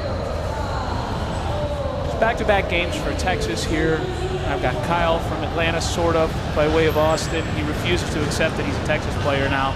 He's going to help me out with some of these Cleveland guys when I start screwing up names. Crossover to Bolte from half court, just off the extendo rim. And this is Adobe's, right? All right, which one? Brad, thank you.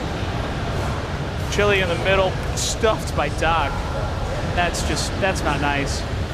Ross, yeah. Good for them, though. Like, you know, against anyone but these guys, or the other Texas teams, I suppose, I wish them great success. Nice shot by Brad Reading there, because that's awesome. It's nice to see new blood in the higher divisions. Am I jealous they've won a banner?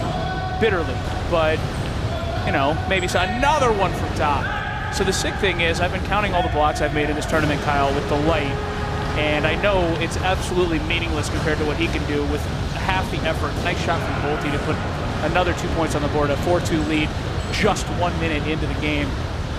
Sure you don't want to throw a headset on just to chat with me? Come on, buddy. Get one of those. Thanks, bud. You're good. We're tangled up? All right, let me get under you. You're up. You're up. That one's working. So let me get under you, and you make your way outside. All right. What's your last name, Kyle? Phillips. There's too many Kyles. I'm going to insist that a couple of you go by K-Dog or something. They call me Pig Hat. So all right. Yeah, but you're not wearing it. I saw you came out a couple weeks ago for practice at in Texas. Yeah. And you were wearing like work clothes, and I did not recognize you because the general aesthetic. I was talking with my wife about this. The general, nice shot from Bolte, 6'4". Get that lead back up again. Just the barest leads. I joked with my wife, the general aesthetic, because you want loose flowing clothes, and most of the guys are. It's not a fitness comp. Doc with another one. Doc's on fire. He is murdering them today. And that's Chili, right? With the ball at the 13? Yep, now Brad Patini has it. Okay. And so, yeah, it was, generally we look like we got, like, clothing from a donation pile after we were all in some sort of hurricane or natural catastrophe.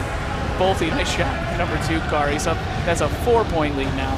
Anthony Ola in the 0, right? Yep. Coming up the outside. He's got room, man in the key, wide open lane with his off the rim. See, there it is. Those lasers. That's those Doherty late. You were listening earlier, weren't you? Agreed, yeah. So you agree then that Dan Doherty is the greatest menace to the overall WhirlyBall community? Agreed. Known to man. Thank you. Thank you. Yeah. I'm taking over. He is. Dan Doherty Scoop Co. Now we're getting into lasers. Integrated Lasers Technology Solutions. Nice shot by, which Dobies is that? That is Jared. Thank you. Thank you very much. I'll figure it out eventually. Ross, that's a hard angle. That's another Dobies that got that, right? So that Brad? Yep. All right. See, I'm figuring it out. Carter couldn't get high enough. And there's Andy. Yeah. Who is their shooter, right? I mean, he is their top dog. He's been kind of their main shooter for their existence, you know? 2 years ago when he was still playing at B, we had one unfriendly censor, and I was reffing a game. It was them against the Montgomerys. So I called a judgment call goal. I was like, hey, man, you can't just call your... I was like, hey, listen. There's nothing I want less in this world than Zach Montgomery to win a banner before I do. I can't live with what I'll have to listen to. And so the next half, they got just as many as they did for the same reason. And so he's like, all right, we're cool. It's all good. So nice. Basically what I'm saying is Anthony Ola is like my best friend from Cleveland. There it is, yeah. He probably could not tell you who I am, but I felt like it was a real full connection that we forged. Sounds like it. Yeah. It's the start of something. Yes. I'm almost scared to talk to him again. I don't want to ruin the beautiful moment we had. Ross brings the pass in on the second attempt. Definitely don't want to remind him that you were that red. No, he was happy by the time it was over. He felt like I had a sense of justice. Yeah. And he could trust me. And it's just a rare thing in this world. Chili, not quite there. Doc with the rebound. Ross underneath. Oh, almost got the 3. It was such an accurate... Oh, is that a slash? No, that was clean. All right. There was a slight handball there by Ross, though. I don't think the refs could notice it either. What a savvy. Yeah. Or the dark arts on full display. We got a tie game. This is where Ross does his damage, you know? He's really good about pulling the defender out, letting Bolte come down and take that easy shot. And you can't give him any space. He does space. Because he's so intra-coursingly tall. Yes, he does. It hurts me to praise him so much, but you can't not. He's quite good. Of course, the unnatural advantage of his freakish height. He's huge. Yes. He's a monster. It will affect his lifespan. You get to be that size, your life expectancy drops. So, at the very least, I'll see him in the grave. Yeah. Nice, Jared. That's Adobe, Jared Adobe. Thank you. Bolte. Oh, nice block by Anthony Ola. But Brad with a savvy rebound. Like That's a little slippity, a lot of slapping over there. They give it to him? I don't think so. Nobody got points. You could argue it either way. I think Brad was a little more offensive in his aggressive pursuit of the loose ball. Did they? Yes, they did. Well, that was 2 games in a row that Brad's been slashed. Okay. He got slashed last time, got nothing for it. This time, you could call. I think you call it either way. Brad probably was more at fault for that one. And that time, the referee saw it. He's complaining about it, pretending that he feels bad about having complained, but I guarantee you the first time he gets off the court, did you see what they did to me? Just a lot of festering rage in that man. So angry, hair won't grow anymore. Carter for the outside shot. Oh.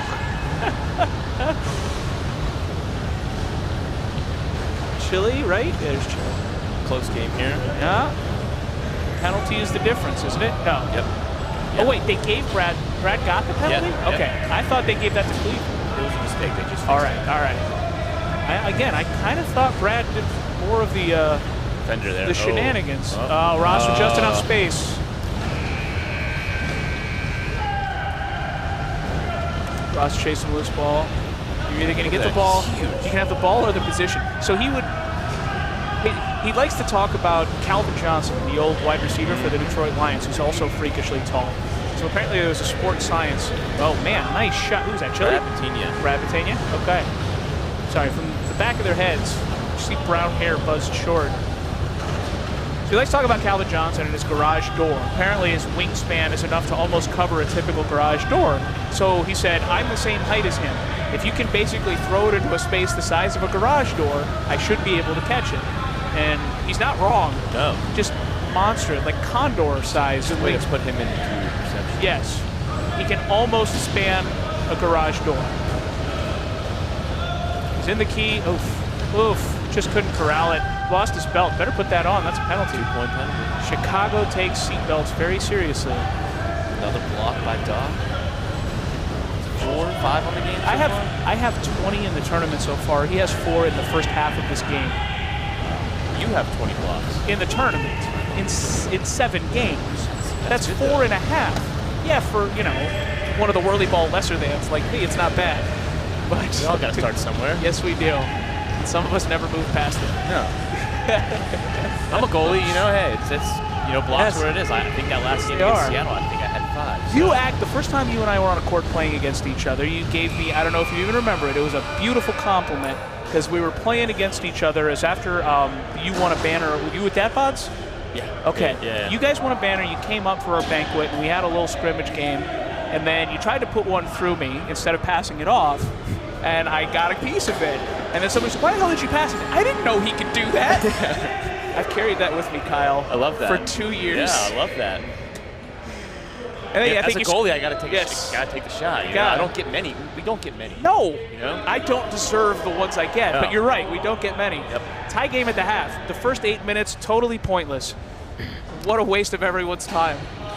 Now, this will be interesting because the red cards, in my advantage, well, 2 parts to this, right? Yeah. The black cars have a height advantage. Yes. The red cars are faster. Yes. Right? So is that going to benefit the big Doc? This is going to make Doc more unstoppable. Even more terrifying. Yeah. But does that help, Brad Batania and these guys, these skinnier guys down here drive a little faster, right? Get a little more creative with their... We'll see. Yeah, I've enjoyed coming up. When I get the opportunity for work. Because you're in Austin. Yeah, yep. So, just a 3.5, 4-hour drive, depending on the temperature of I-35. Yeah. Yep. Favorite highway in America. And, it's been nice to go over there and practice with these guys, play against this exact team, right? I think I beat them once in 6 or 7 games we played them. It was like 2 points down to the last, 10 seconds. So, it's been great practice. Nice half-court shot. Chili, right? Back ahead? Yeah, okay. Yep. There's Anthony Ola's got the ball back. Oh, there it is. Take the lead early in the second half. No, this Texas team is not only good, it's good people. Maybe 4 of my favorite Texas people in Brad Weaver. Yep. Doc with a 5th block.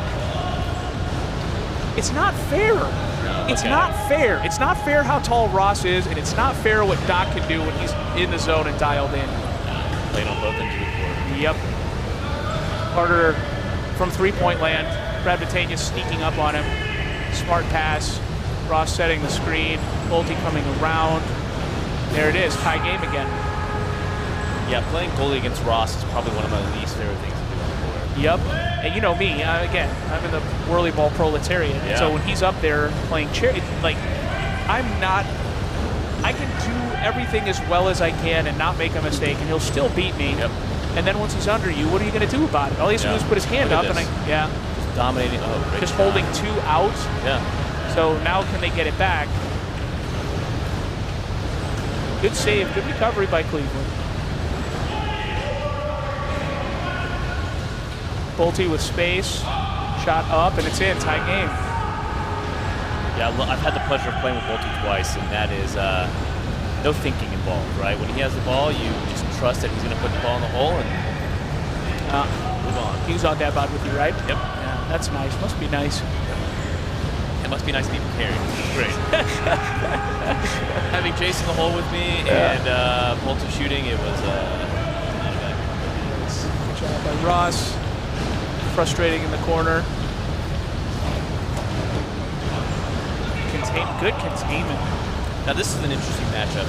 Jared was probably the MVP of defense in B last year, maybe even the year before. I mean, this guy was, the mayor of SWAT City in B. Carter got in the way of the pass. So this is strength versus strength. Yeah. Brad nails one. 4-point lead. That's Brad doing this, right? Yep. All right. I'm figuring it out. Got it. Thank you. I couldn't have done it without you. Grateful for the company and all you've taught me in our 11 minutes together. It's been great. Yep. Doc got it half court.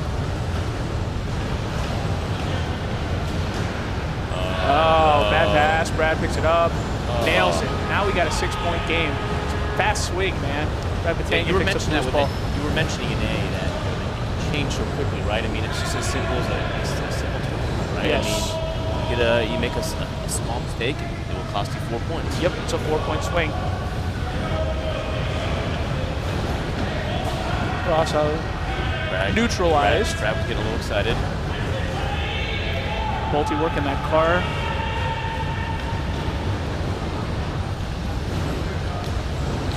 What's your team this year, Kyle?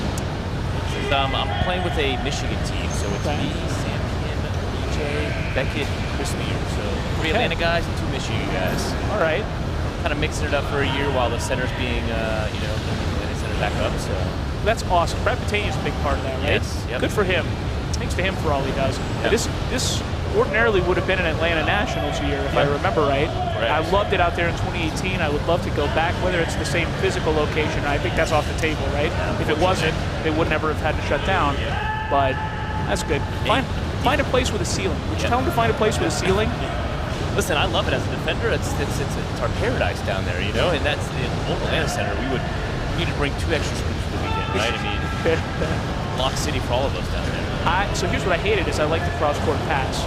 And there's no such thing unless you're whipping at an angle that I really can't make work. Yeah.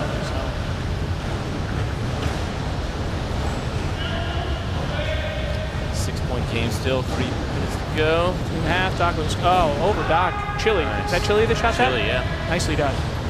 Chili's in the podcasting game now, he and Sully. I heard, I listened to the 2 episodes of the Beast from the East, and I enjoyed it. It was a different perspective, right? I didn't enjoy it, Kyle, and I'll tell you why. Because I feel flagrantly disrespected, as I was by the Seattle guys. Not a single mention of us from last year. Sully's playing in C again this year. We ended his tournament last year, and he seems to have completely forgotten we exist. Not a whisper of us as a contender. Texas C1. So take that very personally. Yeah, you should. It's disgusting, is what it is. Ross with an open look, and it's off the bottom of the backboard. Interesting. That's Well, I hope you swat Sully then a few times. I intend to. Yeah. I make Tanya Harding him in the parking lot if I can't do anything else. I'm really mad. Bolte from way outside. No good. 4-point deficit for Cleveland.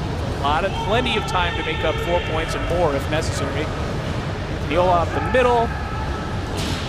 Good shot. Doc up the ball. Rare miss. Bolte took it away from himself, and there's Ross. He got 2 points back eventually. Good for him. Good for him.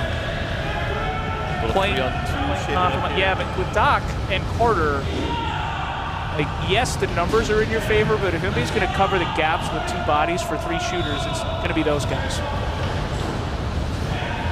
Now they're going to slow it down. Yeah, taking our time. 6-point lead, minute 45. You can't just stall ball it completely. but there's no need to rush the shot. The clock is an ally.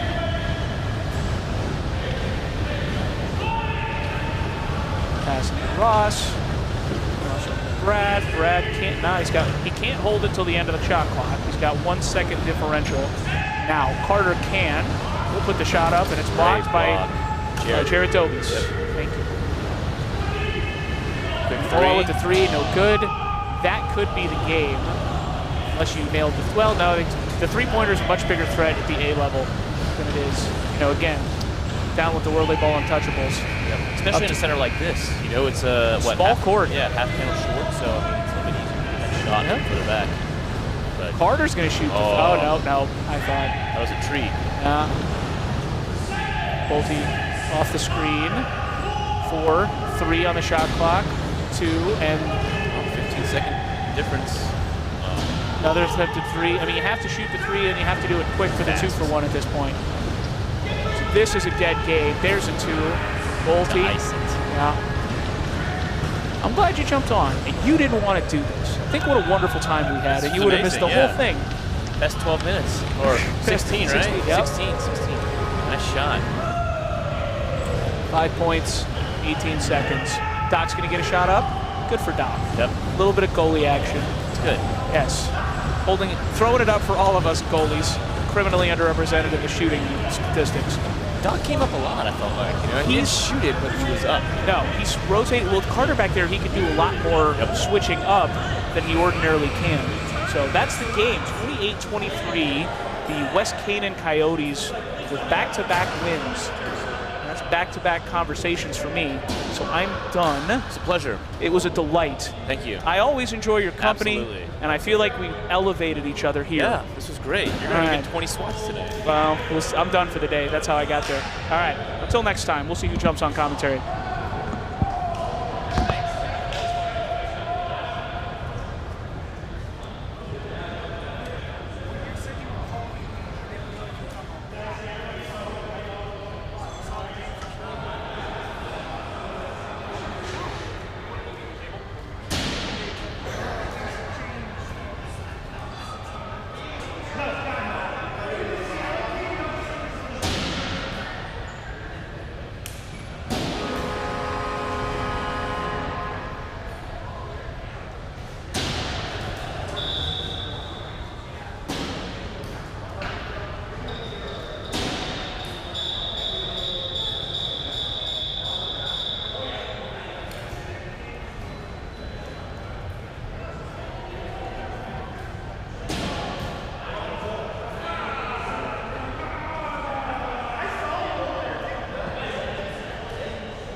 Make sure you can see